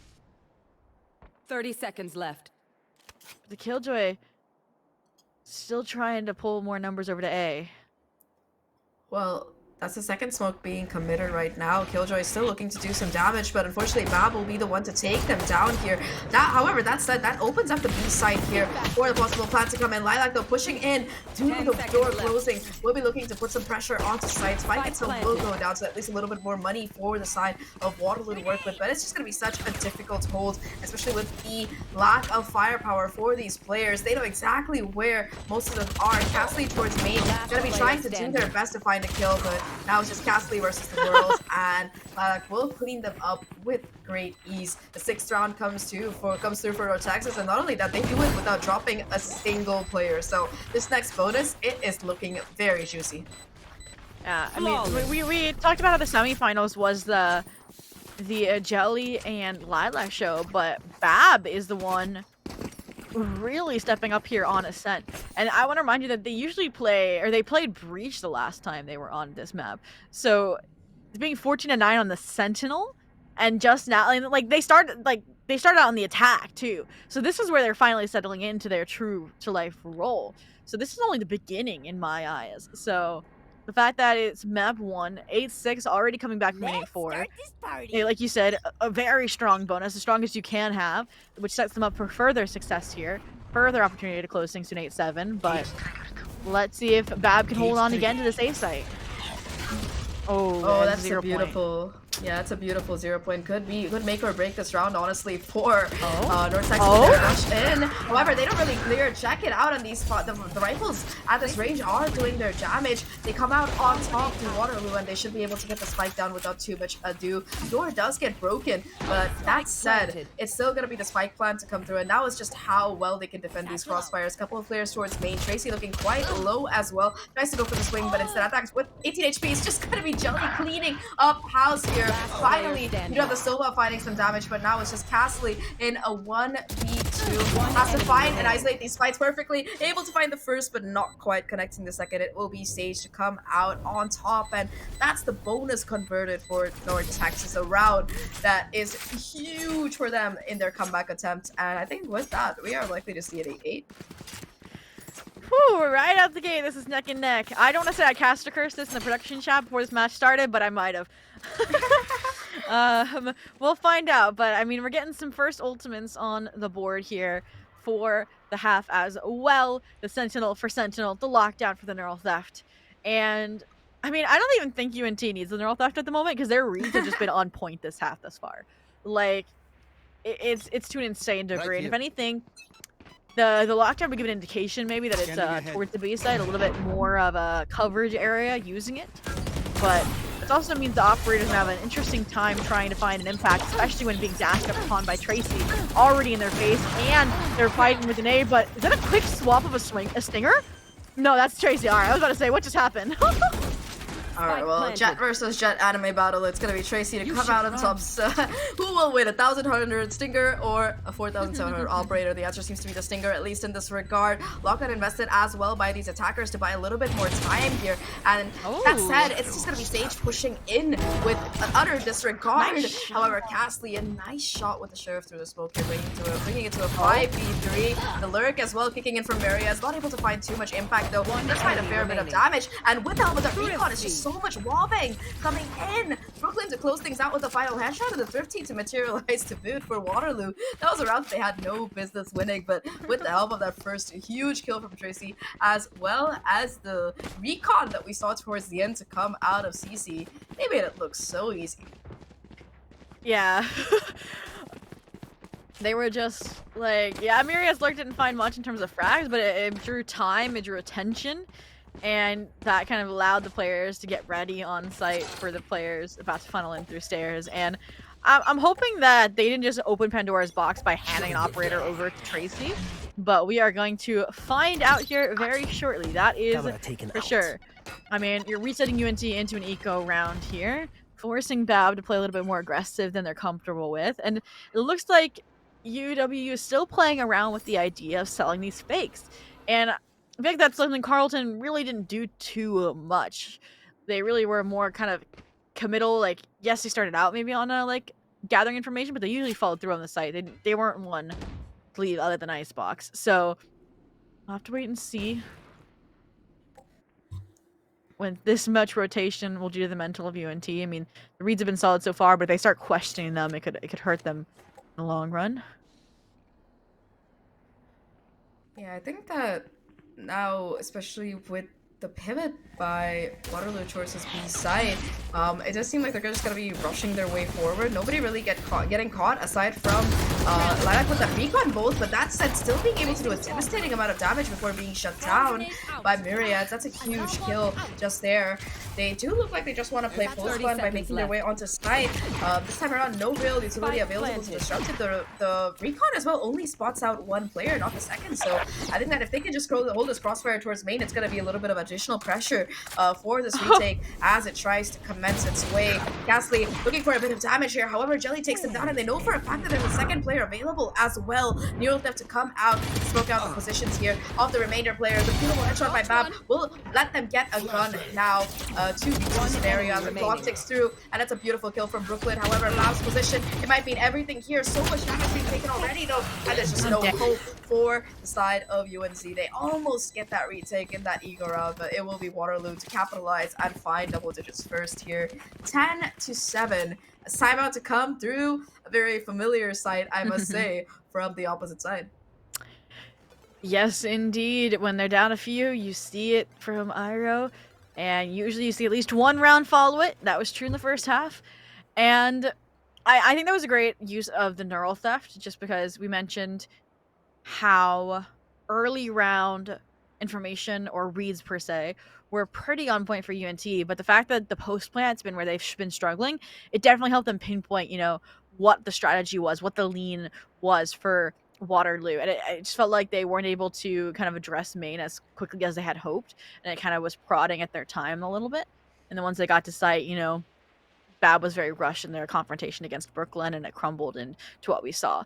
Now, though, I don't really know what the situation for North Texas looks like, but regardless, even if they scrounge together a buy to match Waterloo Warriors, they're going to be up against ultimates that really do give the opponent the edge. So I'm hoping they're discussing how to draw those out, especially since they are investing pretty heavily. I mean, even Lilac kind of posting the money for this operator that was stripped away and really kind of gave the round to Tracy a few ago. So we'll have to see if they can find a different outcome with it this time around.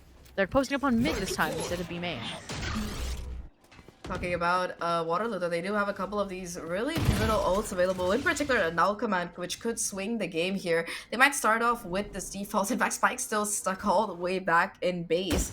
I think they're just going to try to smoke out some of the utility from from Texas's side and do a little bit of damage. The thing is that for Texas, they have so much of these ults available to counter as well. In particular, Jelly, if they get a single kill, will have enough for that showstopper ready to go. So Waterloo are definitely going to be careful about how they're using these ults. Although they do have a couple of their own, they want to try and keep them as a check, a balance for what Texas can pull out of their pocket. This is a major swing round here, because whoever does win this round will probably win the game. You can quote me on that, by the way, looking at the economy cycle. And it does seem like Waterloo, they're ready to go towards B. And there it is, from the shadows, the initiating ability into the site.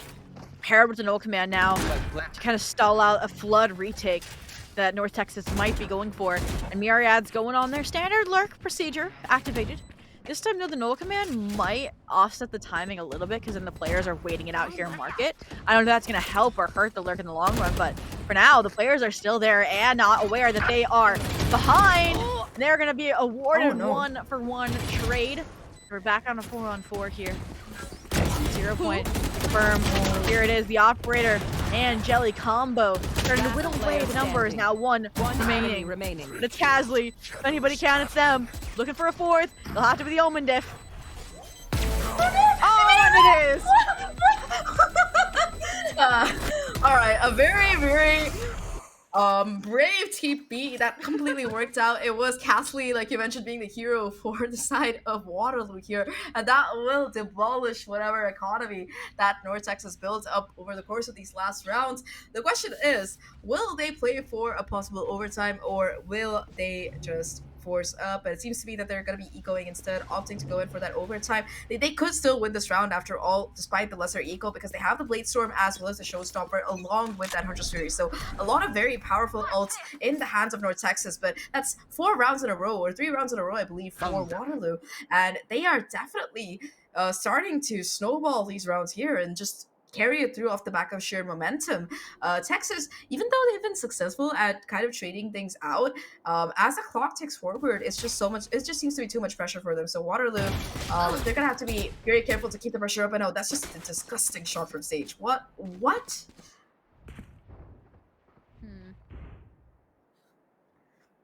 Now, they've lost the first blood in a round. 2 in eco for North Texas. They kind of step on the brakes a little bit to reevaluate. Looks like they want to try maybe a split for the first time. So, that would have been an interesting strategy with the Rays and the operator posted up on mid. Or the Blades per se, my bad. It looks like the KOA is going to potentially follow through on it. I mean, there's so much area to clear out alone, so the Sova is going to join them after getting that side information with the recon bolt. 30 seconds left. I'm curious to see if Lilac's going to go nuclear here and to go for the gamble. But no, it's actually Jelly. With that 0 point used on the Jet. Gives them a window opportunity, but the Rosa strips them of it. Now they have a Talon Smelling Deagle in hand. suddenly they've been whittling away time just 10 enough. seconds left. But they do need to have this Killjoy focus on the plan. And there it is. 6 seconds left. They should have it. Spike planted. But 2v weapons should be able to get collected by UNT, and suddenly that means things are even.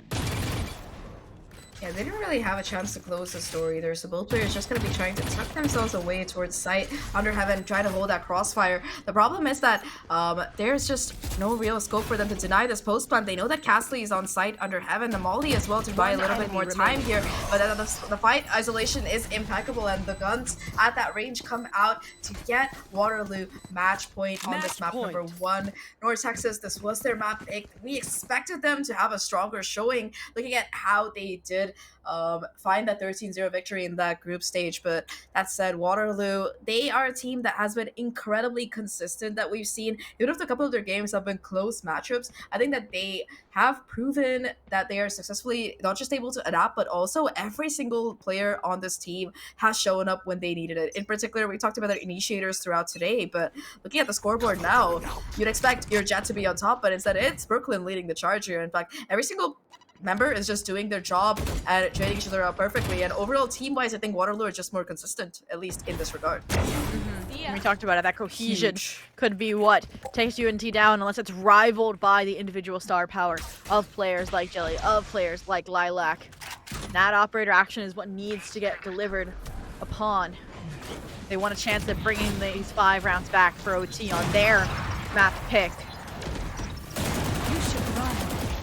Ari having first blood's a good start, but the lockdown is gonna try and solidify at least site control. They have to deal with Bab though, who at least is gonna go down fighting with some information for their team. Nice little Hunter's Fury as well. Informed by the neural theft, really only gonna help orient this retake.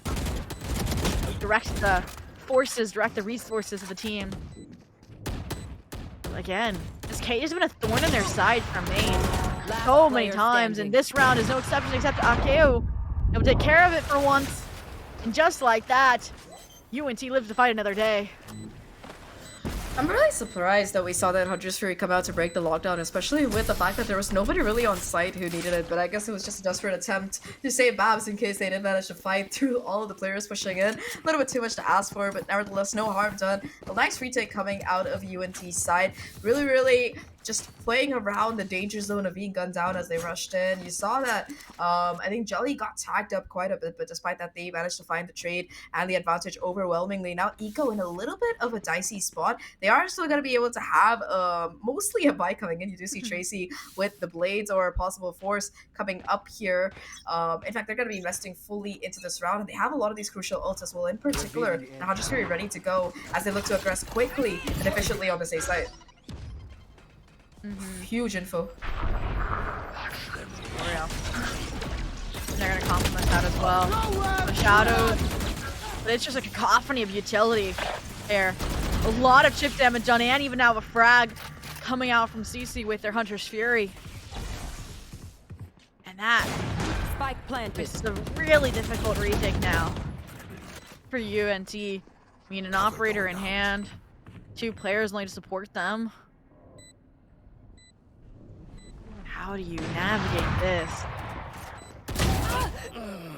Oh no, Bab really needed to exert the pressure from that short. Both players now towards having the recon does spot them out, but Marriott will be the linchpin around which this round revolves. A 3K for them, and it will be map number 1 stolen away by Waterloo. A commanding victory. Sure, it got a little bit dicey towards that second half with a bit of adaptation coming in from San Diego, from the side of North Texas, my bad. But that said, throughout that game, it was just such consistency coming out of the Waterloo side on defense. So many of those rounds, they just looked flawless, being able to just lock down sites with the way they were playing, and on attack as well. Even though they had a little bit of stumbling, once they figured out the code, they cracked the formula and they were ready to go onto site. It was just such a clean execution from start to finish by the side of Waterloo for the most part.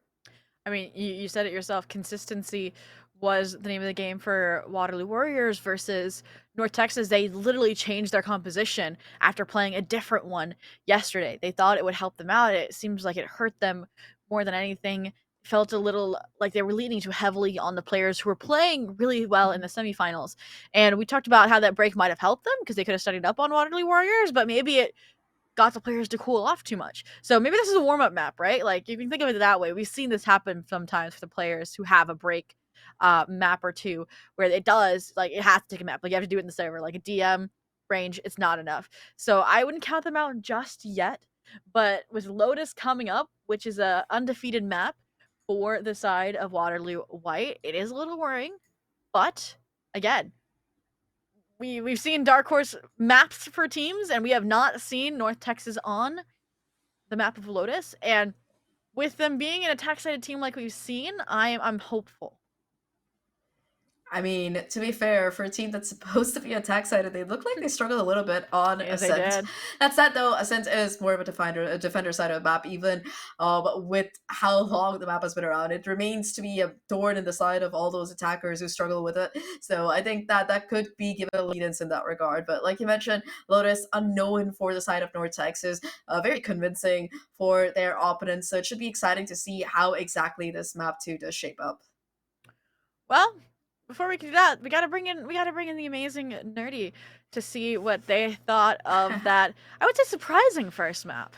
Yes, and I'm gonna lean into the surprising because we all kind of discussed how we thought things would shake out, and I'm not gonna mention what we thought was going to happen in its entirety. Just know that that was not exactly what we anticipated. So obviously a different story is being written than what was predicted. I'm fine with that because I mentioned I want to go full 5 maps. So if we go all 5 maps, technically right now I'm rooting for North Texas. I'm not biased towards either team. I just want to see all 5 and see how, like, I want to see the distance. I want to see these two teams fight, you know, tooth and nail to make it to get that grand championship title. So with that in mind, North Texas, it's now your turn to throw down the gauntlet. I feel like Lotus, especially with the compositions we've seen from North Texas thus far, can be very good. But I also think Lotus is a little bit more of that defender heavy map. So on attack, they could struggle, but we'll have to wait and see. They'll have a moment to catch their breath and figure out what went wrong as we take a quick break, and we'll come back with our second map here in our best of 5 series, so don't go anywhere. We'll be back in a few minutes.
What an irony. My mirror shows the other side of me. All these ones and zeros, nothing in between. But there's so much more to me than eyes can see. Than eyes can see.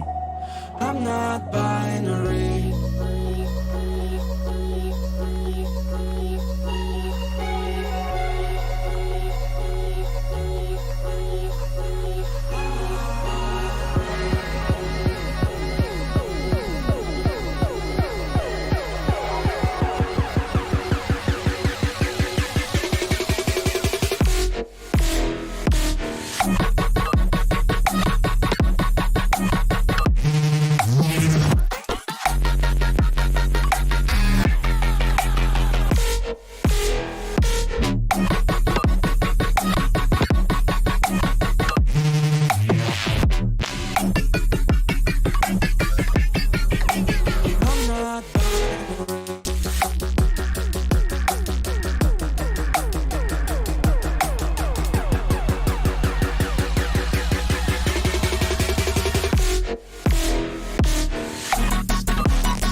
and welcome back to the Aurora Series First Light, sponsored by Xfinity.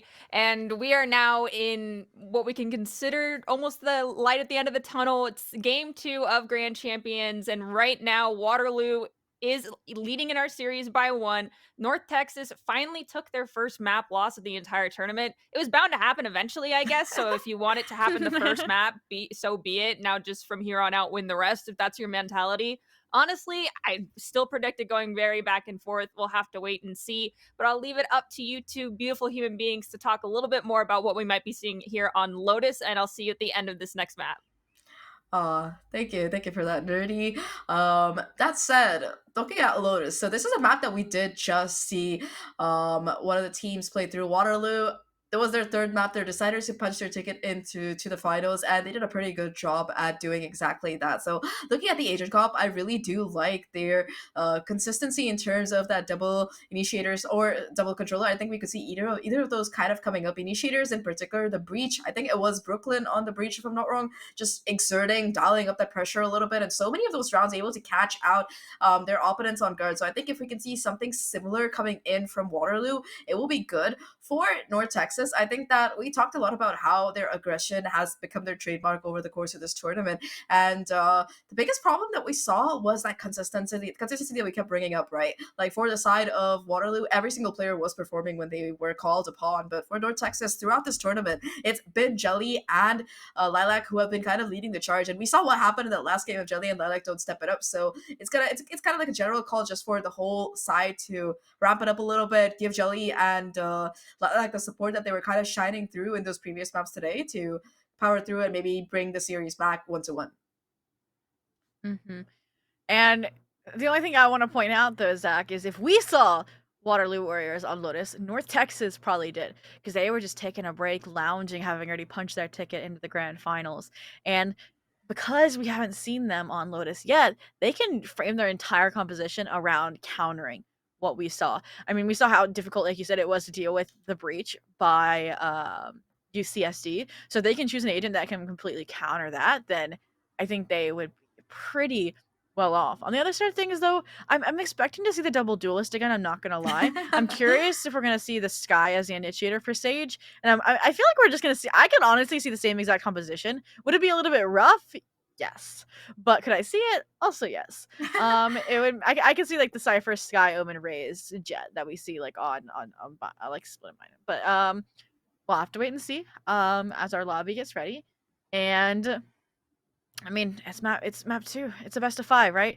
So technically, if you do lose this and you are North Texas, we could be in store for the reverse sweep. Would we be dead by the end of it? Perhaps. But, you know, if that's how the story unfolds, we are here for it. Yeah, I think that looking at the previous map, one thing that I did note was Lilac didn't really get an opportunity to bring that operator out. It was just super well countered, and I think that one round in particular where you did see Tracy kind of dash in with a stinger and just completely neutralize it. And after that, there was just no opportunity really for that gun to come online. It was a huge factor because we saw the kind of damage Lilac was doing on Icebox in that first series of today with that operator online. So I think it's going to be pivotal for Waterloo to be able to shut that down. But I do think that our game is almost ready to go here. We should be starting off on Lotus and looking at the agent comps. Let's see what we have in store. Did I predict it? Yeah, for the side of Waterloo, no real changes coming in. Why fix what ain't broken seems to be their call, and that is what they're going to be picking through. But let's see what. My psychic, bro? Bab, yeah. Cypher, Lilac, Jet. Come on, do it. Although I would not be opposed to a Gecko. I love Gecko. Okay, Bab's actually gonna go the Killjoy. I mean, okay, I will say Killjoy is the go-to on this map, but I feel like Bab could low-key make Cypher work. Bab can make anything work, like since Bab can make anything work. We saw the Cypher. We saw the Cypher plays coming in, but yeah, Killjoy is just more valuable on this map as an ED. Sorry. Yeah, exactly. Her ultimate just covers that B side and C side completely. It's just so pivotal for attack and retake both. And if they have a Killjoy, which odds are you want to have one to counter her too. Mm-hmm. And other than that, they're just keeping us in suspense to make sure that they aren't just baiting us with their hovers.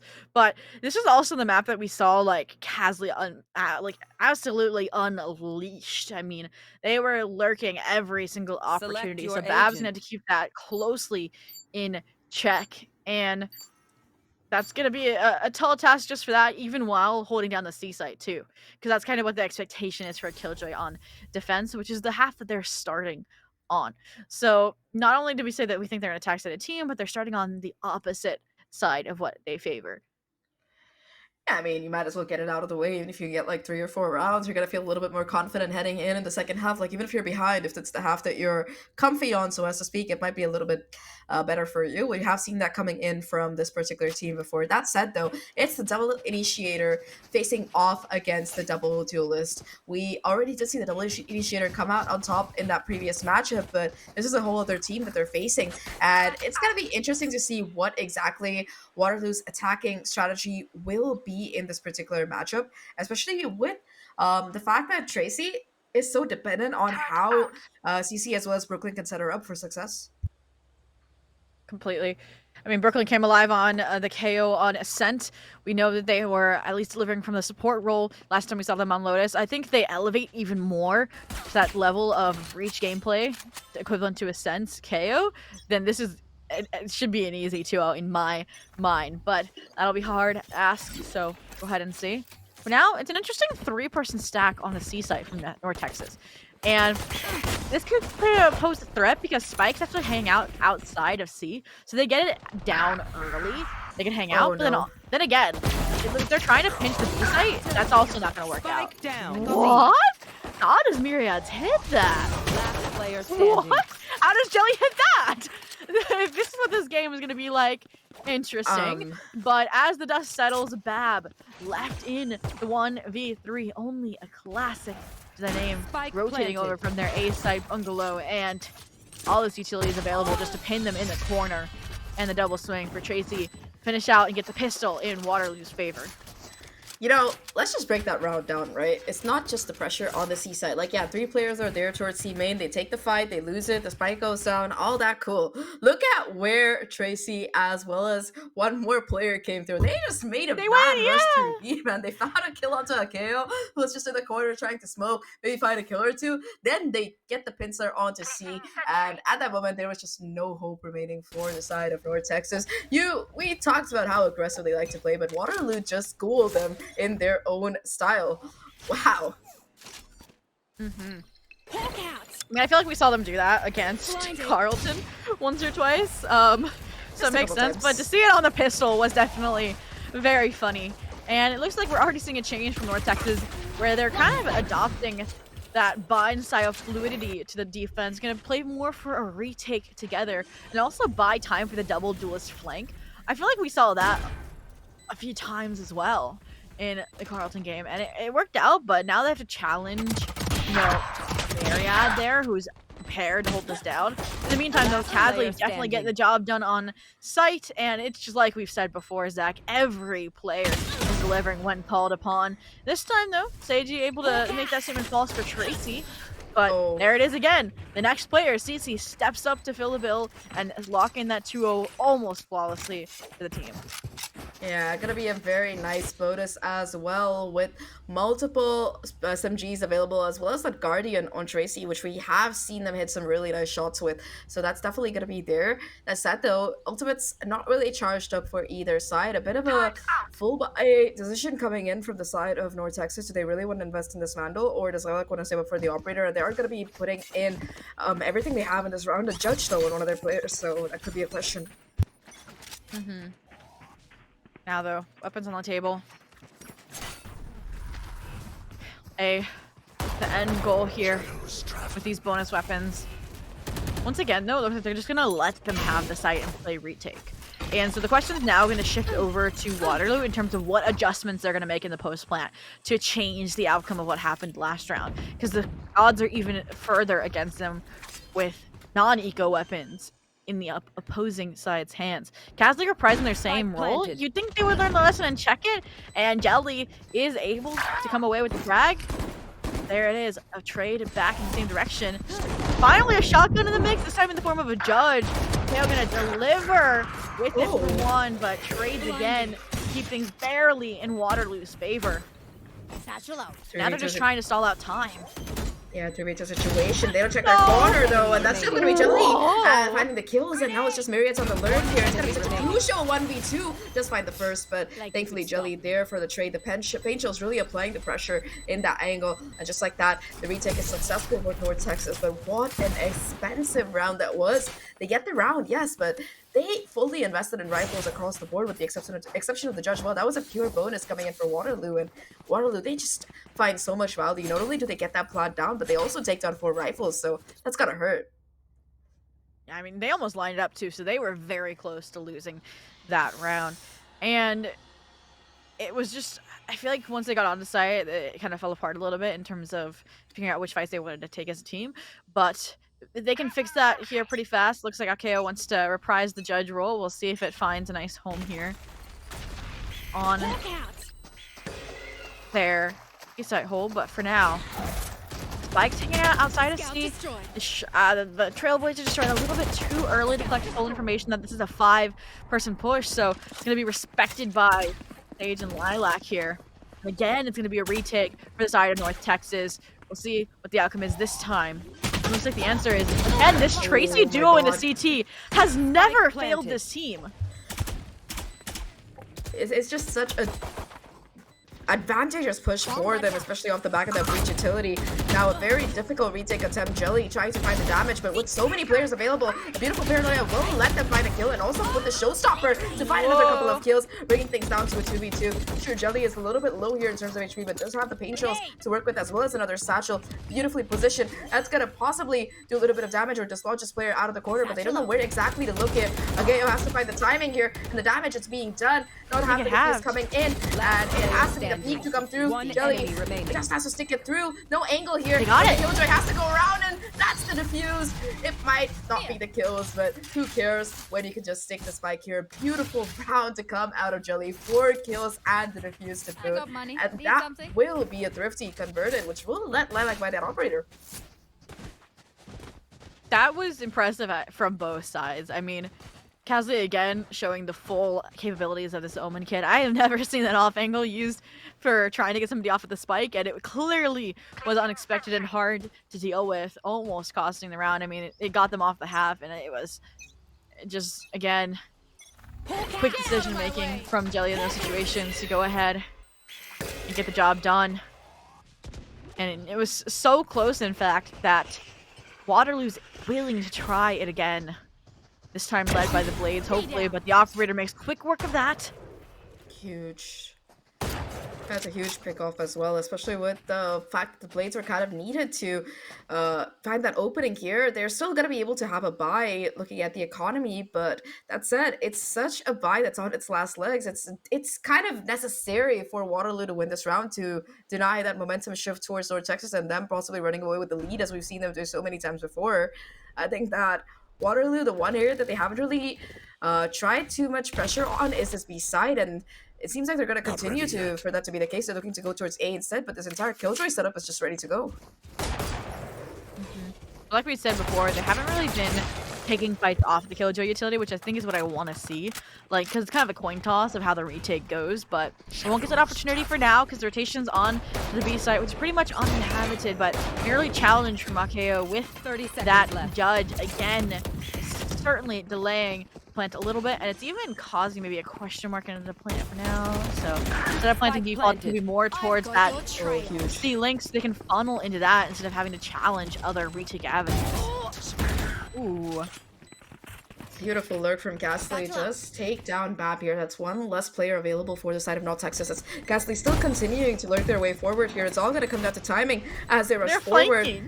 Yeah, the flankers are the ones flanking here. The judge, though, at close range will take down Myriad. There's no way they With know. an operator in hand, it's just so difficult for them to really make things work here. They tap the spike. It doesn't going to be the only Thunder to come out here, and across the board, it's the kills going in favor of this Waterloo squad. And to add insult to injury, it will be the operator picked up from North Texas's own side to take down North Texas's final player. And just like that, Waterloo, they take the lead back despite that economic disadvantage. And talking about economic disadvantages, it's going to be North Texas scraping the bottom of the barrel here. No ultimates to work with. Obviously, one off from the lockdown for Myriads, one off from Blades, Seekers, you name it. So we could see some explosivity here based on these first bloods, but looks like we're gonna see some Bucky baddies. I mean, Akeo Oh make me no. thinking that they're about enough to have the shotguns round to round. Here comes the operator Oh. though, from Brooklyn. They're like, we don't need the jet, we don't need Tracy to op, I got this, and it's working. Probably unexpectedly too. They wanted a quick little deagle opportunity, and now they've lost their life. That's one less duelist for the entry here. Sorry for the cycle.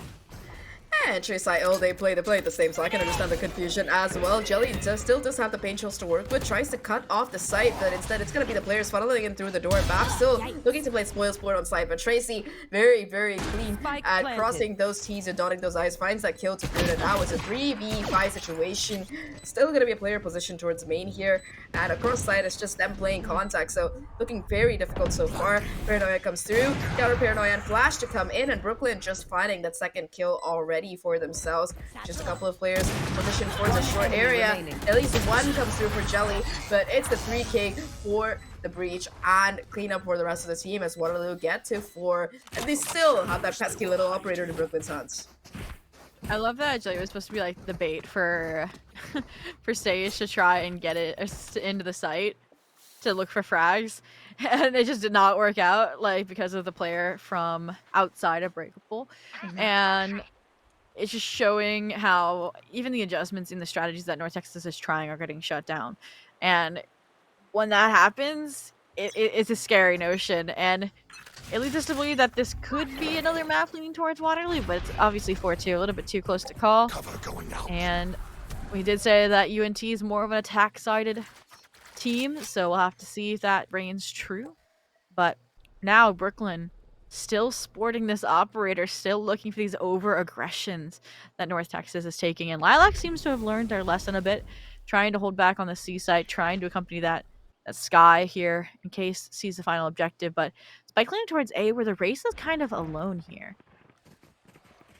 Does have the Killjoy playing rotation, so we'll have that additional bit of backup. Now that they hear the Trailblazer, they're able to just bring it in. But that said, you do see that the race is a little bit isolated here. No easy escape route through B. If they check this corner, especially with a flash, it's going to be so huge. You can already see Castley aware of that possibility. It's all going to come down to timing as to who peeks where first. Jelly still tucked away safely, might be able to make a huge impact here.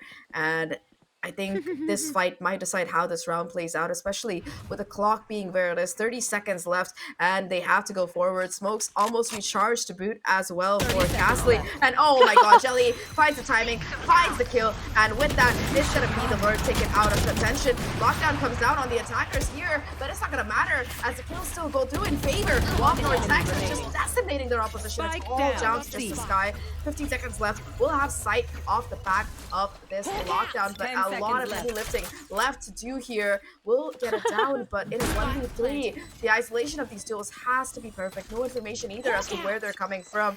And this flash, the peak, everything has to work out perfectly. Gets the first, but the trade is there from Sage. And just like that, North Texas, they jump back into this.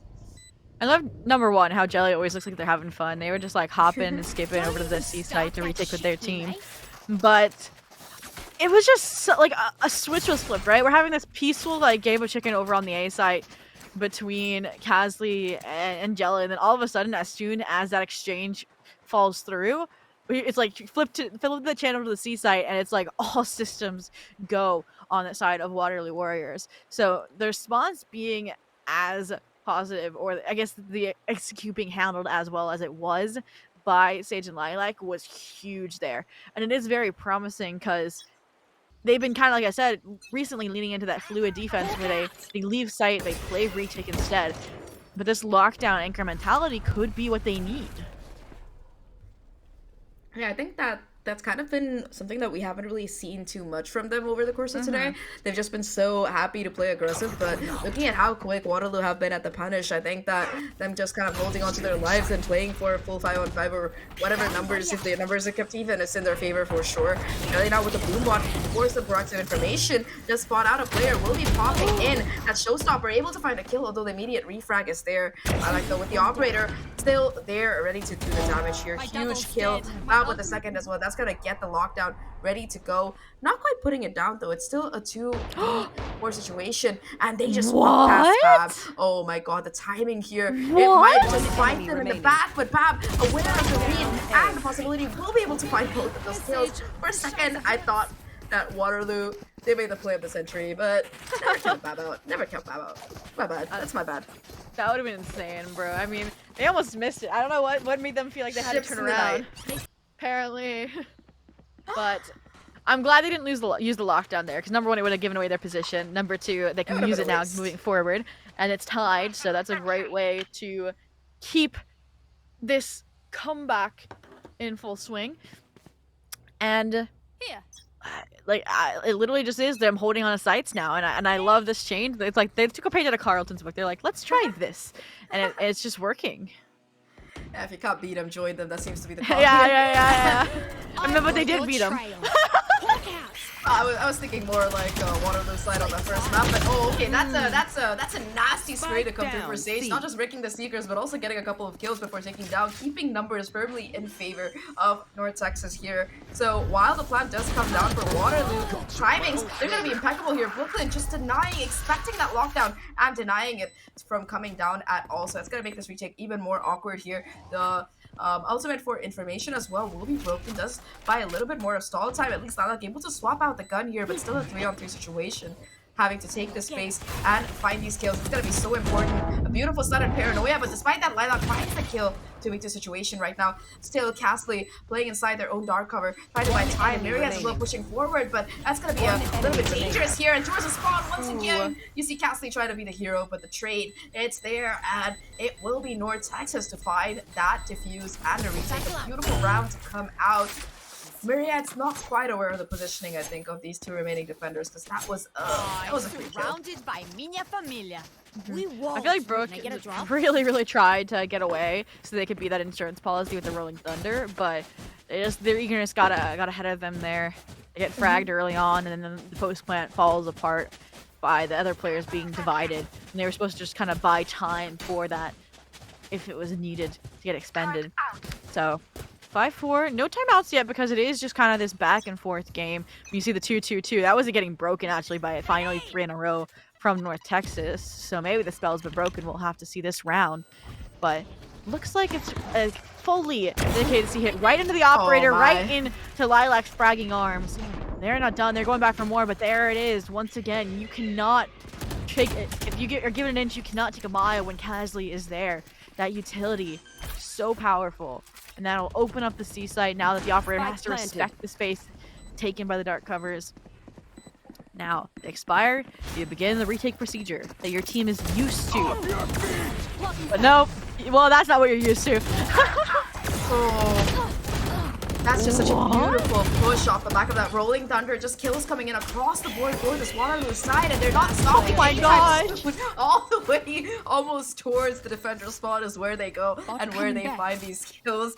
I think that North Texas weren't expecting that kind of aggression either. They were like, yeah, we're probably just gonna see Brooklyn fall back, use a Rolling Thunder for a retake, yada yada. But as long as Bab has this lockdown on the C side, right, you have to contest Waterfall. You can't just let them put that lockdown down, because that will be the freest retake available in the history of retake. So they gotta be careful about how they play this. And so far on the C side, at least, they have not given Bab a single chance to put that ult down.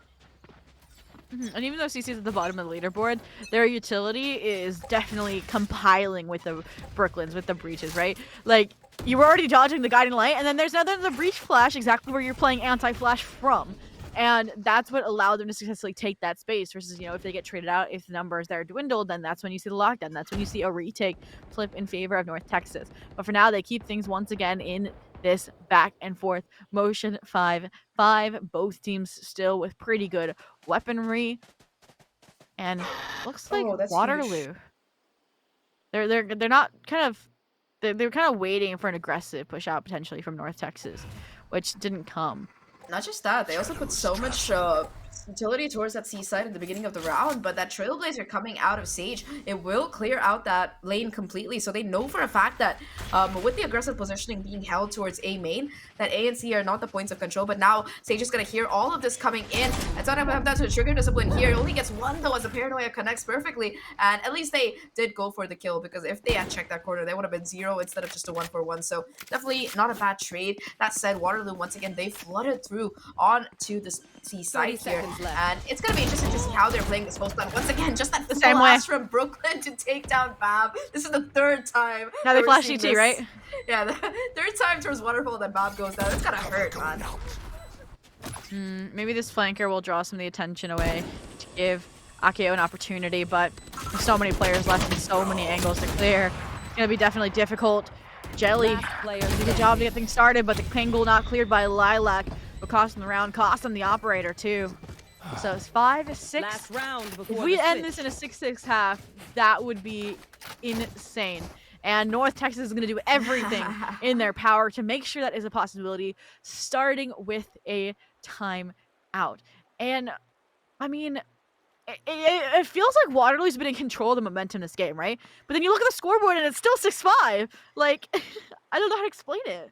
I mean, so many of these rounds, it came down to like just one player remaining from North Texas getting on the defuse. So I think that Waterloo have done a great job of keeping it close for sure. But if you look at the wins that Texas get versus the wins that Waterloo get, Waterloo are just so much more dominant. Like so many of these rounds, they've had 2 or 3 players standing compared to just North Texas having one left coming out of top in the trade. So I think that's definitely there. Also for Waterloo's side, they've just been so good at kind of reading how North Texas like to play. Like for example, they know that Texas, they've been kind of gearing up for these kind of retakes. So you see that adaptation, that aggression coming out on a lot of these rounds. Like I've already talked about, for example, Bab just not getting a chance to put that lockdown at all is one thing, but more than that, just the analysis. Like, okay, these players probably expect us to play a little bit more passive, keep the Rolling Thunder for the retake. None of that. They've been super good at pushing through on the C side and getting a lot of impact frags and then falling back to site, making their job even more difficult. So I think looking at the scoreboard so far, Brooklyn and Castley, of course, Castley, even on that previous series, was popping off on Lotus, continues to put up a commendable performance for sure.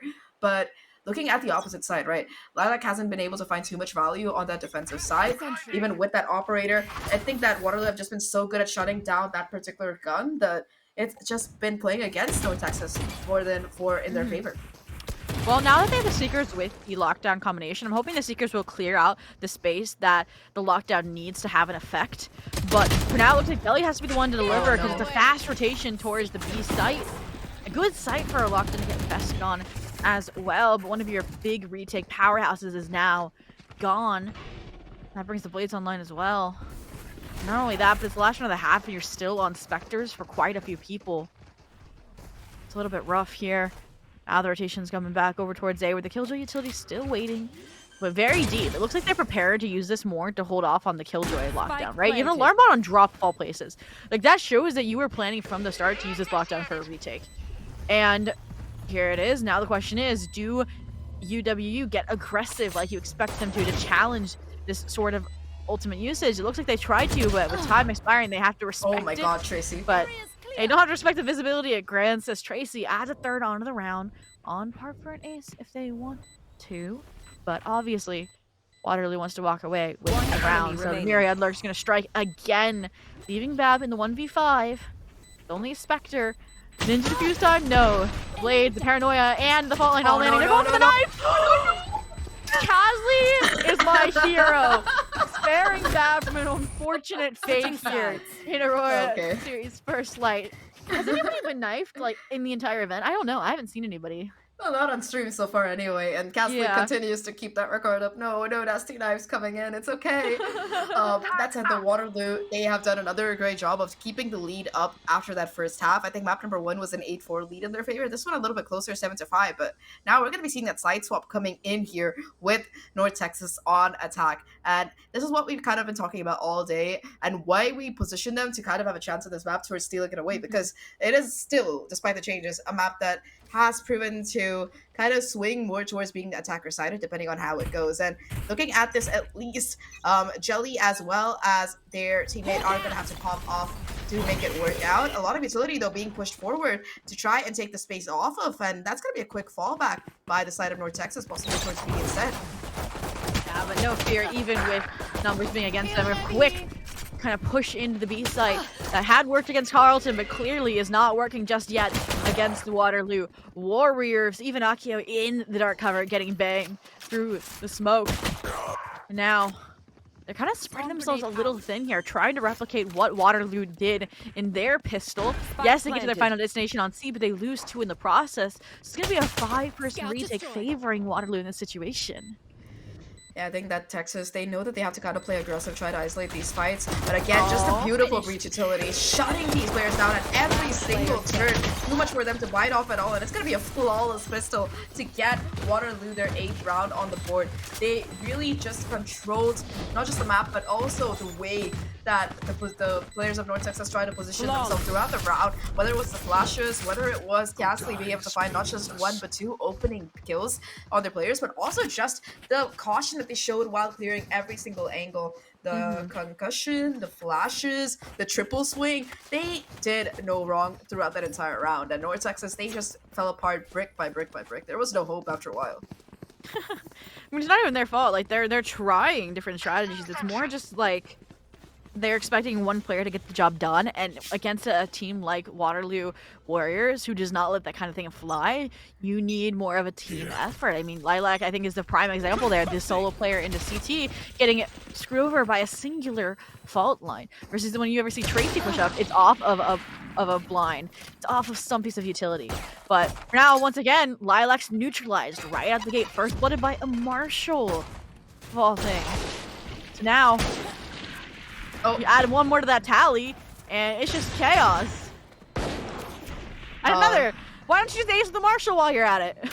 Player standing. Oh my gosh! Tracy just farming things out here for already on the them, Marshall. bro. Yeah, looking for the ace, and will be granted. I don't know if this is the first ace of this tournament, but I think it is one of the first aces we're seeing on stream. So Tracy should be feeling very happy with themselves after that particular round, and that will let not only them get closer to the Blade Storm, but also just a flawless round makes this bonus look so much more dangerous. We've talked about it multiple times before, but I think that, especially on Lotus, right, with how small some of these angles are and how close they are, the Spectre can just devastate in that range. So I think that for the side of North Texas, it's definitely going to be in their favor as they try to take these longer angle fights. You can see them kind of stacking up towards this ace side, but there's 3 players watching ready here, and they're even going to be pushing out. Tracy was like, I aced the Marshall, might as well run it back this time. Kind of some thoroughness in the utility being used by North Texas to try and propel the duelists into these beneficial fights, but even then, when you have a breach in your back pocket, it becomes very hard to challenge. Lilac at least walks away with 1 initiator claimed, while Spike's creeping its way towards the C site, towards this KJ Omen combo. We've seen how deadly it can be. Kazli specifically, paranoia off the alarm bot contact. Let's see if it strikes again. Be surprised. At least the Trailblazer spots out and concusses 1, but even then, the swarm grenades are just there to bail them out time and time again. Yeah, with that bunch of utility letting them not just reposition but also get onto site, you might see a bit of a rotation call to come out of North Texas as well, but it seems like they still want to push on the C site, at least pressure down a little bit. They pivot over towards B instead, and despite the concussion, the angle is just perfect for Lilac to find the kill onto Brooklyn. That will let them push onto this B side and get that spike down.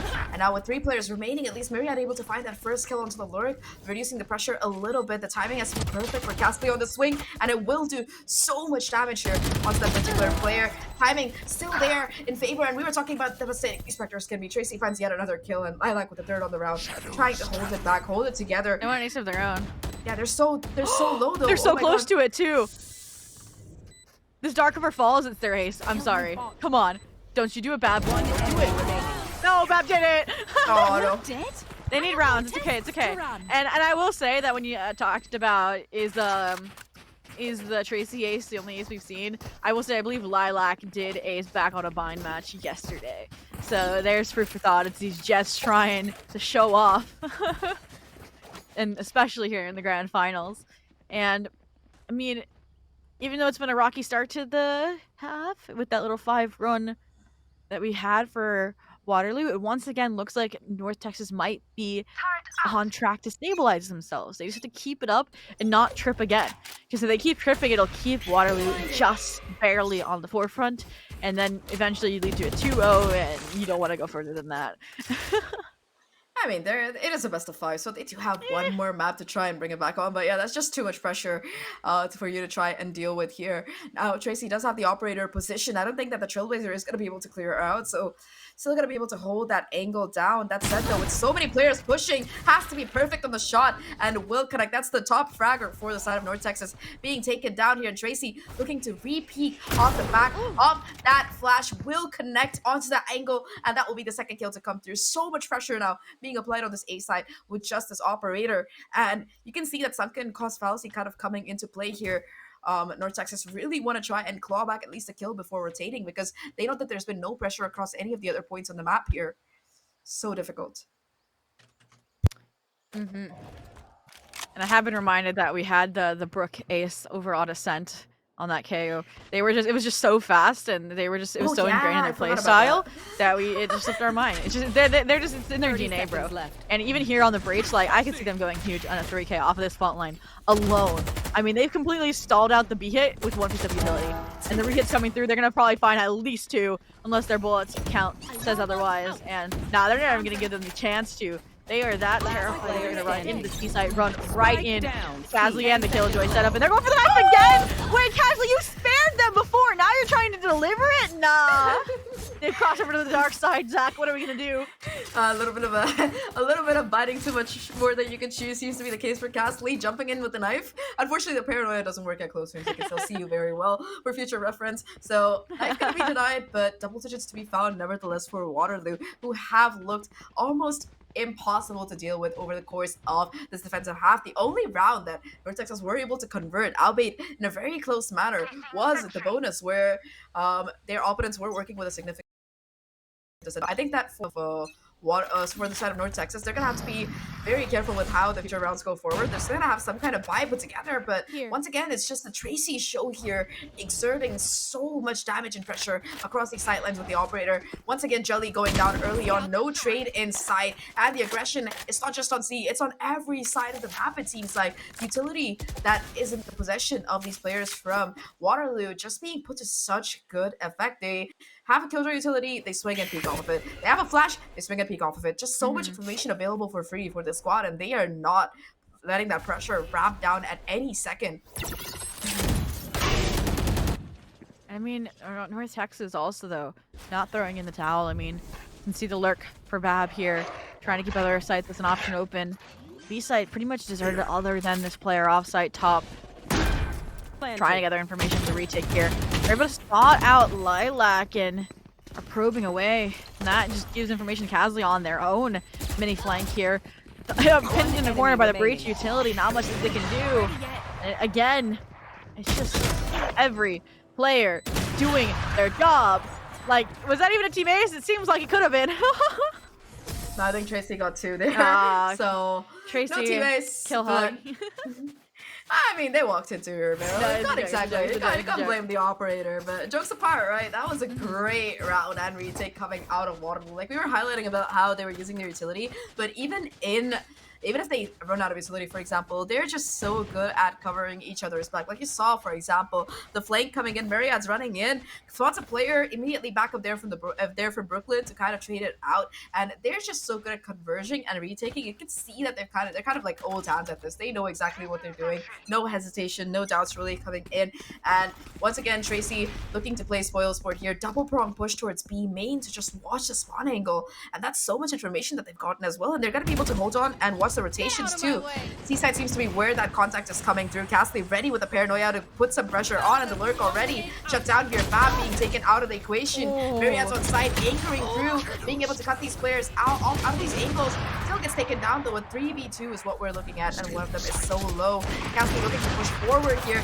Oh no, the spam not quite connecting. That is difficult here. And Tracy still with the operator to find the kill. Now, enemy a remaining. nasty shot from Lilac with just a swerve to close it out. A 1v1 situation. Lilac, though, is so low here. Has to read and find the shot perfectly well. And it's all going to come down to the timing on the no shot. way. It seems, oh yeah, it seems like they had a chance there, but CC just good for the cleanup, good for the kill, and good to probably pick up that operator as well. Okay, never mind, but they have all the money in the world, so it shouldn't matter. Match point on map number 2, 12-6, and Waterloo. They have not lost a single round. We talked about how effective these timeouts can be. Will it work one more time? Feels a little bit late this time around, but 6 rounds, not impossible. My only comment I feel like about the last round is that kill onto Tracy by Lilac felt personal. It felt extremely personal. Like right after the blades are popped, they're like, no blades for you. And then they still don't win the round too, which just makes it even more like feel personal. But regardless, that does take that ultimate out of the picture here for trying to lock down this second map, lock down their map pick. And we're going back into the path where the lockdown is available. And obviously when you're on the attack, it becomes a little bit easier to pick and choose where you want to place it. But I think BAP has a little bit of a habit of holding on to it. So I'm hoping that they kind of plan around it. And that's what Iro is talking about here, is a way to take a site with it effectively. Because I feel like they've been on top of rotations from the side of Waterloo White. And they're just flood taking as soon as they realize where the spike is getting planted. So even if they want to use like a second or two after Jelly like satchels into a site, like that would also get the impact done. But the other issue is that Bab's been this lurk play, right? You can even see them kind of rearing up, ready to go lurk C mound. So if they die early, number one, then no more lockdown. Number two, if they're on an opposite site, then no lockdown used. But now they have their own problems to deal with, which is this really heavy A main aggression. And it looks like it's fizzled out for now because they're going to trust this Killjoy setup. But they're going trees and they might avoid it altogether. Yeah, they do take care of the turret pretty easily. That will spot out these nanoswarms as well, thanks to the utility on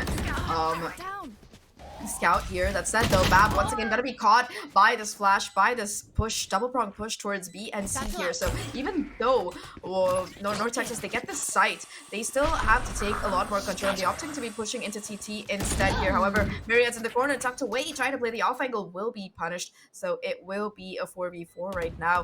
Brooklyn towards B, knows that there's a possibility of a push coming in, hoping for a little bit more aggression here. Spots out the shoulder of one of these players. It could be huge if they can connect the kill, but it's just gonna be the double swing, a little bit too much to deal with here. The Showstopper comes into play as well, able to find a kill, bringing things down to a 2v2, but both these players are so low. It's all down to Castley. She's just taking the spike. What? That's how it ends? Defenders win. Oh my god.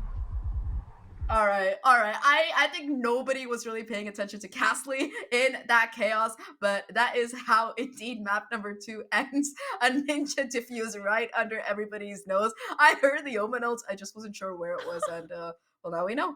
That's 2-0 in favor of Waterloo here. The Uwu gang really coming up hard. Bro, I still had my blanket on. Like I did not think that was gonna end then, bro. Like that was cold, no pun intended. And then like I feel so bad for like Jilly in that situation. Like they're just staring at them as the defeat screen pops up and then they still die. Like they were keeping I was about to parallel this game to the UCSD game on Lotus, right? Because it's like 6-12 around the same like comeback scoring lane that they started at.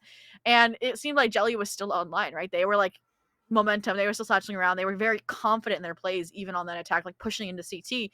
And then like if that doesn't hurt their confidence level and they still are that same way on map 3, they are a trooper.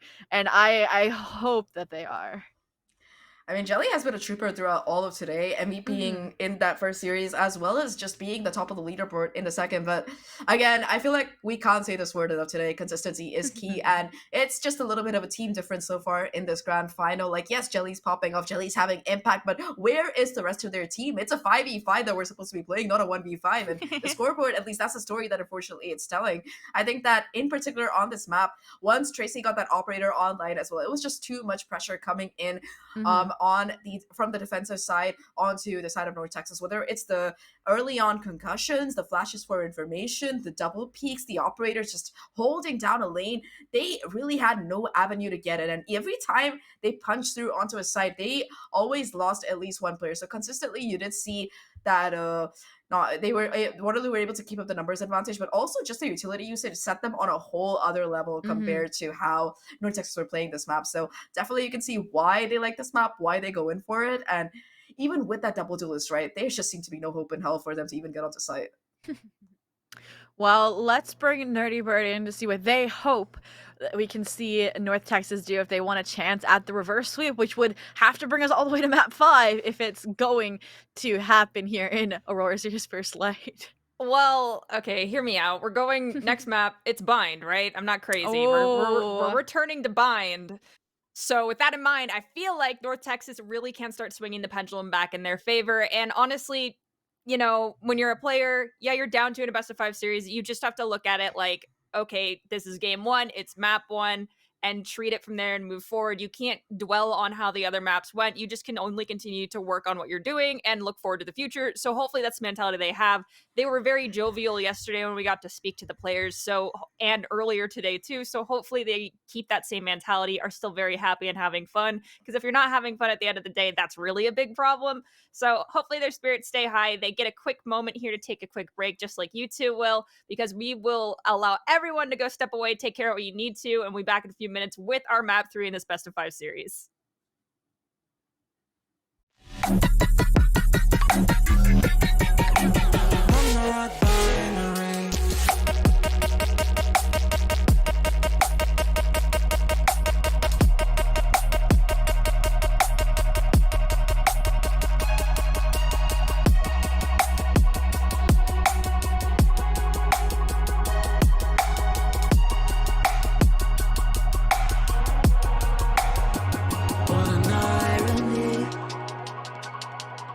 My mirror shows the other side of me.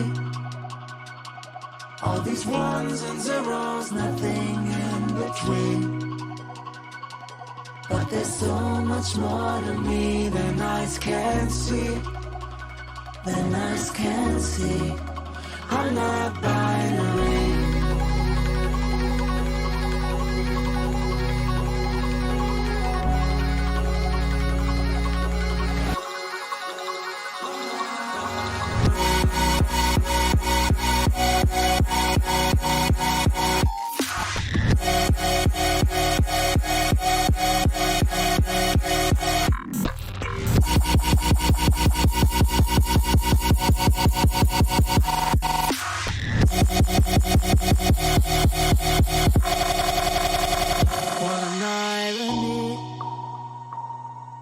My mirror shows the other side of me. All these ones and zeros, nothing in between. But there's so much more to me than eyes can see. Than eyes can see. I'm not binary.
Welcome back to the Aurora First Light broadcast, sponsored by Xfinity. I'm Nerdy, this is Zach, and this is Zobi. We are here for our grand finals. Currently, right now, Waterloo, our sort of dark horse, as we referred to them, squad is up 2-0 in this best of 5 series. There could be a reverse sweep in the cards currently for North Texas. We are going to be going to Bind, which Waterloo has yet to play on, and I'll leave you two wonderful human beings to touch a little bit more on the intel that you have as we get ready to jump into map 3.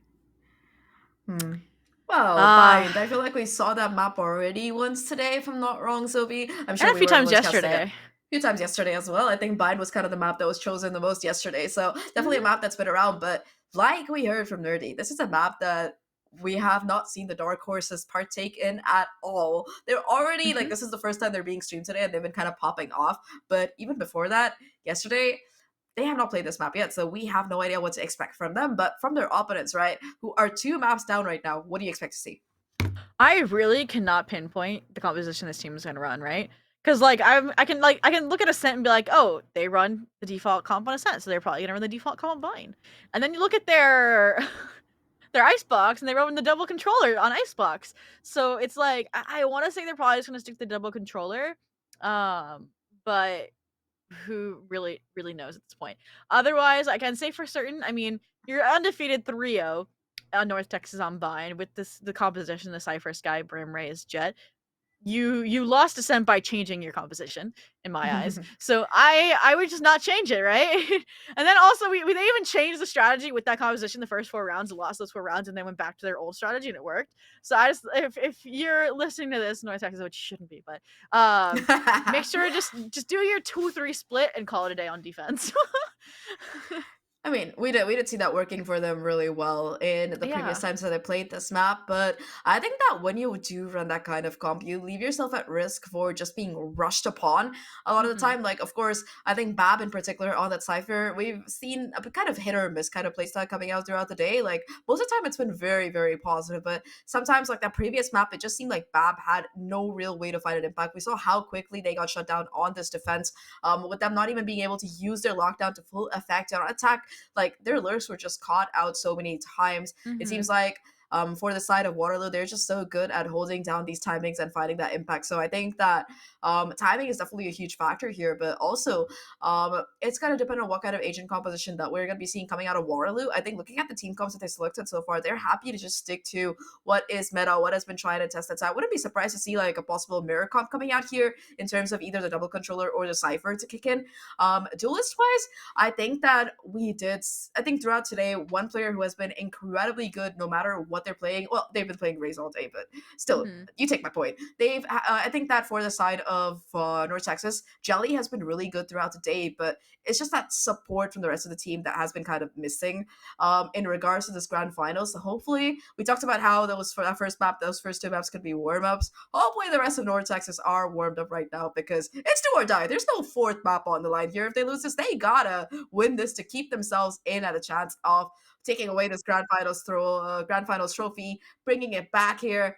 And that said, I believe we are ready for game number 3. So let's see what these teams have been cooking for us. Which is great, because I was realizing there's an issue with running the double controller is which initiator player, who's both of them have been insane, are going to swap over? Or are they just going to change all the roles? Is Cassidy going to be on the Sentinel? Like, and then, like, I like, are they just going to change every role up, minus the Duelist? Like, they're leaving us waiting versus, the standard is getting locked already on the side of North Texas. So looks like it is going to be a pretty much shakeup of the roles, minus Brooklyn being that solo initiator. Assuming, actually, wait, no, because Myriads usually goes the Sentinel. So what's Myriads going to play? They're going the smokes. There it is. Double smokes versus a double duelist. Let's see. Does Casley just not play Brim? I mean, I can't blame them. I hate Brimstone too. It's just so unintuitive compared to Omen Master. I'm sorry. I like looking at my map 3D. Just me, maybe, but their smokes are so hard to manage, bro. I hate the iPad. Hard. It's also like so like deceptive because you think you smoked off something, you think that the orbital strike is gonna cover everything, and it's just this one corner. Brim smokes, you think they would have fixed it after like 8 acts, but it's still annoying. Choose your agent. Anyway, I don't think Brim's these people are just the bread and butter of Valorant, I guess. So we get to see the I'm double not. I'm Brim. not here. Yeah, I don't think people are here to listen to me rant about Brimstone. But if you do want to listen to me rant about Brimstone, feel free to contact me on Discord because I will rant about Brimstone for hours. I Heard really it here, don't care. folks. But either way, they kind of went true to what I was expecting. The double controller. We are seeing some roll swaps, so I'm hoping that doesn't kind of throw a wrench into the momentum they've established of that double initiator. Like, it might take time for Casley to adjust to the Sentinel. It might take time for Myriad to adjust to the smokes. Same with CC. And all of those are concerns that are in the back of my head that could lead to the start of a reverse sweep. And then, add the fact that this is an established composition that's 3-0 for North Texas. But then again, North Texas doesn't know what to expect from Waterloo. Yeah, I mean, none of us knew what to expect from Waterloo before today, so I'm just glad that we are seeing a little bit of a switch up from that double initiator to that double controller. Along with a Cypher, that's gonna be quite a bit of a nasty defense that they have the power to really set up here. Just the smoke cycling through each other, as well as that Cypher utility for the info, as well as just to anchor down sight. That's a lot that North Texas have to plow through, but they have the best composition available for exactly that. Not just the Sky to break some of these, or at least detect some of these tripwires, but also the double duelist to take that space with the dash and the satchels. I think that Lilac will have to wake up this game. It's been a bit of a quiet day for them in this grand final so far, but it's map number 3. It is the perfect time and a desperately needed time for them to activate themselves. Looking at how this is going so far, though, it's just a very, very slow creep up towards this B side. No one really making any noise. They're just kind of walking up here. They do have the camera for some early information towards this angle, and it does get spotted out, will be broken. So that's at least information guarded that they're coming towards B. But in the meantime, it's a learn from map that finds so much value, but it's just a 1-for-1 trade.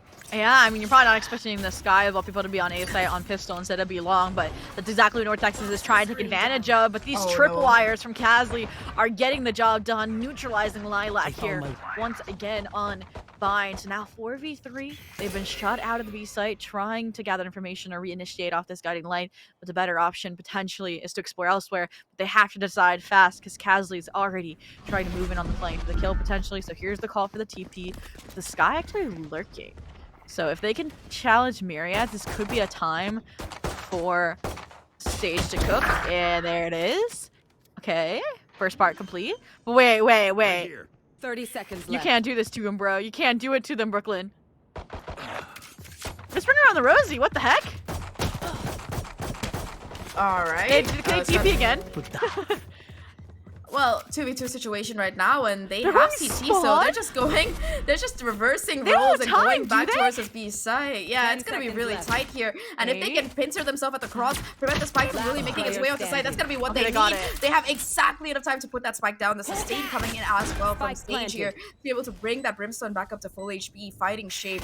It's gonna have to be perfect work from Brooklyn to isolate these duels. Spots out the first player, I think, but not sure about where that second is. We'll have a flashback in a second, so I think they're just gonna be waiting for that. Spots out One both enemy players, remaining. and it gets the headshot as well. Nasty work coming out of Brooklyn. Fakes the drop here and will get the clutch as well in this 1v2. A great pistol for Waterloo to start things off with a little bit of a tactical crouching celebration as the defuse attempt comes through here. But overall, that round could have been so chaotic the way it went down, and it's still gonna be Brooklyn on top. I mean, even though that was only a 3K, that round was so reminiscent of the Brooklyn Ace on Ascent. Because they literally started out on the A site, worked the entire map, mind you. Like, they went through A, short, through shower, back to C, teleported, then over hookah to then that clutch. And that is just insane. And it just shows how kind of dynamic of a player they are. And I mean, they've played Breach, they've played KO, now they're on Sky. Like, what initiator can they not play? I mean, if we could see all 5 of them coming in by the end of this best of 5, assuming that we do go to a map 4 and 5, I will be very happy. That's just me, though. That said, because we look at plans, there is the possibility for a possible force to come out of North Texas. They aren't really going to be opting for that, though. Instead, just opting to save as much as they can, maybe invest in a couple of these pistols and play for that full buy instead. Now, early aggression towards showers does clear out these angles. They will be able to play a little bit more forward here. And there's also that Viper wall extended as well for a little bit of extra control. That's a really nice Viper wall. I haven't seen that come in too many times on this map, but that said, it's going to help that rotation coming in as well if they decide to take the TP from B. It does seem like for North Texas, A is that site they want to try to hit, at least on this particular round. Trailblazer coming out early on here, despite the lack of noise, to try and push through, will spot out Bab, so they know for a fact that there is heavy presence outside this A side, calling for a little bit of rotation maybe, and Castley playing off the strip wire, still looking to play contact towards B hookah. And once again, they have this really divided push, and it's something we didn't really see in the Carleton game, but it is something that happened in their previous bind engagements, so I'm glad to see it making a return here, because it really does throw a wrench 30 seconds into left. some more structured defenses like UWU. And this time, it doesn't seem to be doing that. They adequately control the pressure into and out of Hall, and now it even forces the rotation right in the Cypher trip. With only 15 seconds left, they have to brave the storm, and they cannot weather it. Oh, there's the knife! Mark it up on your bingo card. Stream's over. Well, a little bit of insult to injury there as the knife comes through from CC, but expected result, that is the anti-echo converted completely in favor of Waterloo here, and they are going to be able to hold on to all 5 of their guns, 2 Bulldogs, 3 Spectres, to make this next round look a little bit more devastating. We've seen how these bonus rounds can quickly swing in favor of a team like Waterloo, especially on a map like Bind, where so many of these fights, it does seem like the Spectres are pretty evenly matched in that regard. That said, though, early control towards B Long with the help of that Poison Orb towards Long. Cypher and Viper, once again, the anchor players for this particular site, trying to find the damage here. Although the tripwire connects, they're not able to capitalize to find the kills here. Instead, it's going to be the Cypher tucking themselves into the corner here as they look to go onto side. And in the meantime, on the Lurk, it's going to be Bab to find not 1, but 2 huge kills to start with. It's all a question of timing. The TP forced out of this player, and now it's just 1 player left alive. The shot's not quite connecting either, unfortunately, and Castley will be shut down. Bab, just so much value off the Lurk here. It's just a Viper in 1v5 now. Sometimes I don't even get to speak. Lilac's just like, nah, we're not letting that happen. You just got a knife kill on one of my teammates. Flawless. And just like that, we're back into the standard flow of Valor. 2-1. They haven't gotten 2-1s both of the maps before this, so it's not unpredicted at this point. And then that's when everything kind of shifts a little wonky woo. But we'll see what happens following this first rifle on rifle round. Well, ultimates-wise, 1 off the neural theft for Bab, 1 off of the Seekers for Brooklyn, so 2 very high info ults available for the taking here for both of these teams. That said, though, I think that with this full buy kind of kicking in, we're going to see a little bit more of an aggressive hold to come through from these defenders here, just trying to hold down this crossfire towards B Long, not really opting to play off the trips anymore. And in the meantime, on this A side, the Cypher has rotated over, so there's a lot more pressure that can be exerted thanks to that little bit of change. And now, lovely flash. Yeah, early fights outside of B Long, and clearly it was not too expected on the side of North Texas. A nice kind of regroup and reassessment to shift them towards the A site, but now they have to walk in to Casley's den of tripwires, who's ready to play, stationed out in bunker that is you. They delete Jelly, they get the ult online, but they're going for the triple. It doesn't quite pan out. Akio able to get a trade, but reinforcements have arrived. They are position exposed to the world. Luckily, Fab's able to join up with them, and Waterloo's giving them the ability to take things slow. But as soon as they want to speed up, they can, and there's a trade leaving Akeo in the 1v3. Not even 1 to their name. No. Just like that, Waterloo 3-1. Yeah, I like that play to tap the spike, maybe hope for a little bit of aggression to come out of Waterloo for the punish. But North Texas, unfortunately, they were just a little bit too behind, losing 2 players to the Cypher trips in exchange for 1, as well as not even being able to take too much control off the back of that was just the final nail in the coffin there for the side of North Texas. They're still going to be able to scrape together a bye, which is good for them. They have their own neural theft as well as that orbital strike, which will mean that if Waterloo are smart about it, they're not going to be playing towards either that backside or towards a U-Haul there. So they're just going to be playing towards backside. That seems to be the call on A, and it's a good call if they decide to go in for a quick rush off the back of this orbital strike, which doesn't seem to be the call. Oh no, Tracy, that's a beautiful kill. Yeah, I mean, this aggression B long's been working out pretty well for Waterloo. It's just kind of like a free first blood and disrupts the lurk or the plans, but further disrupting the plans there, Jelly gonna troop their own Cypher away from them. They're like, you take ours, we take yours. Marian's as well, trying to get that orbital strike off the table, but gonna be robbed of the opportunity just barely. And everyone's just taking a field trip through spawn. So you see now aware of this and is gonna try and delay the inevitable as long as possible, but looks like Jelly just wants to troop right through it, costing their life, but at least Lilac is good for the trade. And now with the teleportation audio cue, they're like, all right, we go back home. I mean, a good field trip, you always got to go back home, and that home is going to be the A site for the spike this round. Yeah, and it's been completely empty too, with all 3 players having moved over towards the B, instead being baited quite effectively by that spawn push. TC would have probably been like, yeah, I see all of them guys, come over, and they just run back. So a little bit of a swapperoo between the attackers and the defenders there. Now all 3 of these players try to come in through short. They do have a beautiful flash onto Sage. If the timing is correct, it might flash all of these players, but instead it will just buy a little bit more time. Orbital strike is still in the hands of a KO. They have to be able to take this Brimstone down. Instead though, it's going to be Lilac to find that first opening kill here. For a little bit more to good. Molly comes in and a KO with a spray down to close out what remains. They got a little bit confusing towards the middle there, but overall North Texas, they set up a great post plans and they buy a lot of time, because what really worked out for Waterloo was how quick they were on the retake. So many of the times there's just no time for North Texas to set up on that post plan. But with the kind of weird rotations that we saw in that previous round, they had more than a chance. They were great in being able to set up that post plan. Yeah, I think that was just them causing chaos enough that it kind of Waterloo was like, wait, what do we do? And they just like decided the friendship method, hold hands and explore the map, was the best route to go.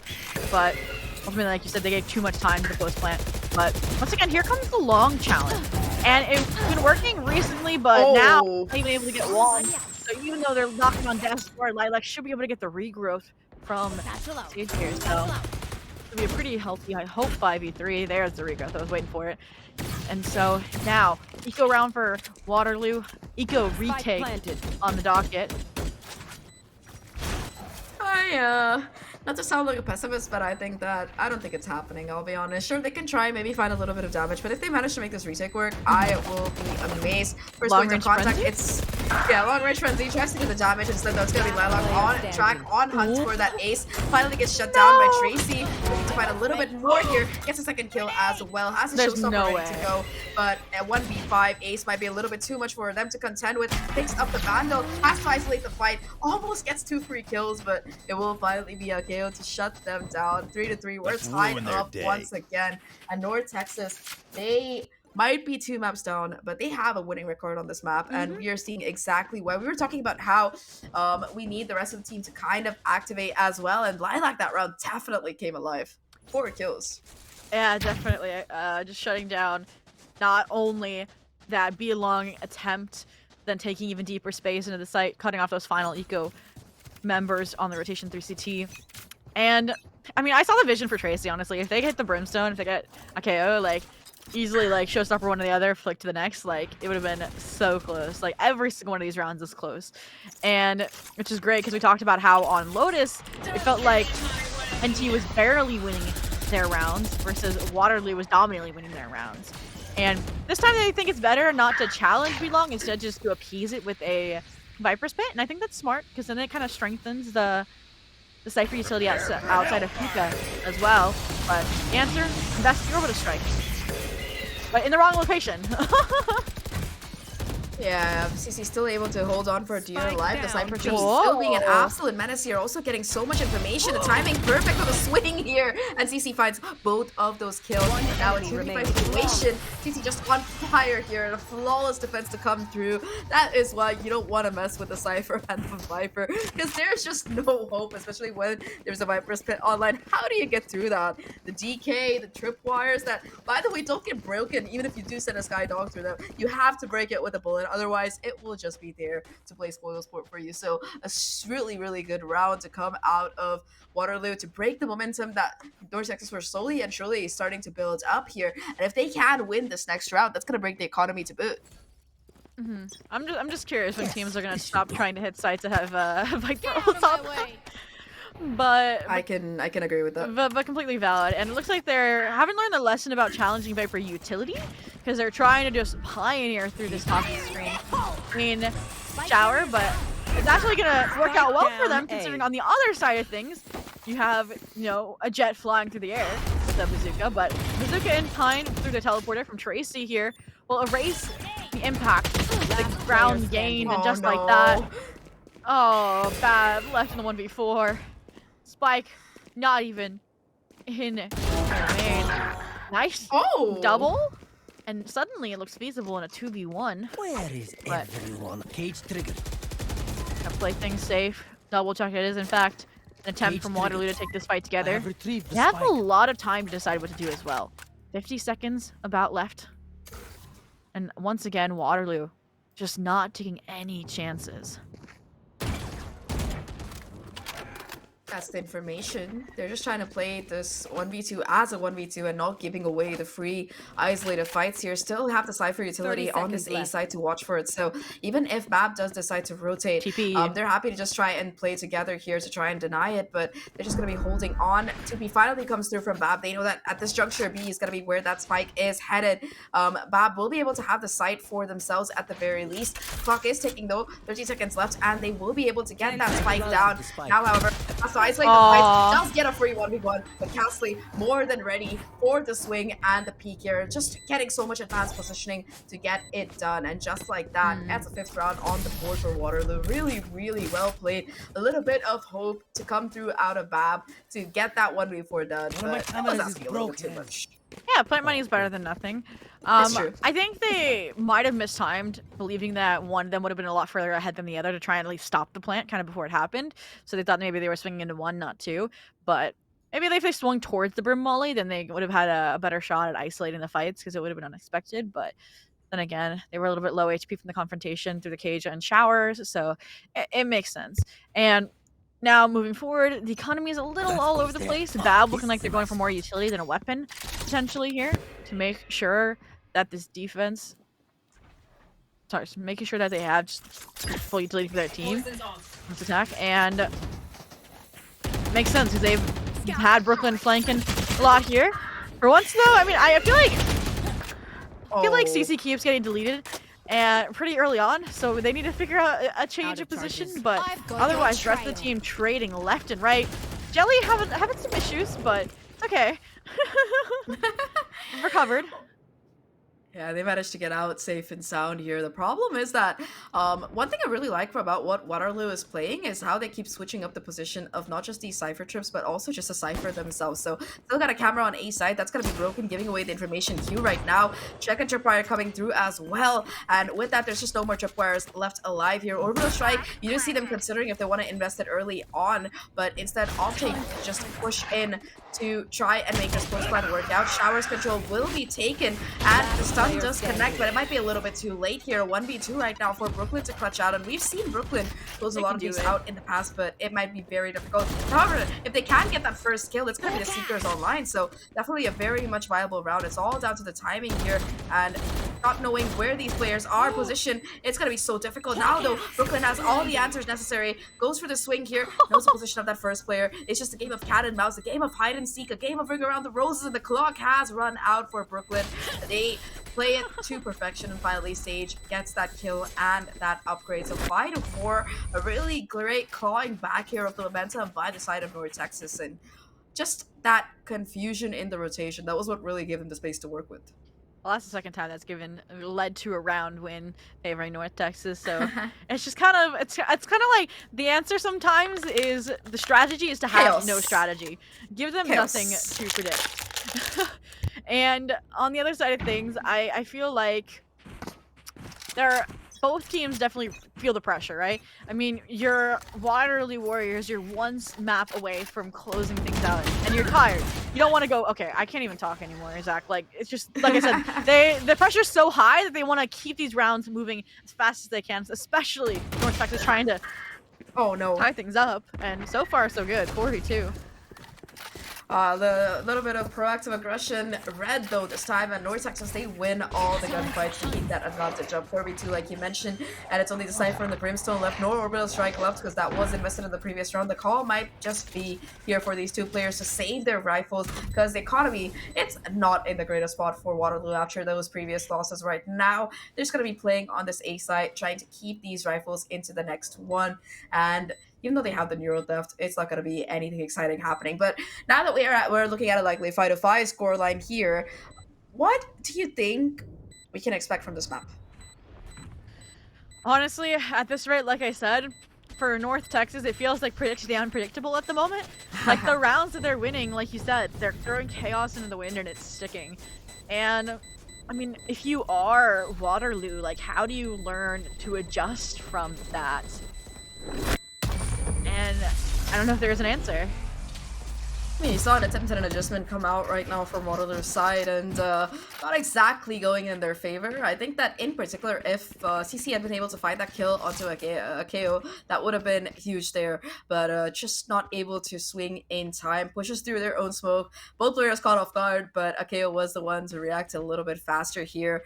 That said, though, I think that with the ultimates available still for both Castley as well as Brooklyn, there's still a lot of information available for this Waterloo squad if they can just find a kill, or even if they want to just use Brooklyn's proactively, it's there in their favor. No ultimate's really close to charging up for the North Texas side, and North Texas, once again, they're slowing things down here. They don't want to really play super aggressive here. Tracy, though, quick to pick up that ult or get orb and take deep showers control, so they're only a couple away from that showstopper, which could come in clutch, especially if they can find a couple of kills right on from this corner. Mm-hmm. And I feel like we haven't seen a shower challenge in a while. Oh, there you go. And this is probably why. Because it benefits Lilac. I mean, I said it previously that on the defense I wanted to see them fight for showers more, but I mean, it works on attack too. You can hit your frags, but they're just going for it again. They want another ace to add on to the Clips montage, but they still want to play the objective, so I like them not overextending, them staying with Jelly here in U-Haul. Dead. There it is. CC Last staying player alive standing. later into the round, allowing that impact to be seen, but still cannot get the clutch off. Just like that. 6-5. North Last Texas round takes in the the lead half. back. Last round and a half, and unfortunately for the side of Waterloo, there's just not much money left in the bank here. Compare that with North Texas, and they have everything to work with, so we're going to be seeing a timeout finally coming in from Waterloo. Brooklyn, the one to call it here. And it's very interesting, the timing of this timeout, because, of course, I expect North Texas to win this round, not just because of their ultimates, but also just because of the sheer firepower. That said, though, Waterloo, they've had a couple of really good rounds so far, so if they can... Even if this ends at a 5-7, I think that with the kind of team comp they're running and how ratty some of their players can be in clutch situations, even on the attacking side, despite them only having a single duelist, I think that their lurks could be really what could make this a 3-0 win in the grand final. That said, though, North Texas, finally, you do see Lilac, the damage that they could do when they're activated on the field. So I think that in the second half, especially on this defensive side, if they can get an operator early enough onto Lilac, and if Lilac is in the right place at the right time, I know that's a lot of ifs, but that could be very easily a sweep to push us to that map number 4, because we saw the exact same thing today as well as yesterday by this particular team, so I wouldn't count them out quite yet. Yeah, no, I can agree with that. I think, like, there's two great candidates for the lurks, right? Obviously, Kazli was doing a great job lurking as the Omen on Lotus, and then Myriads was doing a great job lurking on Ascent as the Killjoy. Obviously, the Cypher role fits it a bit more in my eyes, but, you know, never count the Brimstone now. No one expects the lurking Brimstone. And I mean, if you're better at the timings, you're better at the timings. And Myriad definitely took advantage of it a lot on Ascent. And fine, like, Babs does a good job of keeping things in check, but if something slips through, it could mean the difference between a round won and a round lost. And when it comes down to, like, the last round of a half, per se, then that could have a big difference. But for now, once again, it's this early challenge for B long control, and it works out, this time in Waterloo's favor, but Jumping is kind of giving a false sense of security a little bit. well, nobody from the side of North Texas is really pushing through on that B long, just kind of hoping to keep the rotations from coming in. Possibly a flashpoint now to come through, though, towards that particular angle. And there's still this crossfire present. Of course, a beautiful off angle will let CC be the one to find that first kill. Tracy with the second as well. So that suddenly brings us down to a 5v3, forcing this aggression onto this A side. It's a 3v3 right now. They can take this site very quickly. It's going to be so important here. That said, though, huge orbital strike to come in toward U-Haul. That's going to push out Myriad and just leave them with no corner to play in. TP comes through the spawn, however, and with that showstopper coming in, it's gonna be Tracy trying to find the damage on the plants, but it's just gonna be the kills across the board. The showstopper might have made them run away, but they run right into the waiting arms of CC as well as Castley. No avenue left open, and we're looking at a 6-6 half. Really well played off the back of that timeout by Waterloo. Now, though, this is the real question. Two duelists on defense. Can North Texas power through? I mean, we've seen that they just play it pretty much aggressive, and I do feel like we could see that expected on the side of Waterloo. So like I said, I laid out the win strategy, and it looks like they're still making some changes. Maybe because it's just a pistol strat is my fingers crossed. Which is this 3-person I'm about to see push out of Hookah potentially. It better be led by a guiding light. That's all I'm asking if they are going to follow through on this. But I want to point out that I'm glad that CC finally kind of found their way on the Viper, because I know that they were saying earlier that they do not play Viper, like it's not their agent. And we brought that up, that they were kind of swapping things around a little bit because it is Bind. But for now, there comes the guiding light I wanted, but it doesn't pop, so they're just forced to take a blind fight. So the trade comes out stage on an island. Could have been very dangerous there, but instead granted the opportunity to recollect themselves off of the full team teleportation over towards the A site. Now they have to get back past Bab and their insane Cypher setup. Playing through the cage, actually. They're planting in a weird location, too, so this is technically, like, they could stop this plant, but no. The late Sky Flash is going to try and isolate these members, but just like that, CC the last one standing, and 2 bullets left, no more break clicks available, and just like that, Lilac able to bring the round back before even Sage can get to the site, and just like that, the lead is taken back by North Texas.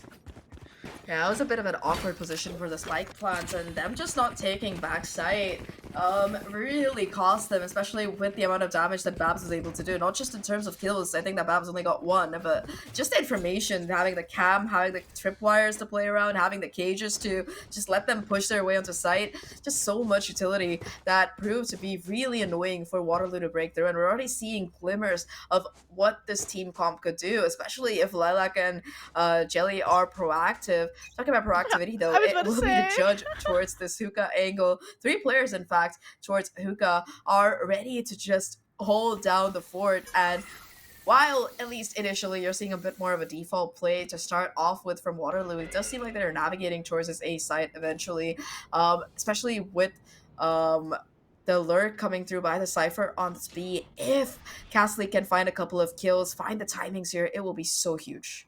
Mm-hmm. And this crossfire is deadly. You talked about proactivity, and that is one of grand proportions to make sure that nobody is getting into Hookah. And now some wall bangs from Seiji aligning as well. It feels like they've hit a stride. Brooklyn is right-click trying to stop that from happening.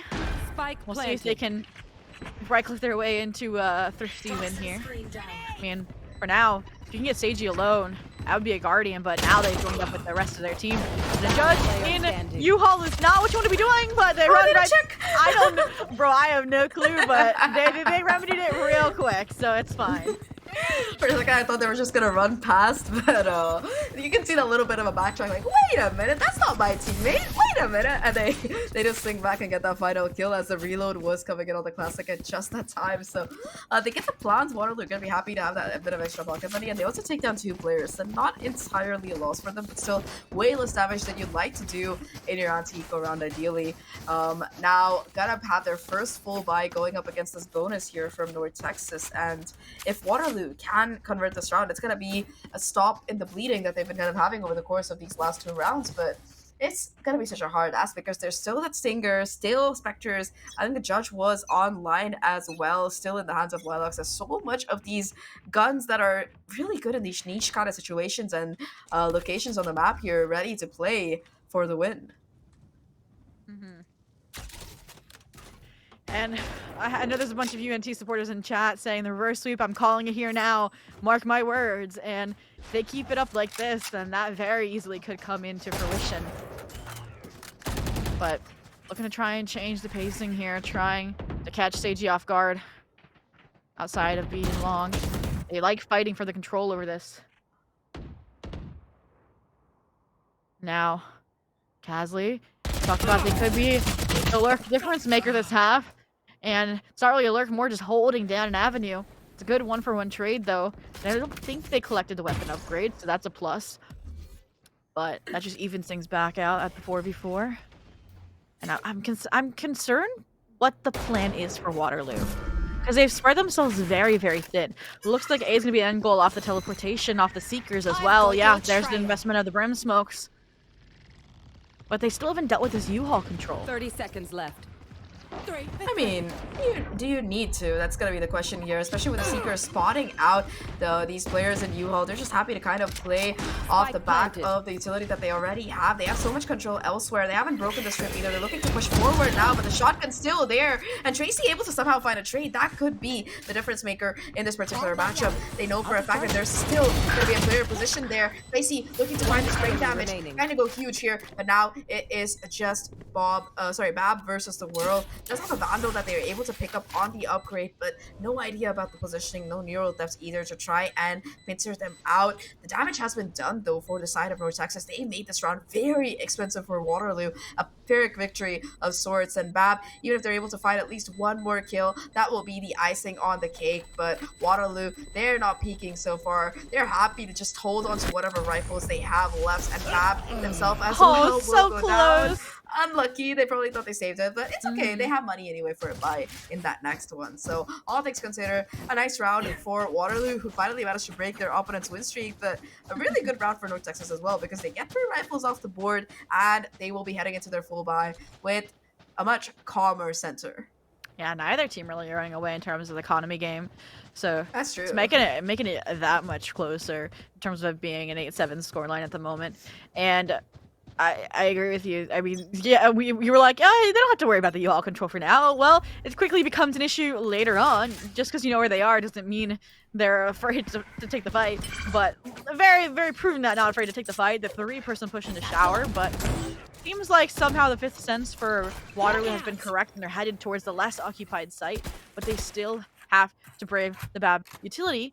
The Cypher setup here, and it looks like kind of, again, a stall outside of B main, an invisible one. And I'm wondering if they're just going to rotate or take the teleportation again, or they're waiting for CC to make a difference on A. Yeah, I think the A is the final goal. Or I'm lying, bro. They're just causing chaos at this point.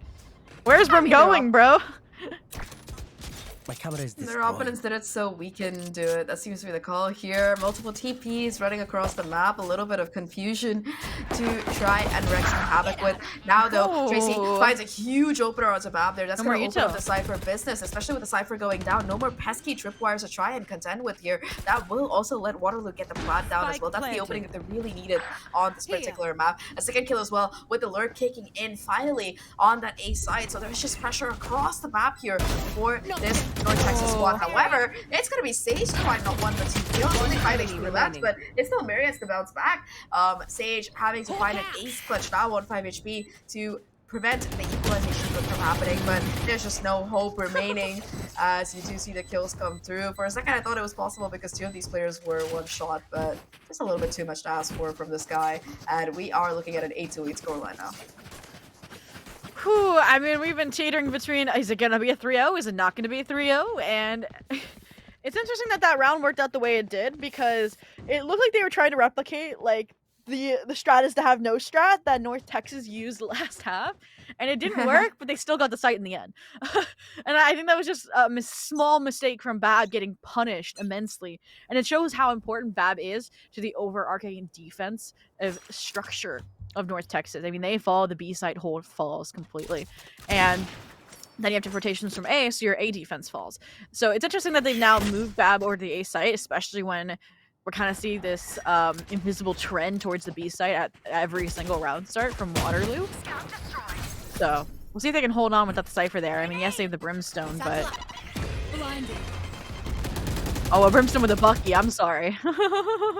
Brimstone with the Bucky sitting in a smoke under the hookah. It's like I don't know, it's almost like a limerick, but it's not very amusing if you're the one on the receiving end. That's how I feel about that anyway. So, bit of rotation to come out. They spot out all of these players towards B. They decided they want nothing to do with it and pivot over towards A instead, where there does seem to be only one player kind of hanging around. However, it's going to be a push coming in. The first kill comes through, and they might not expect the second here. Lilac, however, got to be caught by the flash, will be forced to run for their life and use the tailwind to get out of dodge safely. So, definitely going to be a trade that the side of Waterloo are happy about. However, that's not a lot of time over for the rotation to come in. Bab in particular being able to position himself with this Ares, trying to do some damage, but again, it's just pandemonium across the map. Nobody knows where everybody else is going, and they are going to be able to make it over to the Bucky side.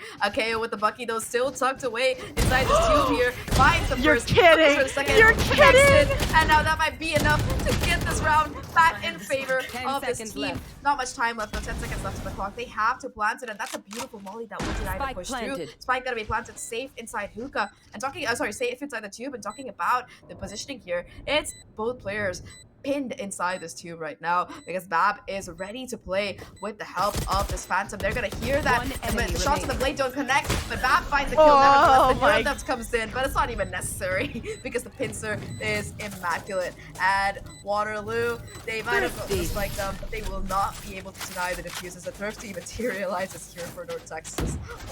The Bucky, man, we talked about it. Brimstone Bucky, that's just wrong.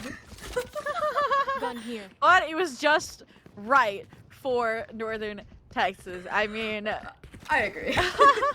I mean, if you're gonna eco, that's a great weapon to do it with. It clearly had its impact there, and that's the thing. If you're gonna wait till the last second, you have to be ready to face the repercussions, which I guess is okay with a Bucky, but With Waterloo having this many ultimates, though, I do think they have a chance to right the ship. But now an operator online for Lilac and Jelly in their back pocket. This is the duo having back in action. Jelly caught in the crossfire, though. Wow, my eyes are so down. We're gonna be looking to Lilac to finish what they started here potentially, as we're even back to a 4-on-4. I mean, if Waterloo can get on the site, there's so many ults for them to work with. The pit, orbital strike for a post plant. It just feels like they don't want to directly hit a site, and I don't know why. I mean, there's just so much stall utility available for North Texas that they can't really try to hit a site quick. Like you saw how that panned out. Very, very unfortunate so far. That said, though, now it's the Neurotheft to come in for the side of these defenders here, and that, for the side of the attackers here, and that will reveal that B side is looking a little bit more tasty in terms of players playing there. There's only a couple, one towards elbow now and one towards the backside is able to push forward here. The Trailblazer will spot out a couple of these players, and the orbital strike on B side is just not going to find any value because the rotation comes over towards A instead. Operators are still going to be trying to play spoil sport, will push both of these smokes out, and the timing of this op might be everything. Lilac has to be able to push through and find a crucial kill, but instead it's going to be Brooklyn to find the shot here. However, the spike doesn't go down, and the orbital strike does connect in fact onto this player, forcing out the sniper's pit in this 3v3. As you do see North Texas now in a bit of an unenviable retake position. They also do have that orbital strike for the post plant, like you mentioned. So Waterloo in an advantage in terms of this round here, just because of this Viper's pit that went down. We've seen Lilac navigate a Viper's pit with an operator before. This time they don't think it's worth the effort, and they know they have to get this orbital strike off the table. Hold the lineup. Oh. I was like, interesting choice for Mirias to stay in the pit with everybody else, but it works out. They tie things up and they get to use it in another round. So this really is anybody's map, and I'm scared, Zach. I mean, if I was North Texas, I would be a little bit quaking in my boots too, because not only did they lose that round, they're equalized at 9-9, but now they're going to have to go back into a thrifty, and unlike that previous time, okay, fine, you can get a KO on a Bucky. They're going to be able to do their fair bit of damage. We've seen that before, Bab as well, but no more Bladestorm is going to be available. So that's kind of that hero piece of utility that you rely on in these eco rounds, either that or the Tour de Force or Showstopper or something extra like that. But there's just nothing like that really in the pockets of the side of North Texas right now. It's just going to come down to these aim fights here. And you can already see Tracy willing to take up a lot of space as a Showstopper of their own too. So definitely a lot of impact that could be just garnered off the back of Waterloo's advantage in terms of weapons. And despite that, they've been scarred a little bit too many times by these shotguns, by these stingers at that close range. So they're just taking it really slow, scaling up without really risking anything. Yeah, but the scaling has been done slow, and they often relinquish the space gained if there's any hint of that danger you mentioned, and they're consistently running against the clock. Like, we should have been keeping count of how many plants happen with less than 10 seconds, because I feel like for Waterloo, it's gotta be high, and that's scary, especially when you see, like you said, that North Texas has the Showstopper online. So if you wait too long and try to plant within the last 5 seconds, we could see a repeat of Icebox where they just fly in with a rocket and your round is over. Once again, we are down to 30 seconds, and while it does seem like the call is to run into the base side, that's an orbital strike that's... See, there it is! What did I say? Showstopper comes in now for Jelly. Showstopper for Showstopper. Raise too early! And it's gonna be Tracy who gets taken down out of everybody there. A little bit awkward timing. However, that side with 10 seconds left. There it is! Get that spike down. Oh no, it falls, and that's gonna be no... They got it! They got it! They got it! Have to stick it. They just have enough time to get it down, and they will succeed while the push comes in on the opposite side now. Remember the Bucky. This is the KO with the Bucky. This time around, though, not in ideal positioning to try and make this gun work. However, there's a player on bench. If they can find that kill, it will be huge, but no guns available anywhere else for them to work through. They got a little bit dicey. It got a little bit close, but they still managed to make this round work out, and now it's just a KO stuck inside this U-Haul's angle, getting spammed to an inch of their life. So much work and so little to work with, and it should be double digits coming in for Uvu pretty easily. 3 rounds away from winning this tournament and this grand final 3-0. 3 more rounds. That's all that stands between them. And now there's the timeout. And I personally... So just end a timeout. This makes sense. I mean, it's right before things get out of hand. It's before that 11 mark, and whenever the opposing team has 11, I think that's when you're in dicey territory, because that's like your last chance, kind of, to stall out the map point. So I'm glad it's like a 1 or 2 before map point happens.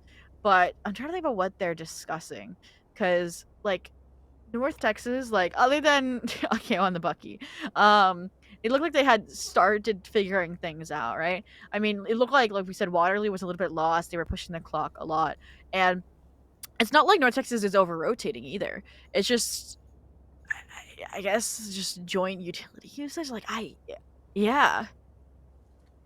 I think that for North Texas, they've been pretty good at just trying to play around how the rotations from Waterloo are coming in, because they were equally chaotic. The problem is that in terms of the players that go down, right, Waterloo, they just have more utility to work with because they're not running that double duelist comp anymore. If your Jet uses their dash and their smokes, if your Raze uses their paint shells, or even their Boomba, there's just not going to be much left for them aside from firepower. And while that's nice, if you look at the raw utility that's just available for Waterloo, whether it's that constant pressure that they exert towards U-Haul by putting down that Viper wall, forcing a player to kind of just watch for that angle, or if it's their Cypher just consistently lurking and fighting these values, either Cypher or the Viper. I think that CC does more of that lurk role that we've seen so far, at least in that regard, but it's just so much for them to work with and try to confuse UNT with. And UNT, they are forced to pivot around how their opposition plays rather than get proactive on their own, and that's been kind of the difference maker in most of these rounds.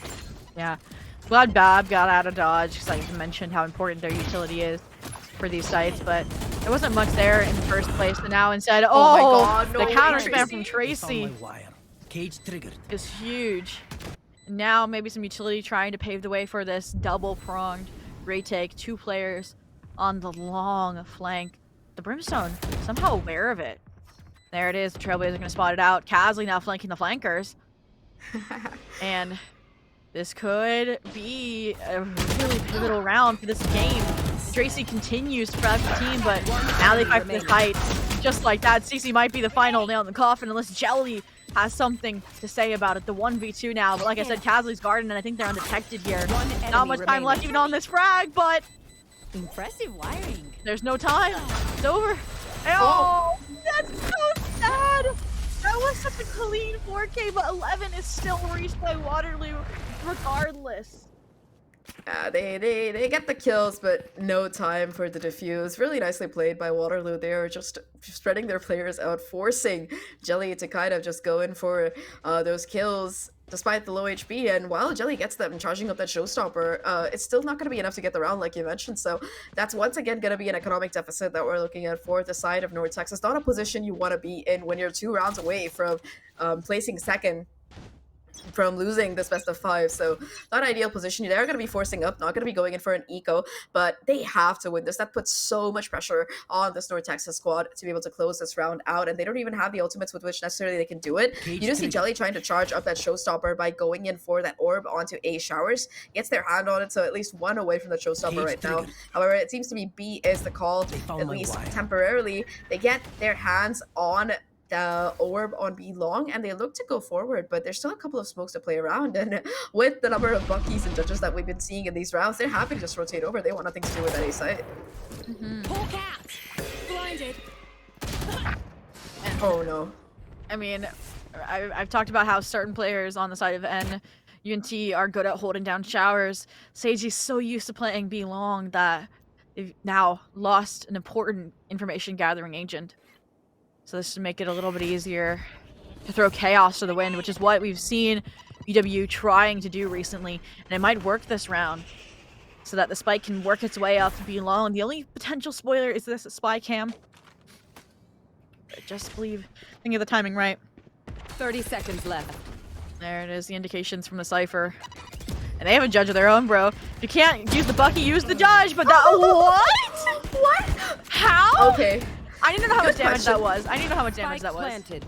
It was pretty close. I'm willing to bet it was at least 120, but perfect headshot to come out of Tracy, the second of the round so far. Now Tracy on track for the ace. Not just that, gonna be healed back to a nice solid 100 HP as well, thanks to that overgrowth coming out of their own sky. So looking to be an almost impossible retake for North Texas at this point. Casley with yet another kill. That might be enough. That might be enough for the call to save to come in, but the lurk has kicked in as well. They're still going back. You can only go forward here, and forward is the arms of death as Waterloo gets to match and series point. It took a little bit of time for them to warm up on this attacking half, but now their control across the map, it is unparalleled. Just round after round across multiple lanes, there's just so much pressure coming in, and North Texas, they are buckling under it so far. They were undefeated before this particular grand final, and in this last possible round, no economy left in their pockets. Their saving grace could be Jelly's showstopper, but that's a lot of pressure to exert on the shoulders of this player. Yeah, that was what my oh no was for, was that realization. They also have 1 hero rifle plus a shield. I believe it was on the Cypher, so that's something else to kind of lean into a little bit. I will say, Jelly's been pretty impactful with these showstoppers, getting usually 2, so I wouldn't count it out. But casually finding Lilac is not the way you want to be starting this out. And that was from an over-aggression B long, too. Now even, I think, Bab is going for a trade, potentially. Even then, look, the flanker's getting flanked again here by the Cypher. Casley knows. Wait, the flanker's getting flanked by the flanker, it's getting flanked by the flanker. And now they don't come line to get them flanked. But, what? They just jump over. This is it! This is it! That's it! Attackers win. Well, that's it. It's a good way to end this. We were talking about, before we head into this, how a 3-0 could be a possibility, but I think that this dark horse just sweeping through the bracket was not something that anybody expected, especially after No. the kind of semifinal games that we saw. But kudos to the side of Waterloo. It is them who are going to be crowned our first light champions, and they do it in style, only losing one map throughout their run in this tournament and winning that grand final 3-0. I think that they were, the best team, arguably, that we've seen over the course of the last 2 days, not just in terms of firepower, but overall in terms of tactics as well. Especially that map 3 of Bind, a map that their opponents had a perfect win record on. They demolished them in that second half. Sure, it took a couple of rounds. It looked a little bit dicey. It was 9-9 at some point, but once they got the read, there was no going back. They played that so well. Yeah, and I do want to point out that this is not only great practice for collegiate teams and game changers teams, but the only team from the First Light event, I believe, that is competing as the same roster in the upcoming game changers is Waterloo, right? So I feel like it is so fitting that they are the ones to win this, because that's going to be a huge confidence boost for them going into that event at the start of this next week. And I think just the fact that they stuck to what they knew in these composed rosters shows that they have been screwing, that they have been preparing. And I just can't wait to see them in next week in Game Changers, to be honest. Yeah, I still can't believe it's starting out next week. I don't think AFAX was even going to start until like March or something, but that's just what I've heard. So a little bit of should be fun for NA to have that tournament coming out here. But talking about today, I think that overall we saw a lot of really great individual plays coming out from both of these teams. It's just that overall, I think that at least for me, the MVP for today has to be I think it has to be Brooklyn, because we talked about how impactful her initiator was on throughout the day, but especially on that map 1 and 2, and even on this map 3 with that role switch coming in to that Sky, you thought it would be a little bit more difficult. But so many of these rounds, it's not just those really good flashes that they've been putting out, but also just that overgrowth coming in clutch. And I think that the healer meta is going to be coming back in. I remember when Sage was a pick just because of the resurrection, it kind of faded away. Well, with the Outlaw coming into play, if not this tournament, in the future, with Sky coming in, I think that Sky's pick rate is definitely going to increase as that initiator role, just for that little bit of sustain that heals gives you. Sure, somebody hits you 140, but it's okay. You're back to 100 HP, no longer stuck at 10. So I think that will definitely be a factor. Okay, Riot, and make another Agents the healer. I But agree. in the meantime, we do want to bring back our wonderful host to discuss our like you said, Aurora series first light victors. So, in all honesty, I thought we might. Yes, of course, I'm preaching always map 5, but map 3, totally get it. You want to, put the bow on it real fast for most teams. It's perfectly fine. But when we hit round 19 and it was, sorry, I can quick math. Yeah, round 19 and we were 9-9. I was like, okay, overtime maybe, but is this is So is you this jinxed where- them. So you jinxed them. Yeah, maybe.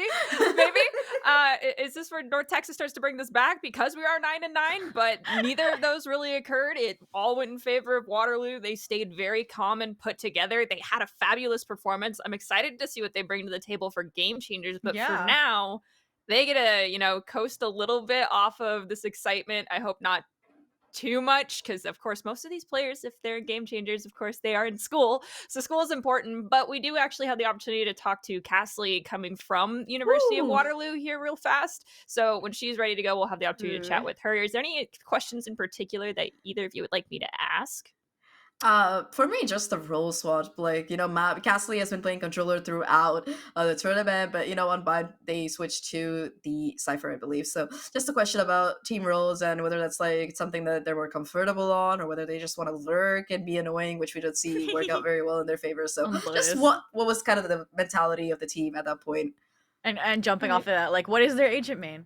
Because it definitely looks like Omen, and if it's not, I'm gonna be like, change your main now. The But Omen if they say like they're like a Reyna main, I'm gonna be like, no.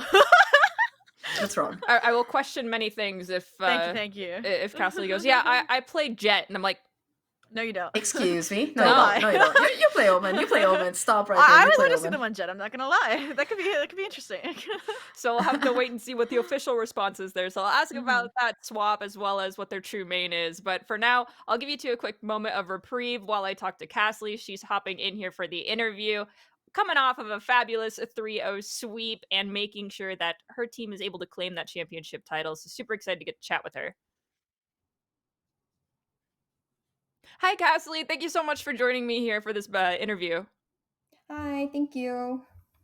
Okay, so obviously my co-casters have some questions for you, and the first one I'll nod over to Zach here. The role swap that occurred between maps. Which one did you really? Are you always the one that's going to be more flexible for your squad, or were you playing more outside of your comfort zone today? No, I always play Senti and Smokes, so I switch between maps just because I play Cypher pretty well, and then I like to play Smokes a lot. Okay, so then piggybacking off that, who is actually your main? My main? I don't know, it's between Cypher and Omen, honestly. Like, as you can tell, those are my two best agents, so I was really happy that the map picks ended up having both of them showcased. Okay, well, we were discussing, like, is her main actually gonna be Cypher or Omen, or is it something completely off the wall, and then we're just gonna sit there and question everything we know? So I'm glad to hear that, because your Omen play, absolutely spectacular. It was fantastic to watch. Thank you. So my one last question I have for you before I send you off to enjoy your victory is, what does the Aurora series and First Light, these tournaments, mean to you as a player and mean to your teammates? Aurora, I think, was a great opportunity for us to showcase our skills, especially as a GC collegiate team. There's not that many tournaments out there where we can play together as a school team, but also be a GC. I used to play a lot of GC before I joined my school team. And in collegiate, usually it's like co-ed. So yeah, this was a really nice tournament for like all the girls to show up and play. Well, I'm glad that this tournament granted you that opportunity. Really hope to see you guys pop off in GC, as well as rejoin us for other tournaments here as far as the Aurora series goes. I hope you have a wonderful evening, and thank you again for your time. Thank you.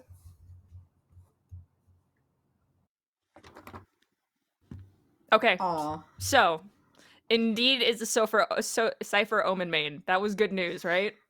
They're just like me, for real, for real. I am also a controller sentinel player, except when I play unrated and they just install. I am too, but I don't play Omen. I'm like Asher KJ. I'm like the perfect counter to Casley. Yo, at this point, I play everything except duelist. I can play literally every agent except the duelist and breach. Every single agent, because every time I go on EMEA, there's this insta locking, jet race, Reyna combo, and then I have to either fill smokes, or I have to fill sentinel, or I have to fill initiator. It's always the fill player. But like, why don't they play Brim on Bind then? That was my question. Because Brim sucks. Like, does the I'm just like they're a smokes player. If you play Omen, you cannot go back to Brim, because Omen and Astra are so intuitive. You put out your smokes, you see the map, there's so much range, and you're just locked into the corner on Brim. Like, what do you do on Brim, man? You just have to stick with your team, run around. And personal peeve, Brim is so loud. Like, Omen, it's like, yeah, quiet walking. Brim, you can hear him across the map. From the other side, I swear, it's just so clunky. I play Brimstone. No, please don't. I beg you. I'm gonna make you play Brim. Well, I think while I can keep ranting about the reasons why Brimstone is not the controller of choice, I think Nerdy has something to say. Yes, we want to thank everyone who joined us here for this broadcast, our broadcasting team that you don't get to see on camera, but they're the whole reason everything runs smoothly and that we get to show our beautiful faces here for you. We appreciate them, as well as our tournament organizers, all the participants, all the viewership. Thank you for joining us. This was our inaugural first ever Aurora series broadcast. Had an absolute blast. Thank you for joining me, both of you. Thank you for having me here with you. And to everyone, we hope to see you next time. And also, huge shout out to Xfinity for being our sponsor. We appreciate you so much. And with that being said, have a lovely evening. Stay warm, stay healthy, and we'll see you during our next Aurora broadcast.